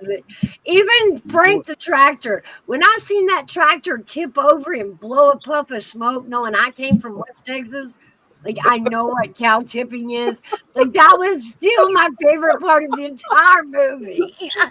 Like I instantly knew what was going on and was dying. My mother loved that movie so much. She loved when that tractor would fart, when he'd fall over and fart. Because we knew what they were portraying. We've been there. We did that. Like we counted. We knew what they were talking about. Tractor Hello, big dog man. Welcome in. The tractors have got little mechanical udders up under them. Hey, Mom. That movie was so funny. I do like it though. It's probably my favorite one. Tractor tipping's fun. Frank. Then they just tip backwards. The way they portrayed Frank the combine as the bull in the pasture. things like that. It was just like, it was hilarious. And the kids were like, it's a tractor. No, well, okay, we can't even tell you why we're laughing because tractor tipping is not a conversation we're about to have. Did you eat paint chips as a kid? Yeah. Why? Ain't nobody ever seen Black Sheep I with don't know. Chris Farley? Oh, yes. He said we used to go cow tipping on the weekends. Did you ever eat paint chips as a kid? Probably. He's like, yeah, why? Oh. Yeah, I'm from the country. We used to do shit like that. Drive real fast down back roads in the woods and What was the other one? Snipe hunting. Yeah. Snipe hunting. snipe hunting. Yeah. Did you ever take anybody's? Did you ever get took snipe hunting? I almost got took snipe hunting once by my own brothers. Almost. He said, yeah, we need to get you out in the woods and get you to snipe hunt. I'm like, what? Of course, later on, I figured out what it was, but at the time, I was like, why do I feel like this? You actually know there is a game bird called a snipe? Yeah. Yep. I was like, why does this feel like a trap? Okay, now do y'all remember the movie Up that Disney Pixar did? Yeah. Do you remember what they called the bird, Kevin? What kind of bird it was? It was and they did that. They put it. He was a snipe. That was actually a pretty good movie. They called they called him a snipe. It was a snipe bird that guy was, scouring the whole world looking for that bird. Remember, they called it a snipe. I don't know if anybody ever caught that. That was actually a pretty good movie. It was. That was another good one. That was one that, again, you can watch as a little kid and you see it one way, and as you mature up and watch it again and again, it is a different movie every time you watch it. Yeah. I never. The original Toy Story is probably still my all-time favorite movie. That one was good. For And me, mine is a toss-up between two. It's either The Green Mile or Tombstone. oh, now if we're talking about real movies, yeah, that's something different. Oh, yeah. Now, if we're talking Disney, which I don't like Disney, but the old stuff I do, Toy Story. Have you ever gone back from your childhood, saw a movie that you saw back then and realized how damn stupid it was at the time you saw it? Yeah. Yeah. Yeah. Have you gone back and watched Jaws yet, Hairbag? Like, Jaws really got us. Jaws got us. Like, we were scared to go to the water after Oh, Jaws. hell, Jaws got everybody. Yeah, like, Jaws got us. And then we grew up, and then we learned it was a robot is how they filmed it. And then we watched the movie again, and it was like, because we had such crappy special effects and camera, we were like, it's like, wow, we were so freakingly easily entertained, weren't we? Like, we bought that. We bought into that. You know what's funny? I live by the Great Lakes. And they had a rumor going around that there were sharks in the lake. Now, In that theory, don't go swimming. if we're talking about real movies, Shawshank Redemption, Ooh, one of my absolute favorites. yeah. That was a good movie. Yes. Another one, Saving Private Ryan. Yeah. Stand By Me from 1986. I Yeah. believe. Yeah. That was a really good movie. That one, and that one is one that just became a classic. It really withstood the test of time. Mm-hmm. For the time that it came out, I thought Goonies was cool too. The Goonies. I love the Goonies. I I The mean, my, Revenge of the Nerds is You a hear good. they're thinking about making a remake of it? and every time they say that, I rush and get the old ones and make sure my kids have seen the old one before they bring the new one out. I'm like, no, Revenge, you got to know the classic before you can watch it again. Revenge of the Nerds was another good one. Oh my God, that's awesome. That was a I'd really good forgotten one. about that one. Let's see. Oh man, Dazed and Confused, probably one of my all-time favorite movies. Just because it's a fun stoner high school movie. It helped start the careers of Ben Affleck, I think, Mila Jovovich, Matthew McConaughey.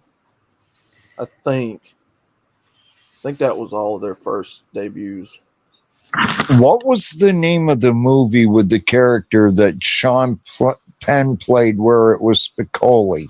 Oh, Fast Times at Ridgemont High. Yes. That was a funny freaking movie. Oh, Kim yeah. says Porky's. Porky's, yeah. Oh, Do y'all know how much of that stuff actually came out of Saturday Night Live? Oh, the Blues Brothers. Oh my God. yes, the Which blue. that one's still in my top 10 all time. I just seen a video a few days ago where they found the prop car from that movie. Oh, really? The guy bought the prop car, not the real car. It was in that one scene where the car flips backwards in midair, being chased by those guys.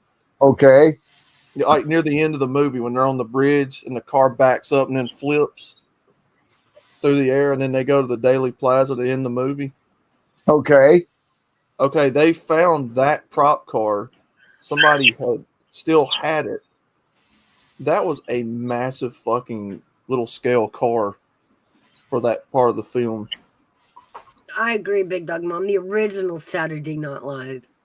Like, Yeah. that, we don't even realize how just that one show ingrained in our culture in the 80s. With Chevy Chase and Dan Aykroyd and Every all the joke. guys, Eddie Murphy. Yeah. No, Eddie Murphy was not part of the original cast. Was he? It was Elaine Newman, Dan Aykroyd, Chevy Chase, Bill Murray. Bill Gavin- Murray. He Gavin- was in a He lot came of. later, right? He came later. Yeah. Kevin Morris, Gilda No, Radner, Eddie Murphy Kevin would Morris, do yeah. and pop-ups Lorraine with the Newman. crew. Eddie Murphy would do pop-ups with the old crew. You're talking Chevy Chase and Yeah, the that is people that were there, but he came later on, I think. Yeah. The original cast was called the Not Ready for Primetime Players. Yeah. yeah. I fucking love that show. I used to have a bunch of them on VHS tapes. I had a bunch of the old Johnny Carson stuff too. Oh wow, that's Johnny an old one. Carson is funny as hell. Dean Martin Celebrity Roast. I had a ton of those too. Oh yeah. You know, back when you could actually be funny and Oh, I do comedy. know. And everybody didn't have such a thin skin when you made fun of them. Man, they'd make fun of the black people. The blacks would make fun of them, and then just everybody laughed. They'd make fun of the tiny hat, Yes. and the tiny hats would make fun of them. Three letter George race, Carlin guys. rocked Three back letter then, race. didn't he, Big Dog Mon? Like he was the grown up of our era. Oh, George Carlin? Oh my Yeah. God. Eddie Murphy's Delirious and Raw. Like, come on. Richard Pryor. Oh God. All the greats, man. All the Yeah. greats. What's that guy's name? Sam Kinison? I didn't like him. Ian likes Kinison. No, I didn't care for him at all. LW, you got it. Because if I'm not mistaken, Don Rickles was one of those. One of what? Jew. So what? No, I'm saying that I don't know how YouTube is with the algorithm. I'm trying to tiptoe I around the don't algorithm. remember. Like I didn't pay attention growing up what they were. I didn't. I What's didn't care. I thought it was funny. Freedom of speech. Yeah. I thought he was funny. Jesus. The fact he is don't bother me. I'm saying for the algorithm's sake. Chevy Chase, John Belushi, Gilda Radner, Dan Yeah. Aykroyd, June. Right. Yeah. Yeah. So I copied that from Google. I don't trust Google. There is a weird thing going with Google. One of those things where if I say Jew and it gets the channel nuked, all that stupid shit. Look up the lyrics to "We Are the Champion." Mm-hmm. And you know the part where he goes, "We are the champions, we are the champ," and the part where he goes, "Of the world." Yeah. Google says that never existed. What? I'm like, how can we sing it all of our life like that if that was actually not the lyrics in that? He never sang it like that. According to what I could dig up, there was one concert he did live and sang it that way one time, but it was never actually recorded as part of the song. What is that one guy, that one comedian that's broken down like 4 or 5 songs that do that?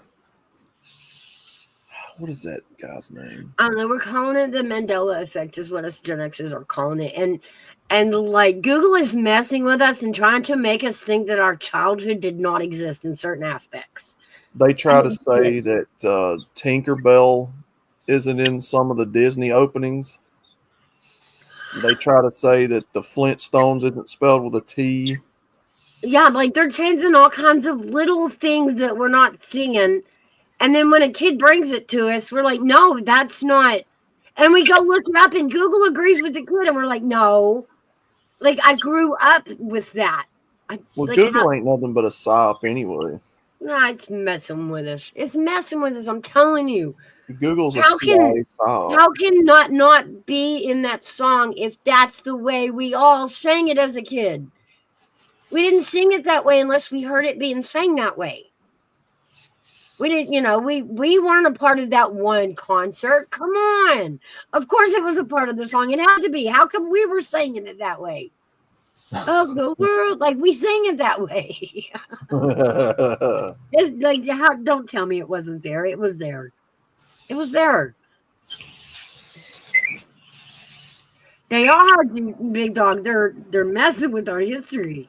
Yeah, it's nothing more than a sanitizing of history is all it is. Well, see, the issue is, though, we have got to go get our hands on a 1970s or 1980s version of the Encyclopedia Britannica to compare our facts with Google today, because they've changed a lot of things. That was another one, Lady Autumn. Yes. Yeah, I remember those. I've seen them. Yeah, I don't remember when they were around, but it had a cornucopia on it. I'm telling you, I remember it. I remember when they redid it too, because it was a big campaign. But originally, it had a cornucopia and the fruit coming out of it. Gutters, what was that Harley Dad show we were on, where people were on that night where they were arguing about Elton John's song "Tiny Dancer"? Was that Elton John's song "Tiny Dancer"? Tiny Dancer. I'm not sure. And they kept thinking it was saying Tony Danza. Was it Stick? Stick was arguing that he thought he kept hearing Tony Danza in that song.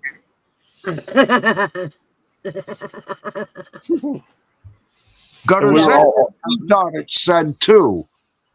And we were all arguing for like 30 minutes about that song, like Tony Danza.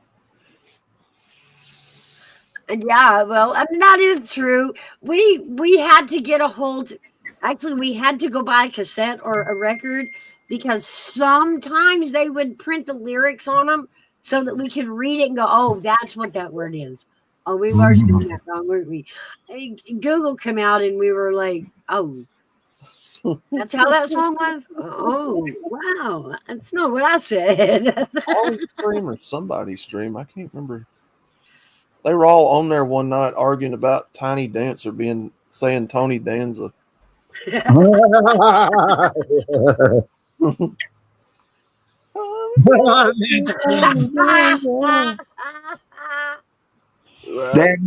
hilarious. Yeah, we have records of yeah. I do. I've always thought that song said douche. Wrapped up like a douche, another roller in the night.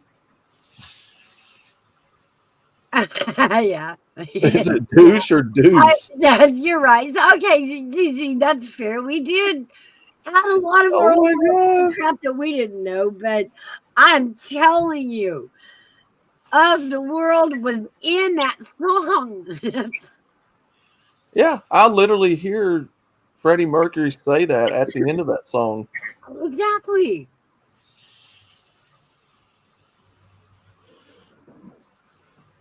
Blinded by the light. Yeah.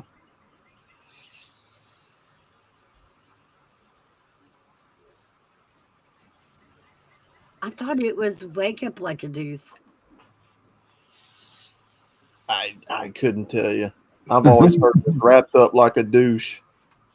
That's what I heard too, Outlaw. I don't know. It did not sound like deuce to me. It probably is. It probably is.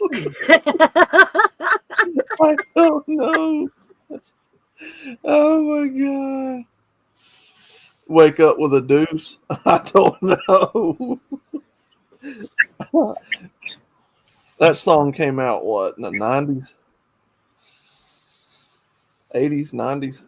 80s. Yeah, it sounds like Gotta be the 80s. 80s. It was that synthesizer music. Yeah. Yeah. Wake up with a deuce. I could see that. It might even have been the 70s.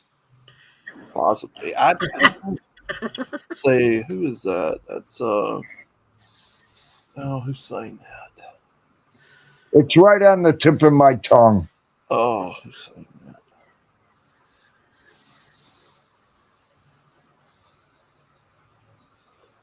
There was a movie called Shazam too that they're trying to bury. They Well, said that the actor did. That he claims he never did. And then somebody caught his ass in a lie and said, "I've got the VHS, dude." Oh snap! Yeah. Yeah.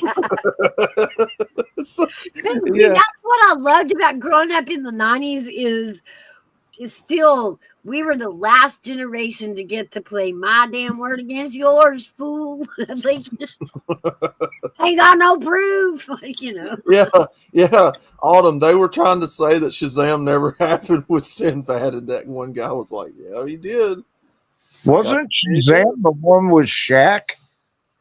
I think there is a Shazam with Shaq, isn't there? I think. God, I can't remember that far back. Was it? Yeah, Lady Autumn says played by Sinbad. Yeah. Played by Sinbad, yeah. And I remember it because I remember them advertising it. See, I didn't know the one by Sinbad, but I do remember the one played by Shaq. Yeah. Yeah. I remember that one. We built this sausage roll. Oh my god, did you really? Yeah. Oh my god, that's funny. Like that was probably the only part of that song we got right because we were belting out rock and roll. Like,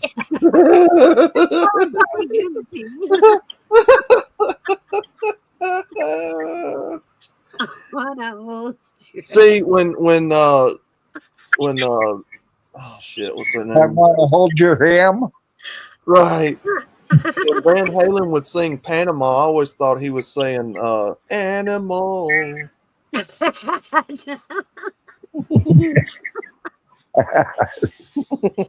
see, that's just it. If you got the cassette or the record from a friend, or if you recorded it off the radio, there was no lyrics to be found. You actually had to make the purchase to get the cassette cover or the album cover and hope that they folded up, because it was like an extra folded page on the cover,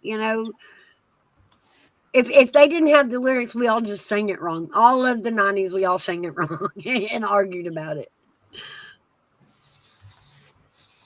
CCR did one. What was it?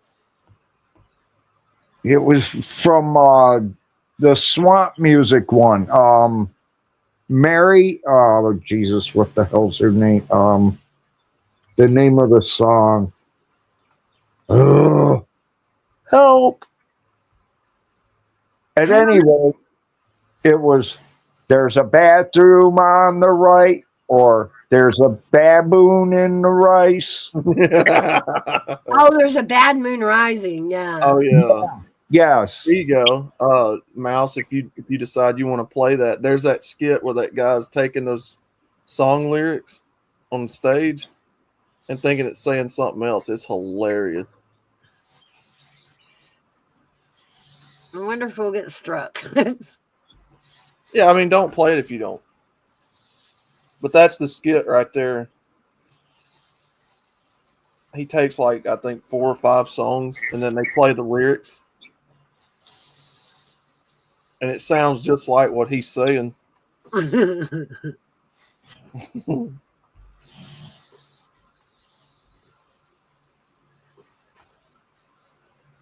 Yeah, he's right. It always caught us in karaoke, and everybody's like, "What did you just say?"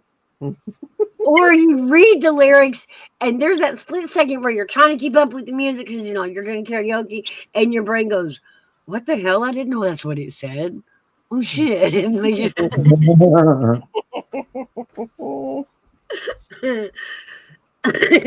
Outlaw, I don't think I've heard you laugh this much ever. That's just so funny. Oh man, yeah. Harley used to get mad at me because I wouldn't giggle.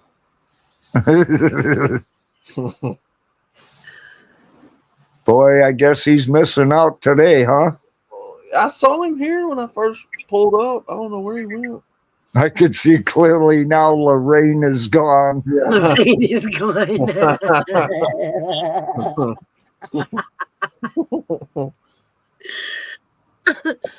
I can see obstacles.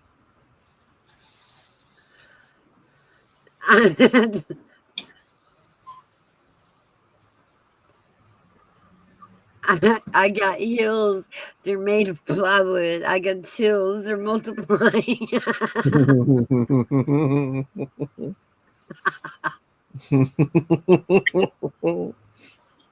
Oh, Sweet dreams are made of cheese. Yeah. Oh my god. love is all I need. I found it in your shirt, not heart.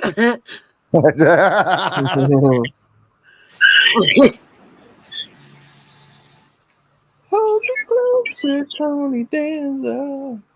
That does sound funny now that I'm thinking about it. Yeah, Does. yeah. I It's like, know. what? What? Why redance? What? I never said I had a crush on Tony Danza. What's happening? Oh my god.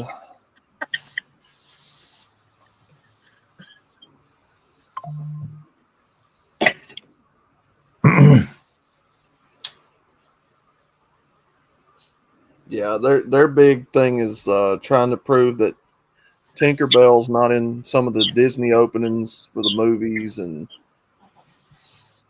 like where she touches it with a wand and then And flies flies- off. Yeah. Yeah, they're trying to say in some of the old ones she doesn't do that. I thought she did.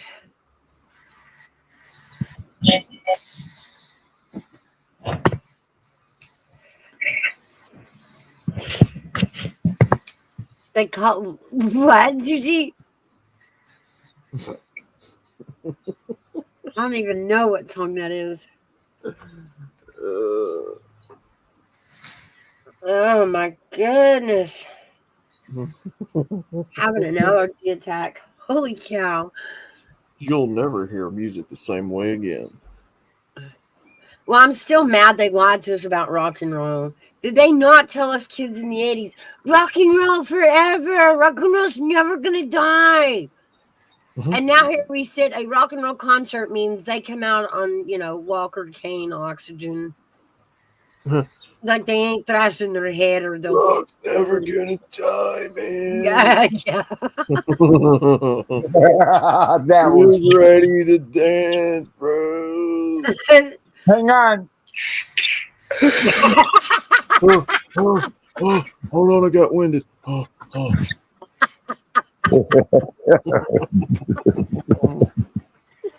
Well, most of them have died from overdose or, aged out or. Well, look at Ozzy Osbourne, and I'm like, he's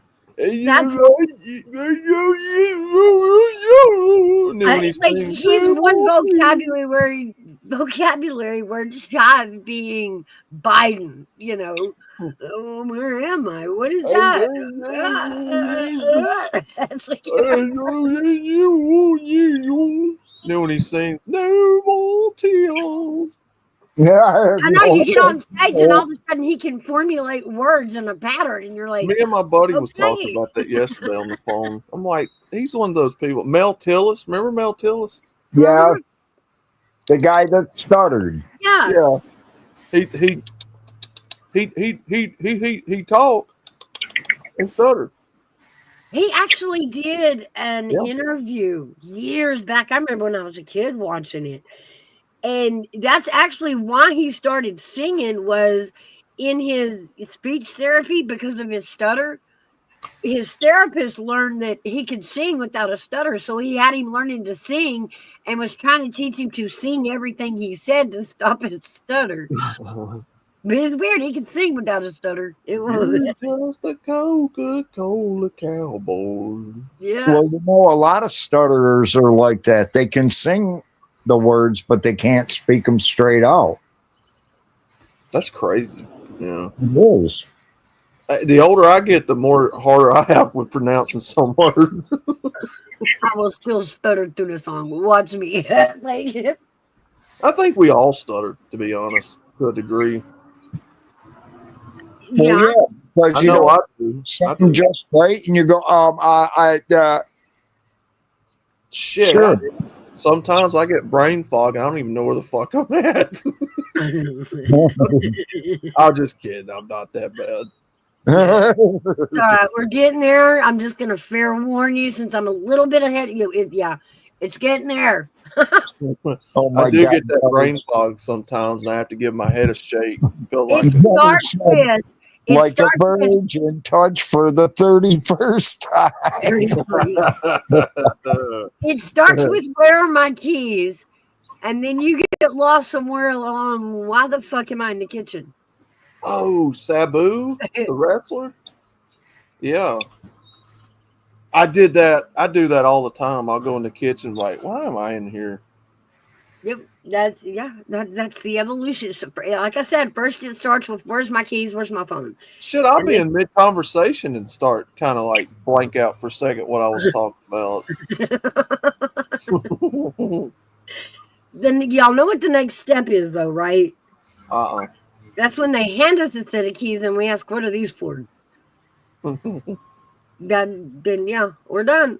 Like when we don't even know what things do, what the hell is that? Yeah, he was in Smoking the Bandit. Yeah, I would just like to say one thing. We're done. And then Buford and Junior knocked that whole roller coaster down. It's a left turn, Daddy. We be in the clear. You barrel of monkey nuts.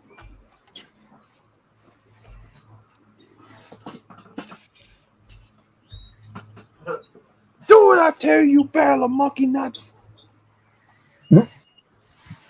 That whole dang movie's so funny. I've watched that movie so freaking many times. if you don't get out of the way, I'm going to run right over you.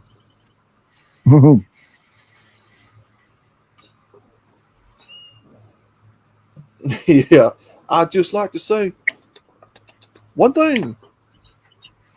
We're closed.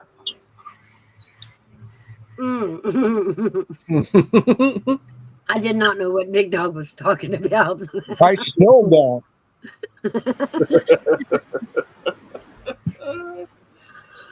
Apparently, there's actually a movie out there I have not seen. Wow. I've seen so many, I don't even remember them by their name anymore. You have to tell me some of the plot. And I'm okay, yeah, now I know. Oh my God. Oh. Oh, Start to finish. I actually sit and watched one series that changed plots 3 times. Oh God. Changed plot. First, it was an airplane wreck, and they were stuck on an island. It was all about getting off.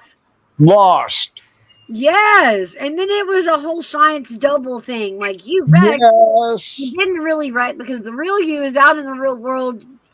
And then it all turned into the whole mountain was a time machine. And I'm like, wait, what? Interesting. What did that have to do with the plane wreck? What the hell?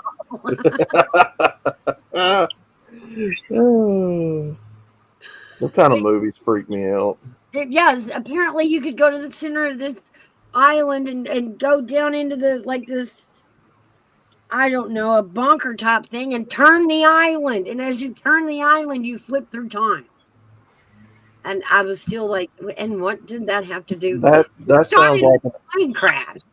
Yeah, that sounds like an acid trip. It was like they were like, we wrote this movie about a plane crash and they made it home, but we weren't done acting, so we added some more. We just made some more shit up. The movie Maximum Overdrive was an acid trip from start to finish. Stephen King. You remember that movie? No, I don't. Where the trucks come to life and kill them people? Oh, like Christine? Yeah, except it's the trucks and the bulldozers. Yeah, I can't remember the name of it, but yeah, I remember that. Maximum Overdrive. Yeah, it was I think Stephen King's only time he ever directed. Oh, I don't know. He directed his shit quite a bit. That was one of Stephen King's stipulations that when he allowed somebody to put one of his books on camera, that he had to be involved in the producing of it. And he always had to do a stand-in character somewhere in one of his movies. Well, that's just like the guy that did the DC Comics, the artist. What was his name? Stanley. Oh, Marvel comic? Yeah. Yeah, he was in every one of the ones with the Marvel movies, too. Greetings, superheroes. What the hell was his name? Stanley. Stanley. That's who it was. I knew the name. I thought Stanley was the first name. Greetings, superheroes. You did, Mark. You had to really, if you missed an episode of that Lost, you had to go back. Every episode went to a different, it just had a different plot every series. So there was times I had to go back because I was like, wait a minute. This started with a plane crash. That's it. It was now we've got time traveling islands and. Do you get actually what happened at the end, though, Mouse? No, other than it turned out it was a time machine. No, they actually died. Well, they were dead. They were ghosts, spirits, whatever. That's what I was saying. At some part of the movie, that's where I thought it was going. Well, that's kind of like The Walking Dead. I had to quit watching that because the plot kept changing so much. We kept getting hit with all these side quests, and they killed off too many good characters. Come on, y'all. Did either of you watch Shameless? What is it? Shameless. No. I've seen. It was maybe about all the seen. kids and Frank and raising all the kids without a mother and all the trouble they get in and trouble Frank gets in. Yeah, I may have seen a commercial for it. I Oh, love seen saying commercials for it. It just never flipped my switch, so to speak. I was What always was- in. Mark, what was their last name on Shameless? Frank. I can't remember the last name. I was always into shows like Supernatural or what was that other show? Oh, what was that show called? Did you watch Breaking Bad? I've seen bits and pieces. I got recommended yesterday a video of where Walter sells that Pontiac Aztec and goes and gets a new Challenger. That's right, Mark. Gallagher's. The Gallaghers. Frank Gallagher. Frank Gallagher. It is. I mean, it's an inside out Hallmark. It's about family trying to survive and stick together as kids, but they have thrown every bad idea, every twisted shenanigan, into the mix.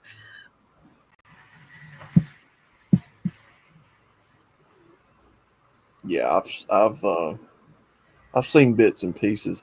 They claim that Breaking Bad. There's a fan theory that Breaking Bad is like the prequel to Walking Dead. Because there's Okay, fair. there's like tiny Easter eggs in the first season of Walking Dead that points to Breaking Bad. If we take the symbolism of, I guess, narcotics, drugs on the street, to that extent of Breaking Bad, yeah, I could, Well, you remember? I can see where they're referring to, quote, zombies, Mm-hmm. Do you remember the Challenger that he got in the show? I think so. He went and bought a new car. Well, anyway, in the first season, one of the first episodes, that Challenger sitting on the interstate as a nod to Breaking Bad, from what they say. Huh.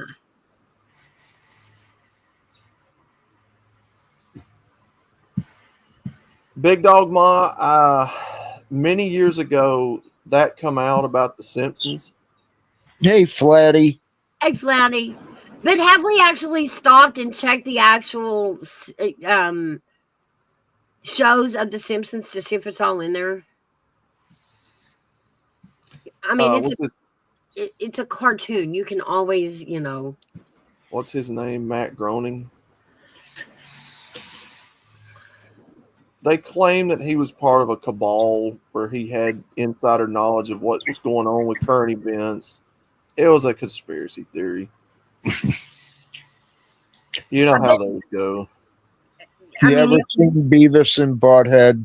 Oh, God, yeah. It was uncanny, though, how close The Simpsons would get to the prediction. I mean, it was really uncanny. That things in the background, like the one with Trump becoming president and Trump and Melania coming down the escalator.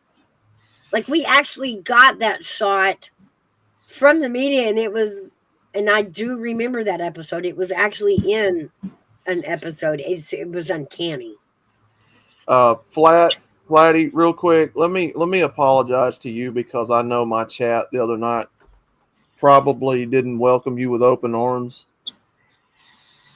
because I think they timed her out and I think she had to leave. My chat's been kind of a-holish to some of the new people coming in. I gotta course correct and get the whip out and start spanking. You know what I mean? Yeah. Pull that belt off. Yeah. Yeah. I think everybody's been doing a little rearranging. The mood, I get it. The mood across YouTube right now is not favorable, but guys, I'm with you there. We got to step up. These are our people. Yeah, I've told them guys numerous times from StreamYards. I'm like, look, you've got people coming in that do not know what has been voted upon. Don't be assholes to people. Just tell them what's going on. I can't get it through to some of them.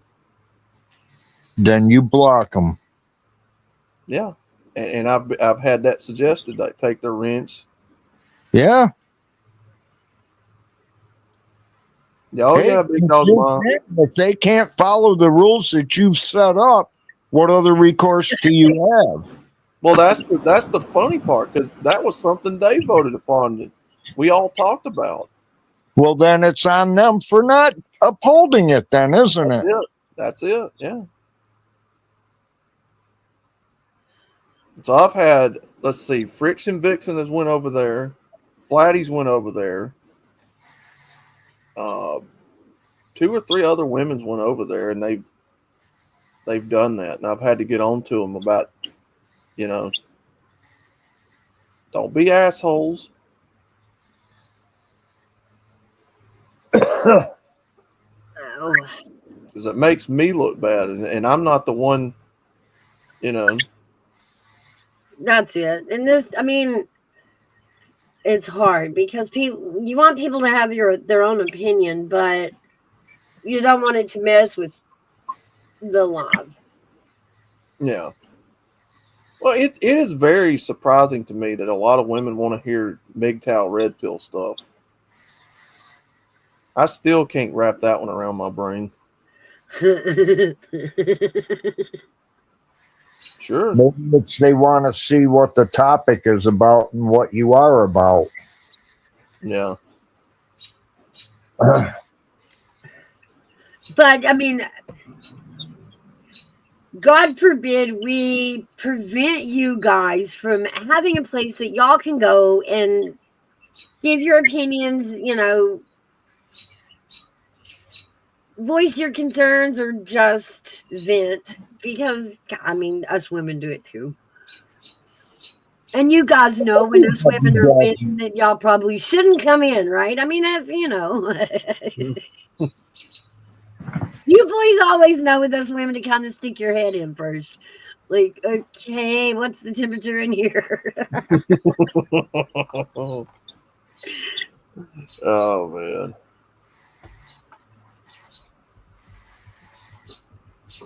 Oh, man. But I don't know that summer. I mean, I'm seeing it. The summer moods have set in, and it's like, wow, man. Everybody is just like, roar, motherfucker, roar. And I'm like, okay. Okay, yeah, I see you feel that way. Like, okay.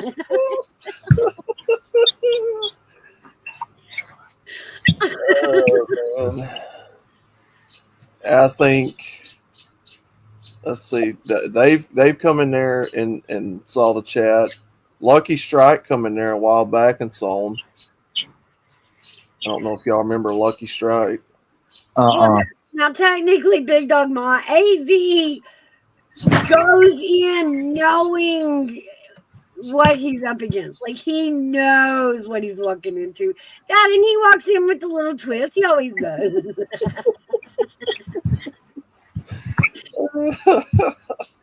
AV's got his way of getting us girls worked up and then trolling us, like, Yeah. Oh, we love it. Yep. But, yeah.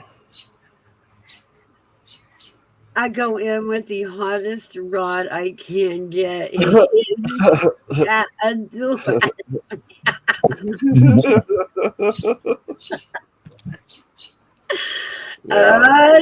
careful what you ask for.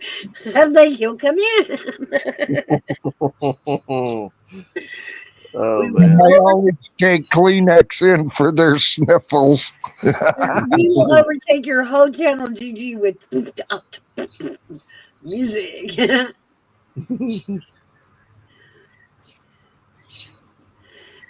Yeah. All right, Mark. Have a good afternoon. Hey, Mark. Have a good one, Mark. Gigi, you're hilarious. Sniveling. Yeah, now earlier when AV was in here, he was actually trying to kind of like correlate or no, the better word is set up a debate there between you and Gigi. He thinks that will bring a good crowd. Hmm.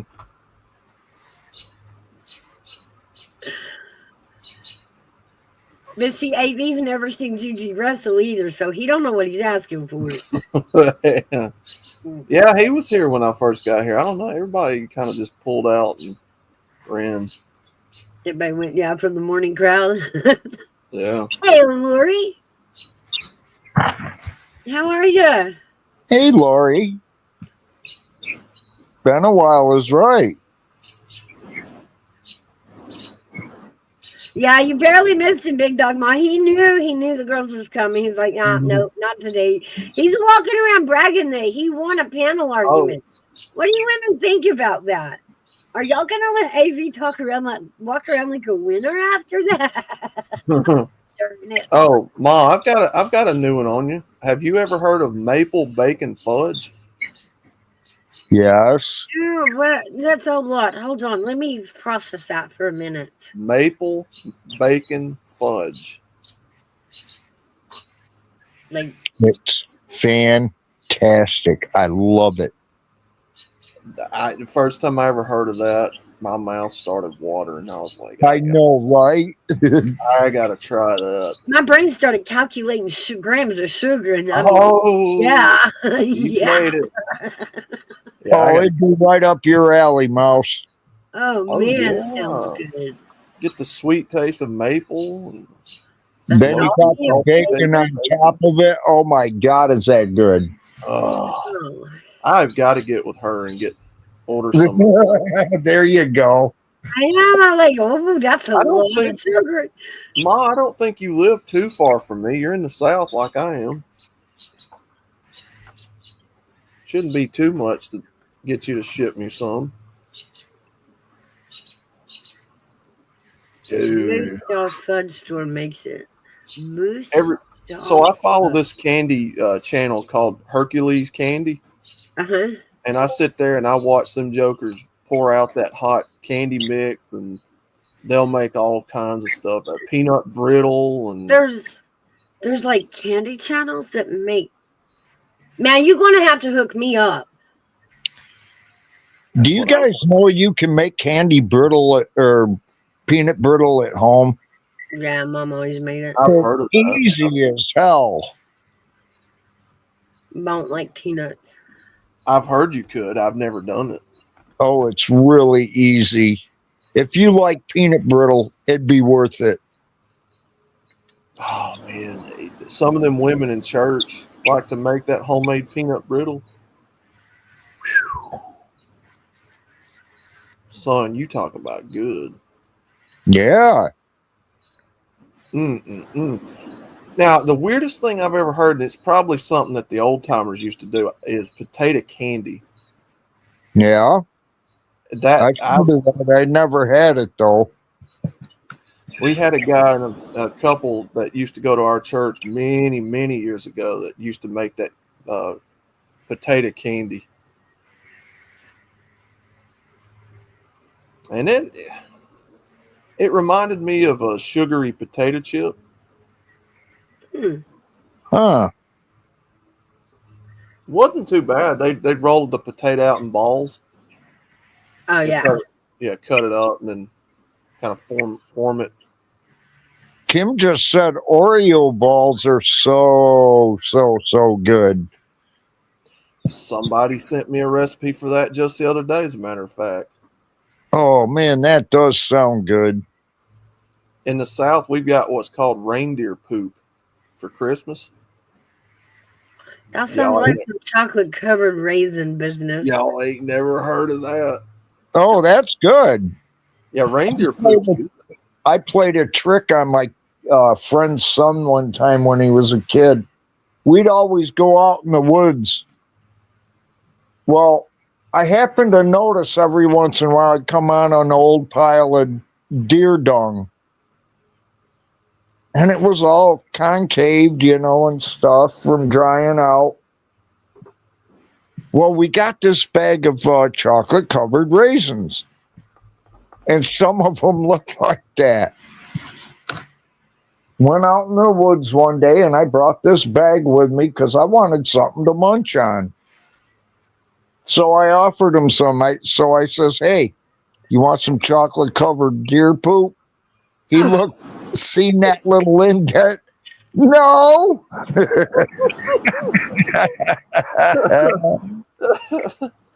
Yeah, that's it, Ma. It's just potatoes and sugar and peanut butter. Yeah, that's exactly all it is. And they're rolled up into balls. I'll be darned. Oh, they're pretty good. It's weird because it's potatoes, but they make pretty good candy. Cookies mixed with cream cheese. Okay, and then dip them in chocolate. I was trying to figure out how the ball out of the Oreo, like what was the. So it's That cream cheese. sounds good. That sounds really good. I was showing the guys the other night deep fried. What was it? What was that? Deep fried Snicker bars. They were taking things and deep frying them and trying them. Slice of pizza. They were, what was it? Deep frying Ooh. almond joy bars and. Ooh. I'm a sucker for some deep fried stuff. And I know it sounds weird, but it is crazy how, like ice cream. There was a restaurant out in West Texas that used to serve it was like a warm apple pie, and they had this cinnamon ice cream, and they would dip it in the fryer. It was called deep fried ice cream, and oh my gosh. And then stick it on top of that apple pie. These people were deep frying lasagna, slice of pizza. They deep fried. They were just taking different things. Deep fried blocks of cheese.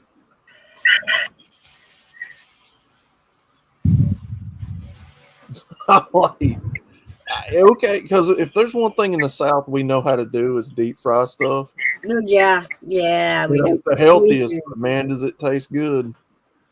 And to a point, though, because you get below a certain area and they go back into slimy okra. So we have to work on that. Like, Oh man, fried okra. no, fried. We do fried. Fried okra is okay, but like they're the deep South. Like they like their okra in the gumbo gooey slime. Like no.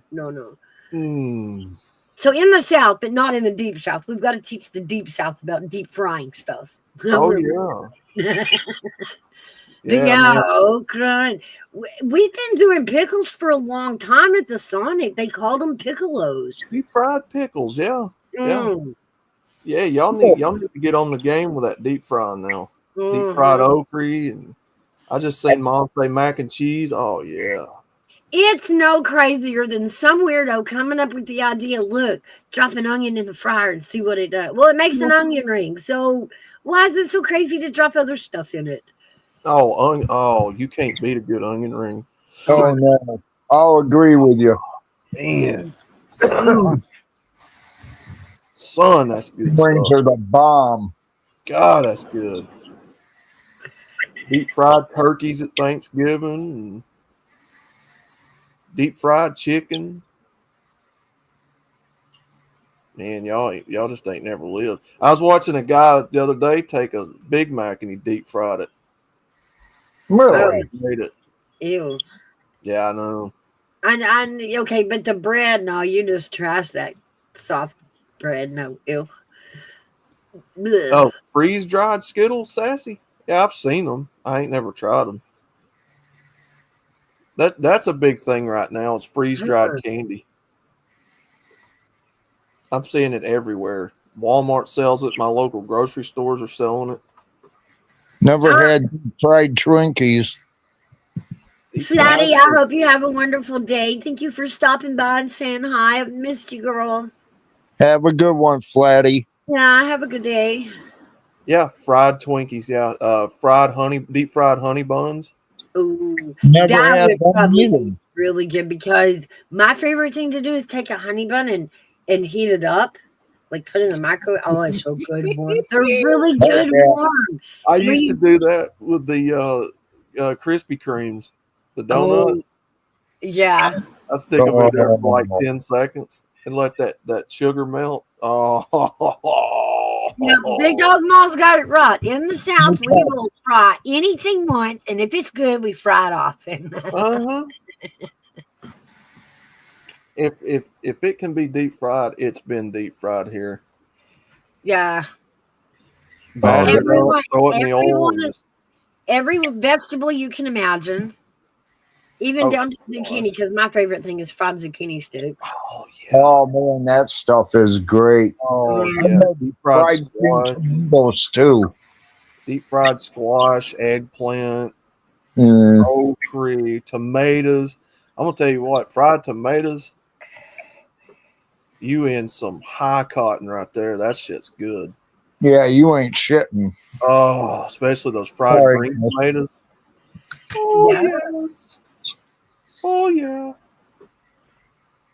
There's a whole movie about fried green Even tomatoes. I was working at a gas station one time, and they made these, quote, famous hot dogs. I won't go into it, but the only difference about these hot dogs were instead of like boiling the hot dogs or grilling them, we dunked them in we literally just dropped them in the fryer, the deep fryer, for a second, and put them in the hot dog, and then they loved them, and it made it taste totally different. Yeah, deep fried hot dogs or corn dogs. I've seen that. Yeah. Mm. I would Batter 'em and have dip 'em. to do that. I've Good seen old- them do it What do with you salt. keep them in the fryer for when you do them though? When you batter them and dip them, what is it? A couple of minutes, 5 minutes, something like that. I don't know. Hey.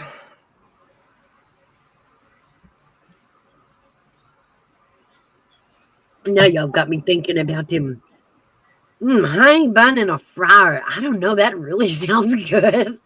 I know, right? Yep. Just batter it up, dip it in some oil. I hate Krispy Kremes. I can smell it every time I drive by. I think it's because it Oh. came to town when the kids were in sports, had way too many.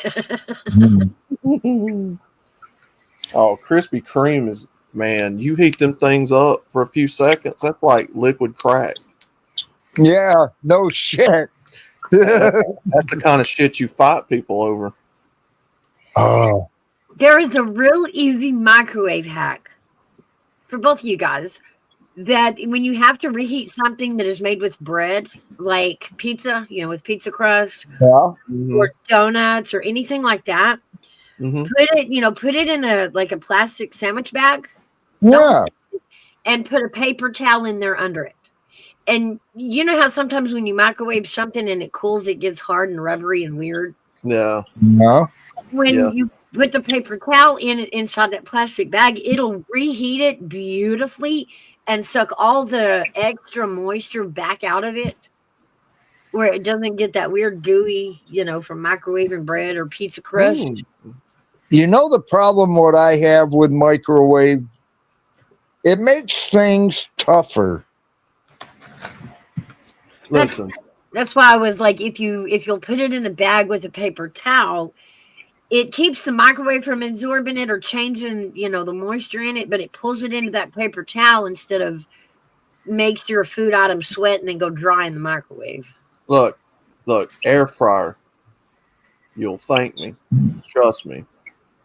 Air fryer is the godsend of the kitchen. My mother had one. I inherited it when she passed. That's probably been the best thing ever. You can air fry just about anything. I've air fried whole hamburgers in there, like the frozen ones. Uh-huh. Now you got to flip them, do them for like 20 minutes on each side, something like that. But, oh my God. Does it dry them out in the air fryer like a burger? Does it make it? I would think that would do the whole George Foreman thing and just leak all the Sometimes you'll get like, because all the grease will go out of the patty. So you got to put a drip pan under it, or some tin foil, which is what I use. Because my drip pan's gone. I don't know what happened to it. I don't know. Mom didn't have it. Anyway, Yeah. sometimes it'll make the top of them dry, but you'll still have the juice in it. Cool. Oh yeah. Oh, it gives it such a good taste. Yeah, Big Dog Ma, I went to the store the other day and found beef tallow. I'm gonna start using that. Ooh. Good old jar of beef tallow. I know, Big Dog Mossy. That's the way I believe. Like, the fat is the flavor. It goes for bacon. It goes for beef. I do not like cooking the lean beef when I cook it with foods. It's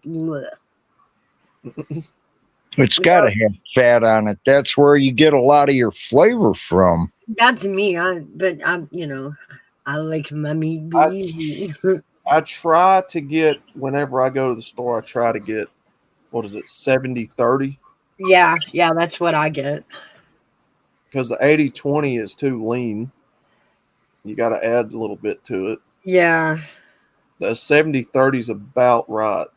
Yeah. It still leaves the meat juicy, and it doesn't dry it out. Oh, yeah. They've told me to use that beef tallow in cooking, French fries and stuff. It's what McDonald's used to use. Put just a little bit in your mashed potatoes. Oh. Yeah. I used to use a little bit of the chicken flavor of it to put in with mashed potatoes. Ooh. It was really good. Let me tell you, with mashed potatoes, ain't nothing, in my opinion, goes in mashed potatoes but garlic butter and a little bit of salt and pepper. Yeah.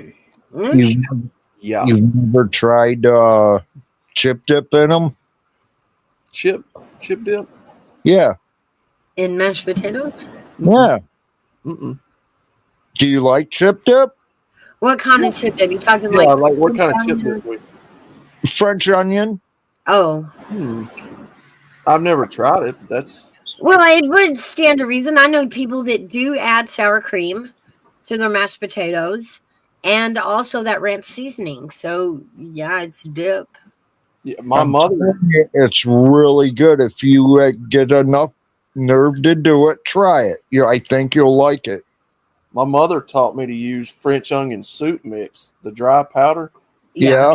Put it in hamburger meat and mix it up. Yeah, no, that's good. It does. And I'll tell you what else that onion soup mix is good for. If you're going to do a roast, sprinkle it over the top, put your veggies inside your bag, your oven bag, and roast that sucker. Ooh. That sounds good. It is. Another thing you can do with a pot roast too is do it the same way, but add some V8 juice instead of water. I love V8 juice. I do too. I'll drink a 6-pack of that with no problem right down. Oh, I love it. Within 5 minutes, it'll be gone. Oh, man.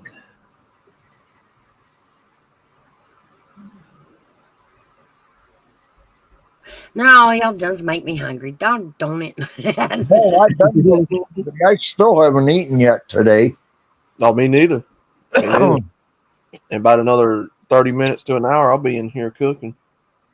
Well, you know what? All the talk of this food is giving people good ideas for supper tonight. Well, hey. That's what I used to do. I used to do cooking streams, and we bring up all kinds of stuff like this. And at least you will walk away from my stream with something for all your time. Well, the only thing I can say is that when I get ready to make something to eat, I'm sorry for the letdown, I guess it is. I'm only having eggs and toast. I know that's me. We get on here and I know what I'm having for lunch, and we talk about food, and I'm like, and now that looks like shit. I don't want it. Right? It looks tasteless and bad, and yeah. Somebody in the chat a while ago said I was gonna have a salad, but all this food you're saying is making it look yuck. Much love, Big Dog Ma. Get that garden done. We're gonna need it this winter. I'm coming. Oh, and another thing, do you like cooked carrots? Steamed or baked, yeah. Not All right, but as long as they're soft. right. Okay. You know what is another good thing to do with your carrots? Mm-mm. It's a good way to get kids to eat their mashed potatoes because it turns them an orange color and they're still getting the carrots. That blows my mind. What kid doesn't like mashed potatoes? I couldn't get You'd enough of them. be surprised, Outlaw. This generation is weird. When we were growing up, man, fried okra and pork chops and mashed potatoes and corn and beans, cornbread, like what? Well, a lot of these people don't know how to make gravy anymore either. So, Oh my god! and I didn't like mashed potatoes when I was growing up because half the time all we had to put on was butter. Woohoo! Lord have mercy. I was a picky eater, so had it not been for potatoes on the table of whatever variety, I don't think I'd have made it. Like I lived off potatoes most of the time. There was only 2 things that I wouldn't eat, and everything else I ate, I had no problem eating. As a matter of fact, we were told they had a problem with us quit eating. Man, I just grew up. My mother cooked what we were going to eat, and you didn't argue about it. You just ate it. Well, yeah. We didn't get to tell my mom, don't make this, or we're not going to eat, pout our little feet. And well, we had to eat a little bit of everything at least. She would cook it, and you'd either eat it or you'd just go hungry, and that's just the bottom line. And she just wouldn't cook nothing else. Mom was that way. She cooked what she cooked. I mean, sometimes she'd ask what we wanted, but it was like they didn't force me to eat any. That we're not winning that battle. I was that child. I would spend 24 hours at that table. I'd stick you out. But I would stick you out. Make me sit here till I still ain't eating it. We'll sit here for 2 days and you're still not going to get me to eat it because the minute I do, I'm going to get sick. That's stupid. No, I wasn't winning that battle either. Fortunately for me, though, my mom knew how to add stuff to make it taste good. So yeah, I mean, she tried. She did. Yeah. I was just a very picky kid. And if I said I wasn't eating it, that was it. You weren't. It didn't matter. I'd take a beating, but I wasn't eating it. Well, you know what? You know what was good in when I was growing up? At least the people I was living with noticed that I had a good appetite. And nobody ever forced me to eat after I was like 5 years old. The rest of the time, they all took it as, he's a good eater. If he don't like something, that's okay. He can go without it tonight. No, I didn't eat the whole meal, just that one thing. Yeah. And there was like 3 things: squash, peas, and liver. Yeah, I've ate liver numerous times. I don't like it. Yeah, a beef liver. Yeah, it's good. I would eat everything else that was put out, but I wouldn't touch those things. Hell, even when I was in my teenage years, I didn't argue with her. I'd just eat what she made, and cornbread. And I love cornbread, especially with melted butter and then some honey on it. Ooh, there's your cheat code right there. There's your Southern cheat code right there for cornbread. Put your little honey and butter on it. You know what else is good? When you make cornbread, you cut it into a nice square, put it into a bowl, and then top it with beef stew. Yeah. That's good too. That's so good. That was me one day. By the time I started cooking for my kids, the meal was pretty much set on putting something on the table everybody would eat. You know what I mean? Just covering everybody. Well, Like, two of the kids wouldn't eat corn, but two of the kids would. So they're. I grew up, and I'm sure all of you did too. Grew up in a traditional household where pops went and worked, mom stayed home, and he kind of was like, "Yeah, let's have this," and it was mostly potatoes or black-eyed peas and cornbread, or she'd get Yeah. fancy sometimes and do pork chops or do roast or meatloaf or something like that, and it's just what we ate. Yeah. Hamburger steak or But there's, a lot of what I feed my kids is the stuff that mom cooked. yeah. We didn't go hungry, I'll tell you that. I We like did not making go- my meatloaf in a bread pan. That way it looks like an actual loaf. And when you do it that way, you normally have stuff left over, and I don't care how many family members you got. But the thing I like to do is I like the next day, take it, crumble it up, heat it up in the microwave, put it between two slices of bread, and slather gravy all over it. Mm, Oh my God, is that good? My granddad, well, he grew up, back in the 30s, 40s. He was bad about taking cornbread and putting it in a glass jar, filling it with milk, and eating. I was just fixing to say that. How many times I watched my mom, that was her favorite snack, was to go in and get, leftover cornbread and crumble it up in a jar and pour milk in it and eat it like a bowl of cereal. Yep. You want to know what I used to do? And so did most of my family, my siblings. We used to either eat bread and milk with a little sugar on it, or we'd crush up saltine crackers, put a little sugar on it, and pour milk over it. Yeah. And we'd eat that. Yeah. I used to do that. Everybody, you just solved it. Now I know where the sugar thing comes from. I remember as a kid eating butter sugar sandwiches. And it's not because we loved them. I don't know why.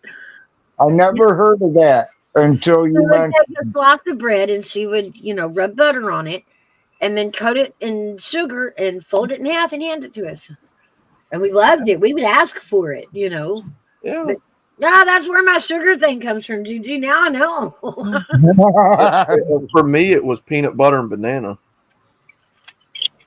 Oh my God, peanut butter and banana sandwich. That is good. You don't know what you're missing. Oh, and then you stick Marv it in the has it. frying pan. Stick it in the frying pan, put you a little butter in there, and then do it like you would a grilled cheese, and then sprinkle you just a little bit of powdered sugar or whatever on it. Oh baby. Oh baby. Oh baby. Oh baby. My grandfather used to say no piece of cake is bad. Even when it was stale, he says you add milk to it, it's going soft and you can eat it. He ain't wrong. He ain't wrong either. No, he ain't wrong. That is true. Oh man. I was always a pie person. I can't cake too sweet. Oh, I like cake, but I prefer like either blueberry or pecan pie. Oh yeah. Oh man. Not meaning you gutters, but I love carrot cake. A real blackberry pie. A real carrot cake, yes. A real blackberry pie where you go out and you actually pick the blackberries. Okay. And you make them. Yep. Mash them up and then put them in a pie and eat it. That is the best thing ever. Every Thanksgiving, my grandmother used to make her pies from scratch. The pumpkin, the apple, and any other pie we'd have.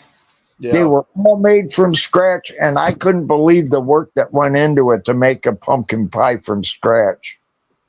Ooh.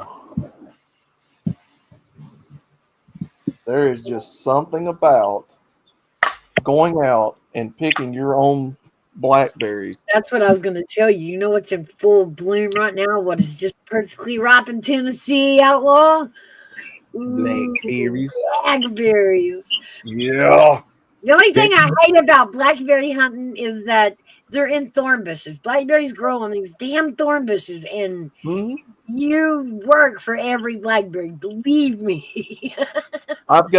My neighbor's got a dewberry tree that straddles our driveway, and my Oh, car is covered in it right now. Where these ah, birds eats them and shits.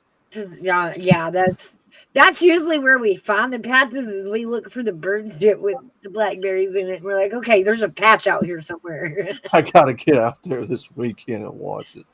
uh, Them birds will sit there and gobble. They love them dewberries. They look like raspberries on the tree. yeah, yeah. They look exactly like a blackberry. Same color, same shape, everything. Little tiny circles, everything.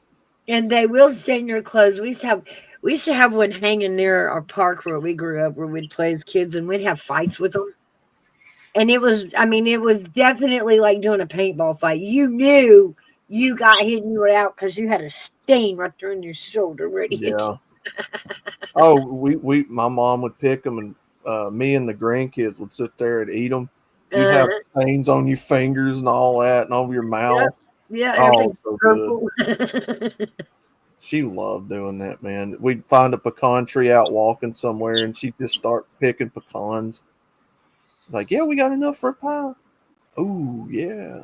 Oh my god, pecan trees, yes. Homemade pecan pies are, God, that's so good. Oh, I love them. Oh, man, they're so good. She'd sit in the kitchen and she'd shuck them, open them. And, Yeah. Cracking oh, them and peeling them and then crushing them and then the smell of those pecans, man, takes me back. We'd walk around the neighborhood. You'd see fig trees, and you'd grab them little figs and take them home, and she'd cut them up and eat them. An invasive species, Gigi? Why would they say that? It's so weird though, coming from Texas to Tennessee. In Texas, if you pull off of the highway, you are not allowed to like pick the flowers in the median or on the side of the road. It's the whole protected by the state, blah, blah crap. So picking blueberries on the side of the road in Texas would be a no-no. And like I grew up knowing that you're not allowed to do that. And I moved to Tennessee and we were coming off an exit. It was kind of a circle exit.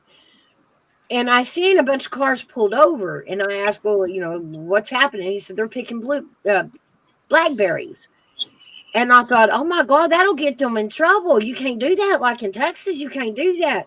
And he's explaining, no, you absolutely can. About that time, a state trooper from Tennessee pulls up behind them. So, like, it's testing both of our theories in the moment. What's going to happen? And I'm like, he's going to run them off.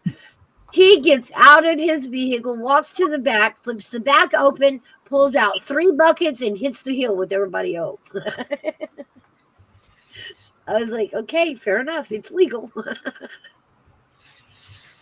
Well, it may not have been legal, but he wasn't about to arrest everybody on the hill, so he figured he'd resist them. Lo and behold, it is legal to pull off the side of the road on the state highway, within safety range of pulling off, but you can pick wild blackberries off the side of the road in Tennessee. It is not against the law like it would be in Texas. Huh. My dad knew a guy that used to grow weed plants off the side of the interstate like that. And he'd take off. He'd go down where nobody was following him, and he'd pull off the highway and go up there and start collecting them.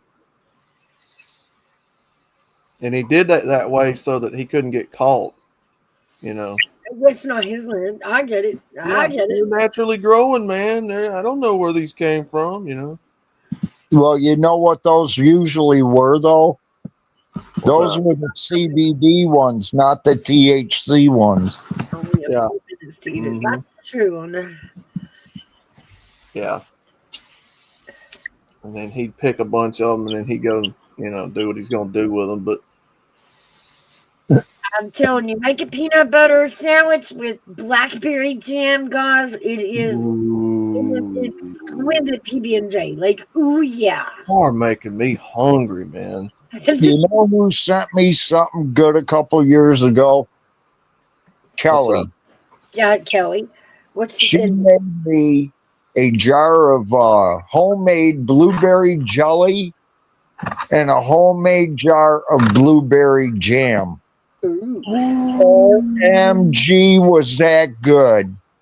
Oh, that sounds good. That's just mean. I'm gonna tell you something else in the South that's really good, and I don't know if anybody else gets it. Apple butter.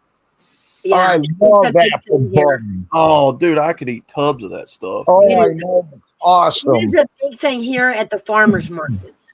And we have tons of farmers markets. That's what I love about this place.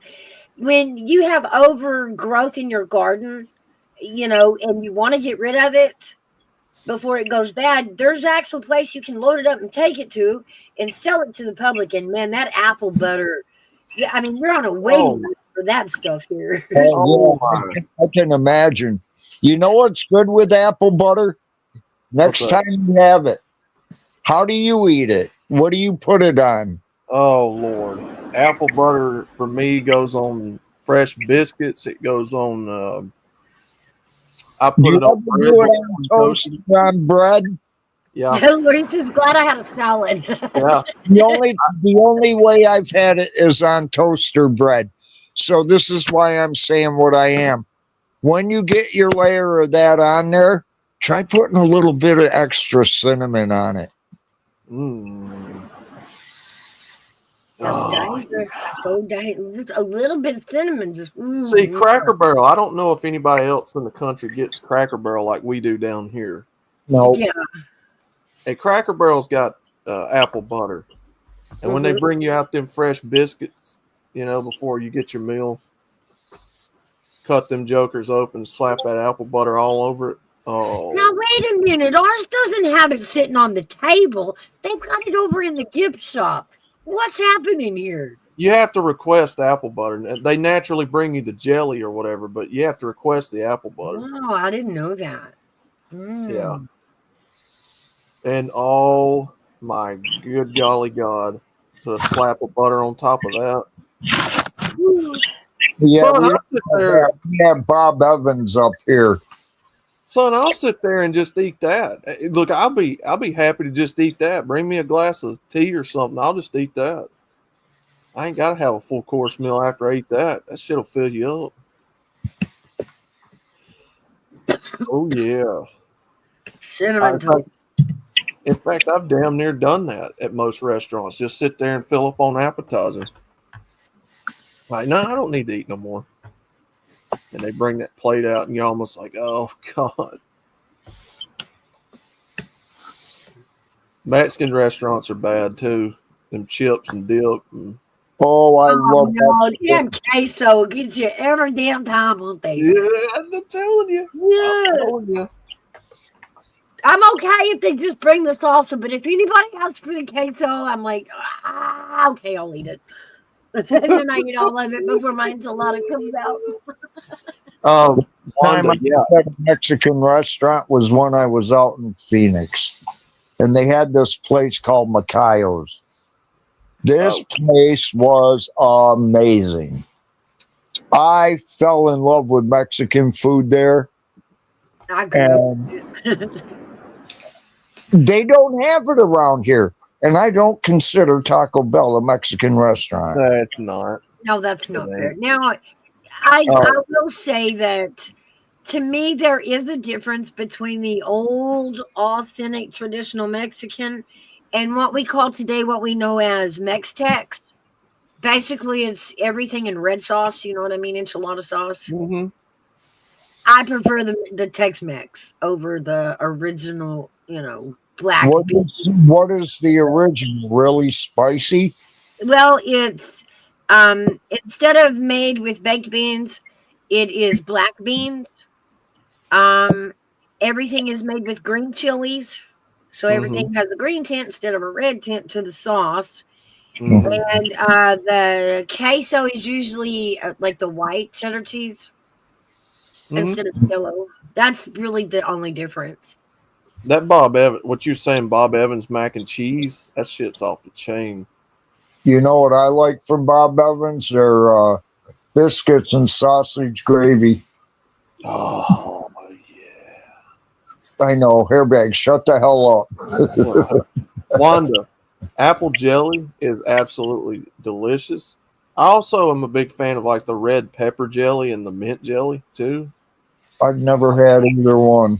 Oh, red pepper jelly is oh my god. So there's a farmer here local to us that makes what's called strawberry jalapeno jelly. Really? Ow! I'm like, I can't even. Whew. Homemade strawberry jalapeno jelly. I took Wow. a thing of that home and man, oh yeah, it's local, it's fresh made, and it's oh god. Oh, man. See, that's Oh, something my grandmother would do, and I never understood that. Like, she believed a jalapeno went in everything. Everything. Like, it went on burgers. It definitely went in the salsa. It went in the meatloaf. I don't know how jalapenos ended up in the meatloaf, but grandma's meatloaf was like, it Grandma had. was supporting Mexico. was it hot or was Oh it like man, her meatloaf was hot, spicy. God, whew, yeah. I was like, but this is meatloaf, not that. Like what? hot But jelly? she would Yeah. do this deal when she canned all of her vegetables. She would take all the extra vegetables that she had, tomatoes, peppers, jalapenos, bell peppers, onions, and it all went into a great big canning session of salsa. And when she cooked in any recipe that called for tomato sauce, Hmm. even tomato sauce, she was dumping that salsa in there, even in the meatloaf, like salsa in the meatloaf. Oh man. Yeah, it was way beyond heartburn. That was meatloaf that, I mean, it was crazy. It Make you burns out of the your water. ass on the way out. Yeah, Oh. meatloaf ain't supposed to make you out of the water.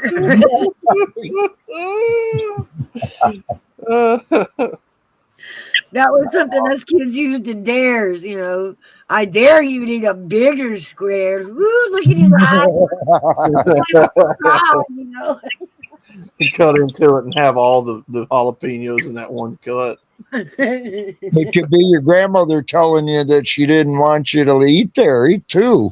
Oh no, grandma was always cooking. She just, man, she had a flavor for the spice. She Yeah. loved it hot. I know a girl. I still haven't found a thing she can't eat that's spicy. And the only two things I have never seen her eat is a ghost pepper or a Carolina Reaper. Oh. But this girl has eaten. Oh, and then I had two friends. Oh my God, we were one year watching football. And every weekend we'd get together at someone else's house. Everybody would bring food. The person there would make food. Somebody brought deviled eggs. Ew. These fools got into an argument about who could stand the hottest stuff. So the first guy, he took a little bit of the chili flakes and put them on the deviled egg. Popped the whole thing in his mouth and downed it and said, "There, I told you I could eat hot stuff." My buddy picked up the jar.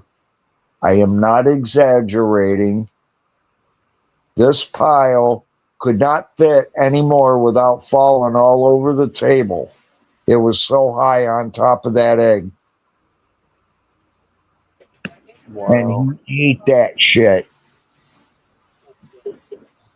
I could not believe it. The dude has a cast iron stomach.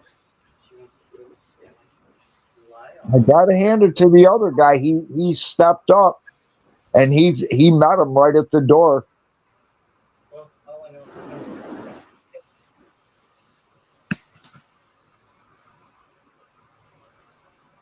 Hello? Is this thing on?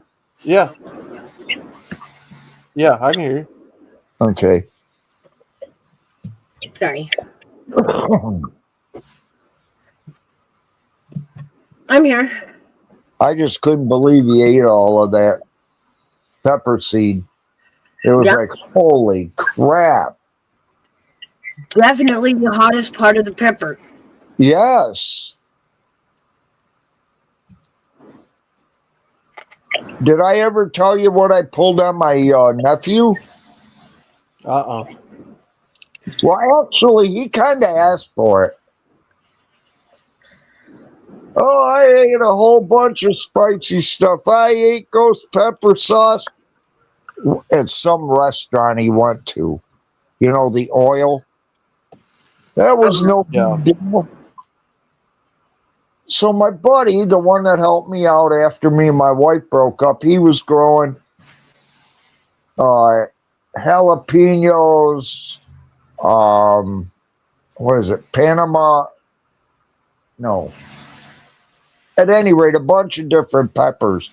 But the hottest one at that time he was growing was the ghost pepper. So I told him, I go, yeah, my nephew seems to think he can eat ghost peppers. He goes, oh, yeah? He went out to his garden. He gave him a green one. I got to hand it to him. He downed it with no problem. Well, about 3 weeks later, I came back out to see him. He goes, I got something for you to give your nephew. He handed me a red one. It was already in the bag. Yeah. I got home. I waited for the next morning. Actually, it was afternoon. And I told him, I says, hey, I want you to come out here because I want to film something. All right. And I did. I recorded it. I said, you remember how you went up there and ate that ghost pepper that was green and you had no problem with it? Yeah. I said, well, my buddy handed me this to give to you to say, try this one. He goes, oh, wow, that's red. Yeah. He takes it out, takes a nip off the end of it. Then he takes the whole thing up to the green nub at the top and bites it right off. Started chewing it. And the whole time he's chewing it, he's sitting there and he's rolling this stem around in his fingers. Yeah. And he's chewing and rolling, and he's just messing between both hands with it. He swallowed, and he goes, I got to admit, that is hot. And I mean, he handled it at first pretty good.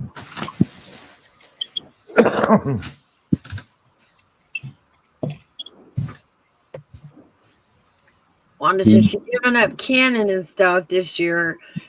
Her husband's going to grow a few things this year. I would hope he's helping you this year, Wanda. I know you've had a rough year. I wish I knew who told you that the other day. I hope you know that it's not true, Wanda. I would never think that. It's just not true. I hope you believe that. I would like to know where you heard that, though. Yeah, that's just wrong.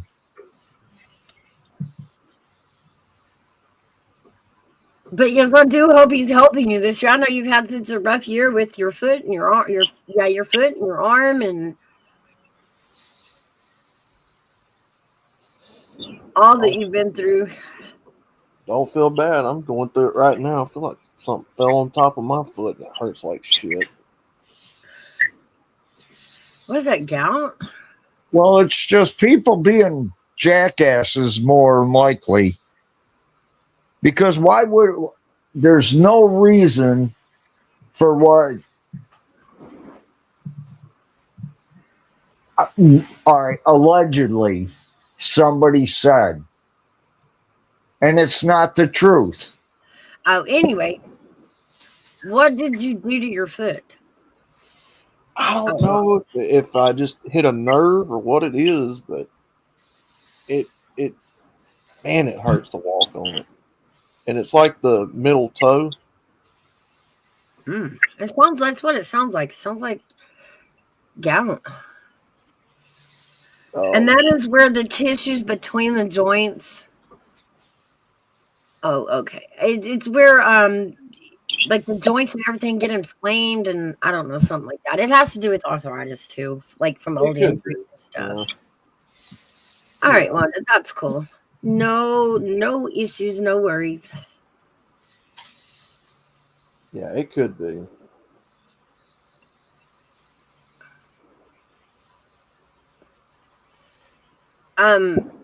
Try cherry juice.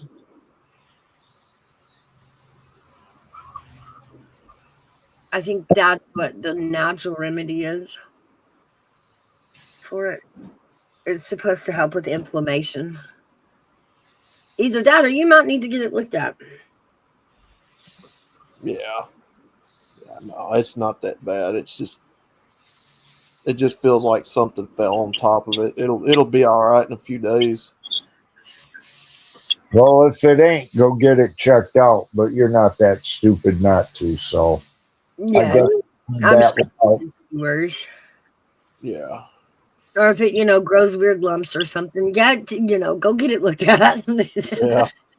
Oh yeah. Yeah. might be a twin coming out. Might be one of those bones that got stretched, like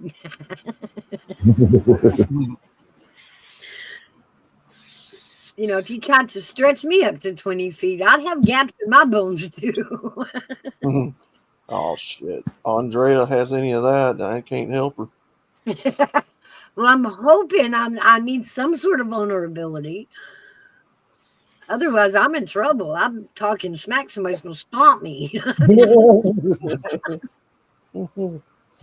Yeah, she's supposed to be a comic book character, and once I figure out how to get all that put together, we're gonna start writing. If you got some plots or like storylines wrote out, like Yeah. you gonna be like a detective or? Yeah, she's a bounty hunter. Oh. So it goes with like the channel theme, Right. Okay. But she's not scaled properly for our world, so there's the catch. Look out, Dog the Bounty Hunter. Here comes Andrea to stomp you out.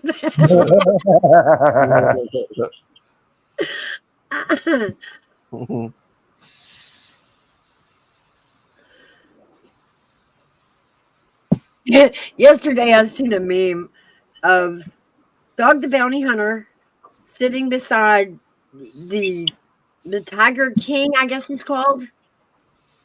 Joe Exotic. Yes, that one, Joe Exotic. And it said, "This is the difference between cats and dogs."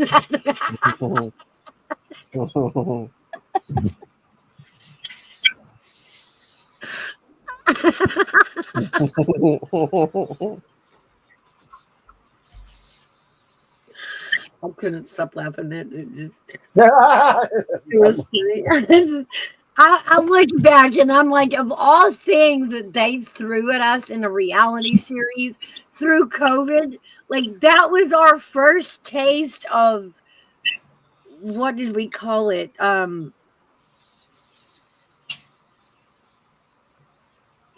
you watch the whole series in one sitting, like y'all gave us that. Like I had to sit through that. If I had to sit through that, y'all have to listen about it. Y'all have to hear about it. Everybody around me has to hear about how stupid it was if I had to watch it.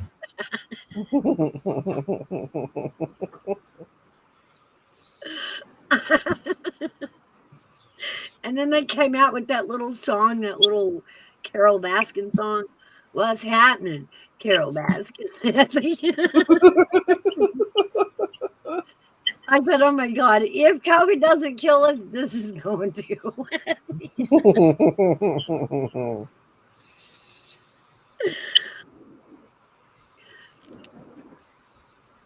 I remember when Trump was in office the first time, he asked Trump to pardon him. And I mean, he had a limo, a makeup crew, like he had everything lined up just to re-enter this gobstopped world of his. Like, and Trump told him, no, I don't think so.